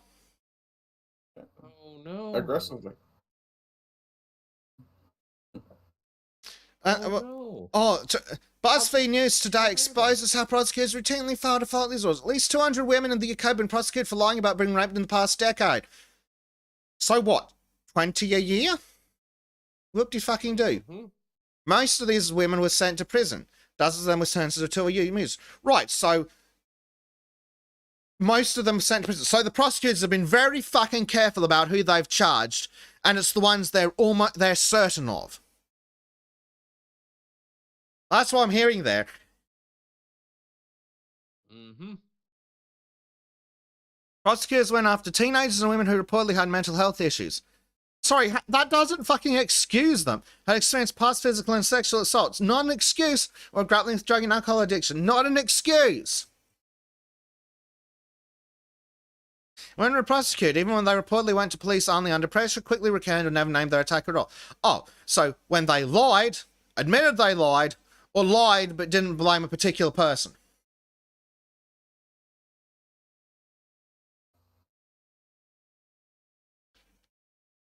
The CPS has prosecuted women who police are not sure had lied. In one instance, detectives declined to charge the woman for making a false complaint. Prosecutors went ahead anyway. Oh, so one fucking incident. Oh, some dumb Labour MPs, who cares what that stupid whore has to say? And blah, blah, blah, blah, blah. Yeah, then there's the fat bitch that cried rape 15 times. 15 times. And it was Wow. another one. Like, these are the ones that accuse multiple men, and that's the only reason they got done. Like, in this one on the left, one of her victims was given 7 years in jail. Until she lied another 14 fucking times, and it finally came to light maybe she was lying the first fucking time. And they don't just prosecute disbelieve rape complaints. They only prosecute ones where it's provably a lie. We know this by the high conviction rate. 200 women, most were sent to prison. Yeah, right. So they were only prosecuting the ones they were certain had lied. Well, yeah, that's kind of the point. They're supposed to only prosecute people they are certain have committed a crime. Yep. Mm-hmm. And they're clearly doing that here.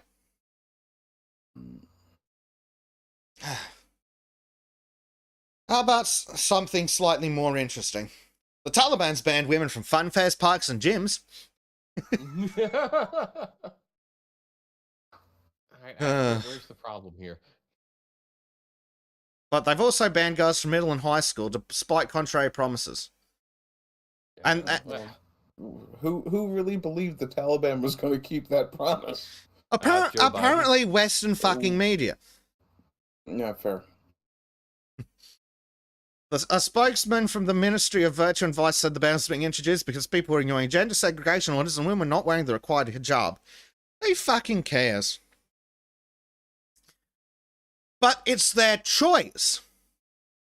It's their choice. But it's required by law and they get beaten if they don't, but it's by choice. No, fuck off. So speaking of... Oh, Callum Dayton in chat has a good point. There's a lovely lesson from Garrick, that's a character from Deep Space Nine, about the boy who cried wolf. It goes like this: you should never tell the same lie twice. Yep. Yeah. So, what do we do? What's England going to do with the migrant problem? Well, they're going to house them on cruise ships or in university halls of residence. Oh yeah, that's going to help the fucking rape rate on university campuses, is it? Oh my God. Wow. Let's put them where they can get easy access to young women. That's a brilliant fucking idea. But, gee, this scantily, like we were talking about earlier, all these scantily clad women, they're clearly violating the Quran. Well, yep, so they're violating the Quran. Therefore, they're whores. Therefore, they don't have human rights. And they're not Muslim women, so I can do whatever I want to them. Yep. Yeah, this is going to end spectacularly. Britain is facing a £2 billion bill every year to house its 50,000 migrants in hotels. Yeah, how about we put them in cannons and fire them back to France? Or if we do have to house them while they're being fucking processed, how about we build a fucking fenced-in compound, put them in tents? They're refugees, aren't they? A tent, bread and water is better than dying. I thought you were afraid of death. If you're not afraid of death, then you're not a refugee, get out. And that should be the test. We shouldn't be putting so-called refugees in fucking good accommodation. No. And it's like the people who complain about them on Manus Island. No, if they have access to clean water, food, a tent, and clothing, either they're a refugee and they're fucking grateful for it, or they're not a refugee, they whine and we send them back. You complain, you're not a refugee, fuck off. Yeah, I've got an issue with the headline here too. Why is it more of a concern to the Daily Mail about cruise ships rather than the university halls of residence? Because cruise ships is special. But yeah, they're not. Yes. But they're not thinking cruise ships makes a good headline. University halls of residence, they're not thinking.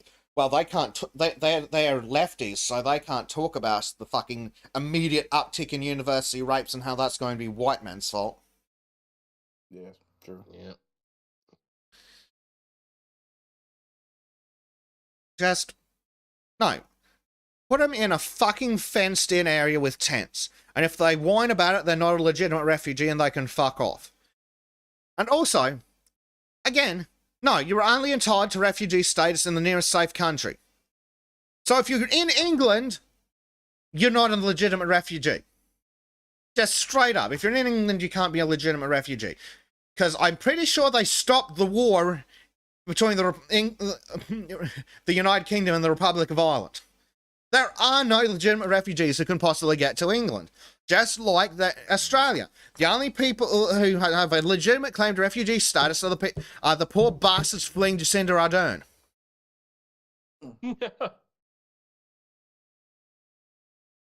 Well played. I can certainly sympathize. Yep, well, that's it. The fuckers that have had to cross through 73 countries and Mexico to get into the States versus Ardern, who's living under an actual tyrannical dictatorship that is oppressing him politically. Yeah.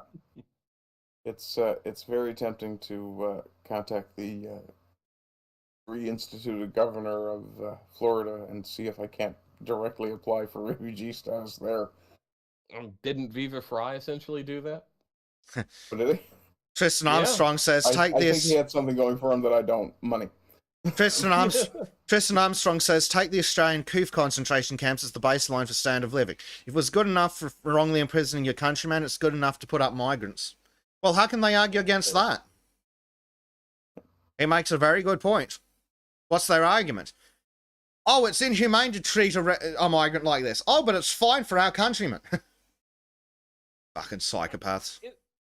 Isn't it amazing that we've entered a realm where treating your citizens like utter shit, but refugees have to be raised up on high? Yeah, it's madness, isn't it?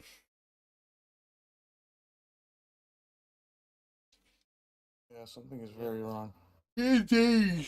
Okay, we have one more article. Trim has poked his nose into...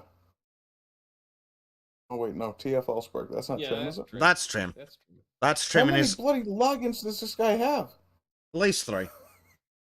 Ah, okay. How many do you expect him to have? I had to keep bullying him to use his Art Shack one when he was on various other streams. You're supposed to be shilling yourself, you idiot. And the best way to do that is by just doing your normal in-chat stuff, but on the right fucking channel. But he says he's got 4. Fucking hell. He says he'll be right back. How much you want to bet we just shamed him into changing his he's going to be back in he's going to be back in 3 different accounts, which is great. It's going to boost the view count. The unique viewers is going to skyrocket. I'm okay with that. Oh, Look. There we go. Now we're talking. Prime Knight says we need to consider enhanced interrogation techniques of elected officials to discover the actual plan. Well, can we talk about my idea? Can we talk about my idea? Can we talk about my idea that official misconduct should have scaling punishments up to and including capital? I don't disagree with this. Sorry, what? Run that by me again. Official misconduct should include capital punishment as a possible option. So this is elected official misconduct? Elected officials, government officials, police, anyone who's paid by anyone who's directly employed by the state, including teachers. Oh God, yes. Especially teachers. Especially teachers. teachers. Anyone who's employed by the government who doesn't follow their job, like obviously the base level is dismissal. Then we give them assorted charges, fines, prison time, and if they do something particularly egregious like nonce a kid or lie or lock down the country, we hang them. That works. Yeah, sounds like a definite plan. Apparently Nick B did make this a point in his rework the prison system. He'd probably run rework it the same way I do.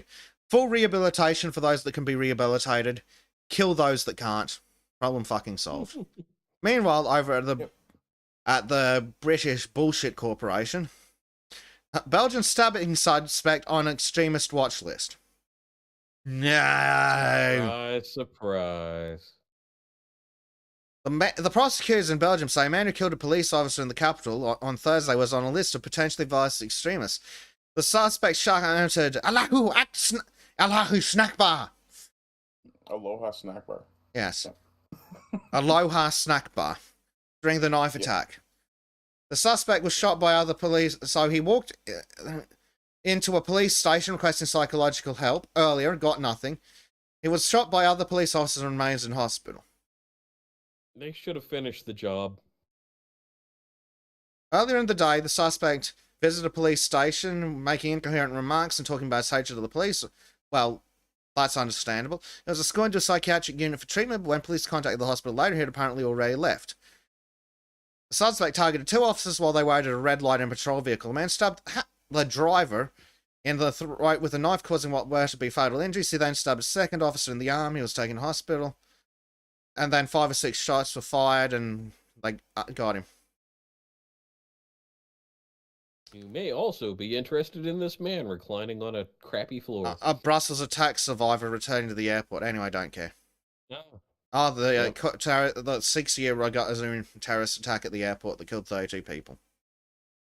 You know, I'm sorry. There's only one demographic that seems to be causing this problem, but we can't speak about that because, that's a phobic thing. Yeah. Yes. It's the phobic. I mean, when I first saw the title, it was like police officer stabbed, and I'm like, oh no. Anyway, maybe you should have thought about that before you imported a bunch of criminals.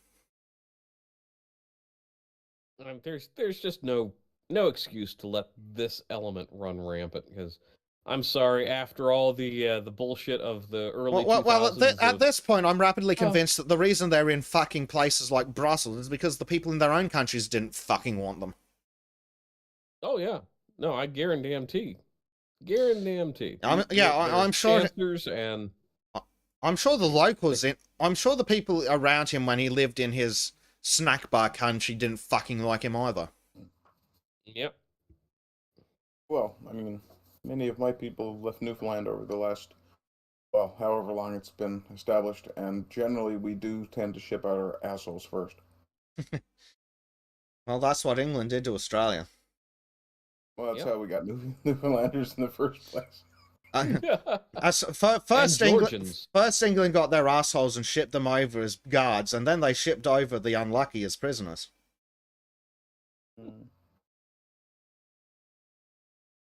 Yep. Yeah, this sort of thing needs to be stopped and hard, and we need a Charles Martel type to come. Yeah.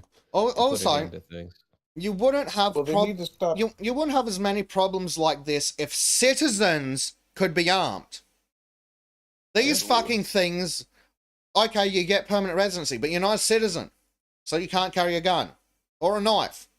Like, obviously, criminals were still criminal, but as Texas and Florida will tell you, it's a whole different ball game when a criminal pulls out a gun and 6 people shoot him, and then little old granny wheels over and finishes him with a 38. Yeah, the thing that I don't understand is why there are extremist watch lists and not extremist removal lists. Well, that's it. If you believe that they're a risk to your country and they're not a citizen, throw them the fuck out. Just deport them. Oh, but I haven't committed a crime. Well, only citizens get that protection. Get out. Yep. Pretty much. Bye-bye. You know, it's ridiculous that these people get treated better than the citizen criminals and treated better than the citizens in general. But they truly do. Like, it's fucking unbelievable. Like, especially with minor criminals. Like, say shoplifters, say an immigrant shoplifts. Like, I don't think it's of value to put that person in prison for longer than it takes to try and convict him. I just put them on a plane, fuck them off. And if they ever come back, then we keep them in prison for 20 years. Exactly. But it's not worth the expense to keep them in prison and then send them home. But you've got to fucking send them home. And, you know, what value are they adding? Because you always hear, oh, well, you know, there are all these doctors and engineers and blah, blah. Like, no, this guy went on a stabbing spree. This is not an engineer. This is not also, they're doctors, they're doctors. I'm sorry. The NHS is screaming, crying, and begging for doctors. The fucking government will pay doctors to come to the UK. They're not fucking doctors. No. I mean, Tristan's telling me that there's a fantastic variety of restaurants. Yeah, I would rather eat bland gruel the rest of my life than have these terrorists in my country. That's it. Well, that's it. You can still fucking import spices from India without these scum. Yep. And again, these aren't the ones coming over and setting up the restaurants. No. Like, this is why we like the Korean and Chinese immigrants. Most of them are used to hard work and will set up a small business. They just want to make money, look after their families, and be left the fuck alone. You know, like the rest of us. And I'd be curious to see, you know, like 10, 20 years on with some of these, if they don't return to their home countries with milking our systems as much as possible so they can live like kings. Yeah. Well, I want to know what percentage of second and third generation immigrants go into useful fucking professions, and what percentage stay on unemployment their entire fucking lives.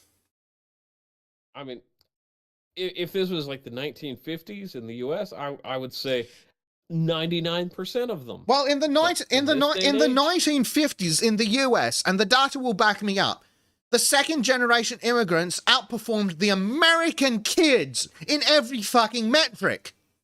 Exactly. But nowadays, you get the 1% that are excelling. The rest are just, they're leeches on society. They truly are. In every single way. And, blood drawing.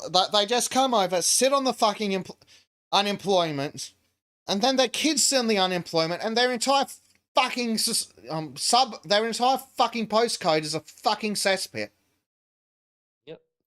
And Arden looks like he's exhausted himself from the night's activities. Like it's bad enough when it's bad enough when shitbag groups of single mother and assorted scumbag natives do that. But the fact that these immigrants are doing it, fucking acceptable. Yep. And in my lady's defense, no. There was some American guy who kept me up on a stream most of the night for the midterms, and then 2 days later, I was up most of the night for another American guy. But that was like a week ago. Mormon hit pieces. What's that? That was like a week ago. Yeah, no. That was definitely Tuesday. Stuff builds up if I don't get the cover to deal with it. Ah, dear. Right, let me check live shows and see if there were any submissions. Otherwise... what are you saying? Black pudding isn't that great. No, you do not understand blood pudding then. It is amazing food. Yep. Good gods. It's not even...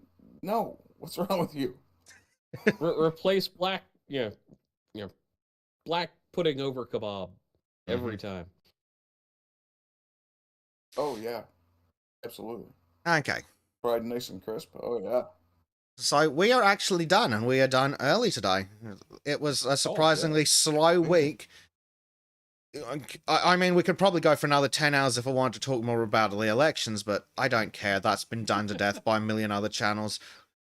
If you want... especially at Bleach Demon Yes. on YouTube. Yes. Rumble and Odyssey.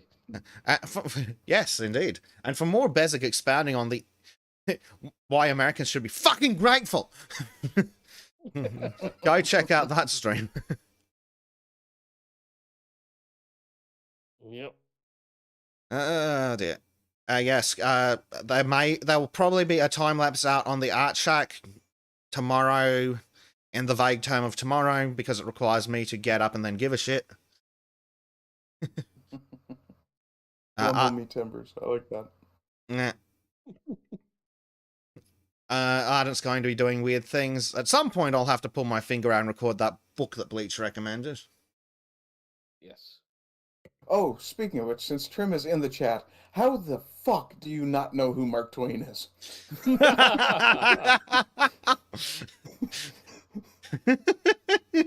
I'm sorry, you must have at least heard the name, even in passing at some point. You speak the English. movie. The fucking claymation movie. For fuck's sake.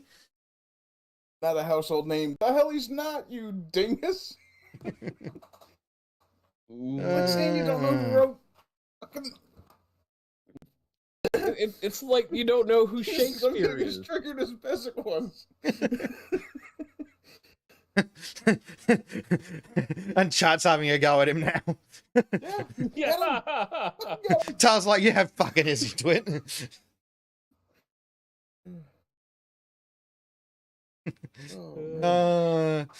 So when we have the Sultans get together, we're going to play... We're going to have a pinata, which is basically going to be Trim covered in paper mache, and we're going to beat him with a sock until he knows who Mark Twain is.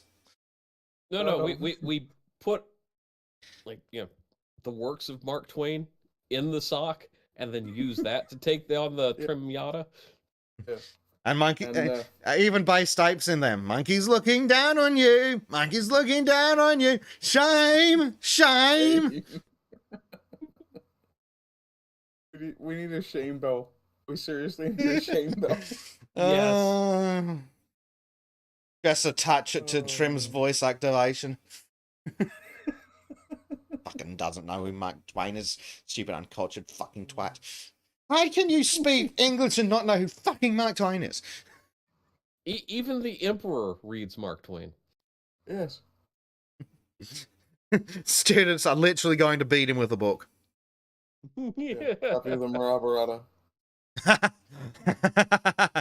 And Earl's going in for the throat. Yeah. Yeah. Ask him if he knows who Samuel Longhorn Clemens is. Yeah. I was willing to let that one slide because it is a bit more of an obscure name. We didn't. Bleach and I did not let that slide in the stream.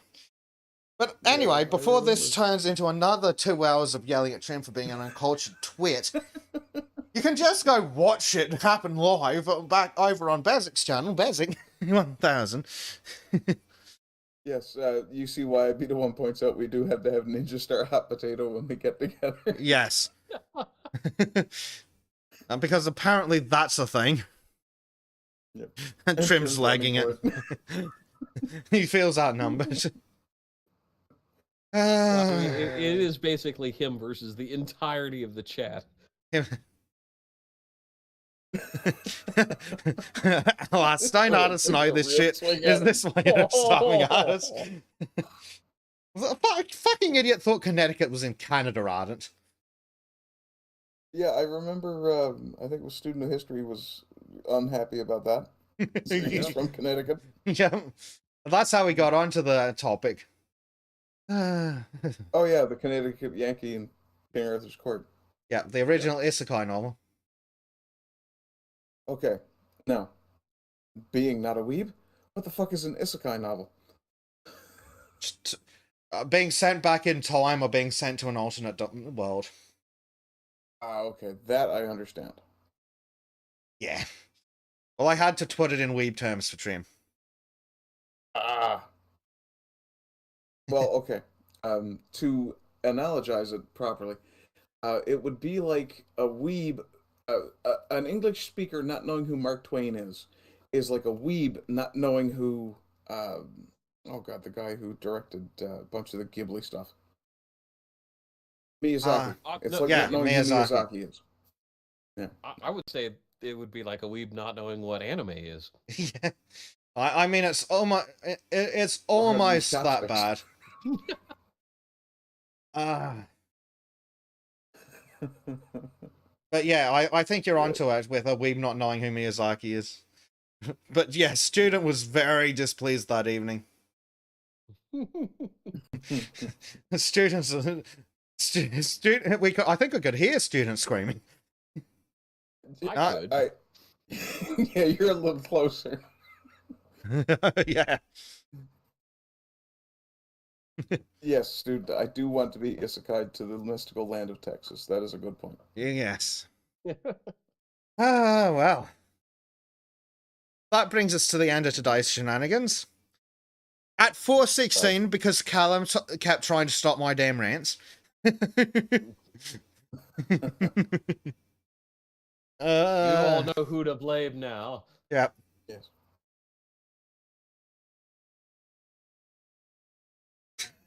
Bill says he knows people that can sponsor me. Oh, well, no, and you I'm see why very I'd be happy the about ones that, and dropping. we will be talking.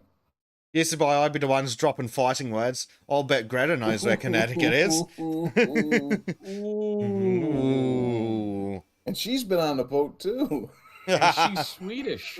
Yeah. Swedish. Oh. Damn Swedes. But yes, that brings us to the end of it. Go check out my channel. Go check out my Twitch. We finished the campaign of War in the North the other day. We tried messing around with doing a New Game Plus, but interneting across the world going the way of that, so we did Golf with Friends, and you saw what happened there. So there's more videos to come out. At some point, we'll be doing some more gaming. We might do more Golf with Friends just as a hangout and kidnap the dirty, dirty Frenchman. I don't know if we'll do that on Twitch or do it as a hangout here on YouTube or something. Probably do, if we're doing it with Sultans, people will probably do it here, maybe on Sultans, so everyone can hang out. Do a Sultans game night or something. Yeah. In addition to the regular stream. Who knows? We've got lots of things planned. In addition to the Sultans Book Club, where we yell at Trim about how he's an uncultured swine. No, we don't yell at Trim in the Sultan's Book Club. We club Trim with books in the Sultan's Book Club. That's why it's the book club. Yeah. Beat him with phone books. They apparently don't leave marks, so. So I've heard. Oh, good God, but yeah, subscribe to everyone's channel. Links in the description. Go check out Monkeys. Bully Monkey to make actual fucking content. I will shill my recent article on sultansofshadilay.com and my apparently recurring role as the co-host of Patriot Brunchcast on Nice. Wednesdays. Very nice. Yes, Good job. yet again, I've been fucking Shanghai. Don't forget to shield Sultans.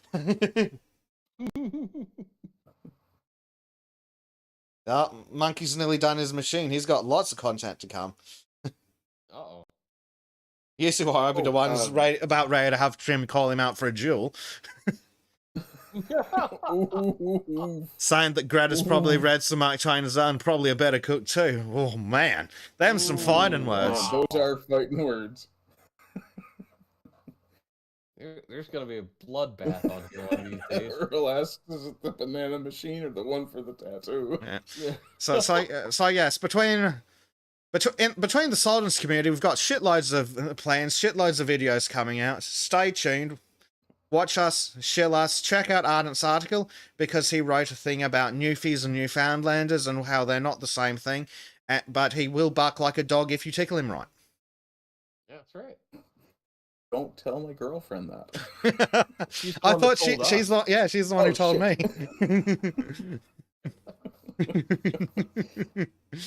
It's just that one time, okay? That's how it starts. You didn't have a safe word at the time, though. Fair. Safe words are for pansies. Safe words are for people who can't commit, damn it. I still want to know how the safe word's supposed to work with the ball gag. It's more of a safe rhythm at that point. Oh God, student. Oh. Oh dear. Safe words are for marriage. Oh dear. Isn't that the universal safe word in marriage of "I do," and then you don't have to worry about it ever again? Yeah. Well, you know, there's nothing that decreases the female sex drive like wedding cake. Oof. Oh, fucking. Shots fired. Shots fucking fired. Oh. Oof. Fucking hell, I'm going to send this to Trim. Yeah. I take no responsibility if he bans you. Jeff Halsberg is still in the chat, by the way. He has mod powers. If he can figure out how to use them, it's not my fault if he bans you.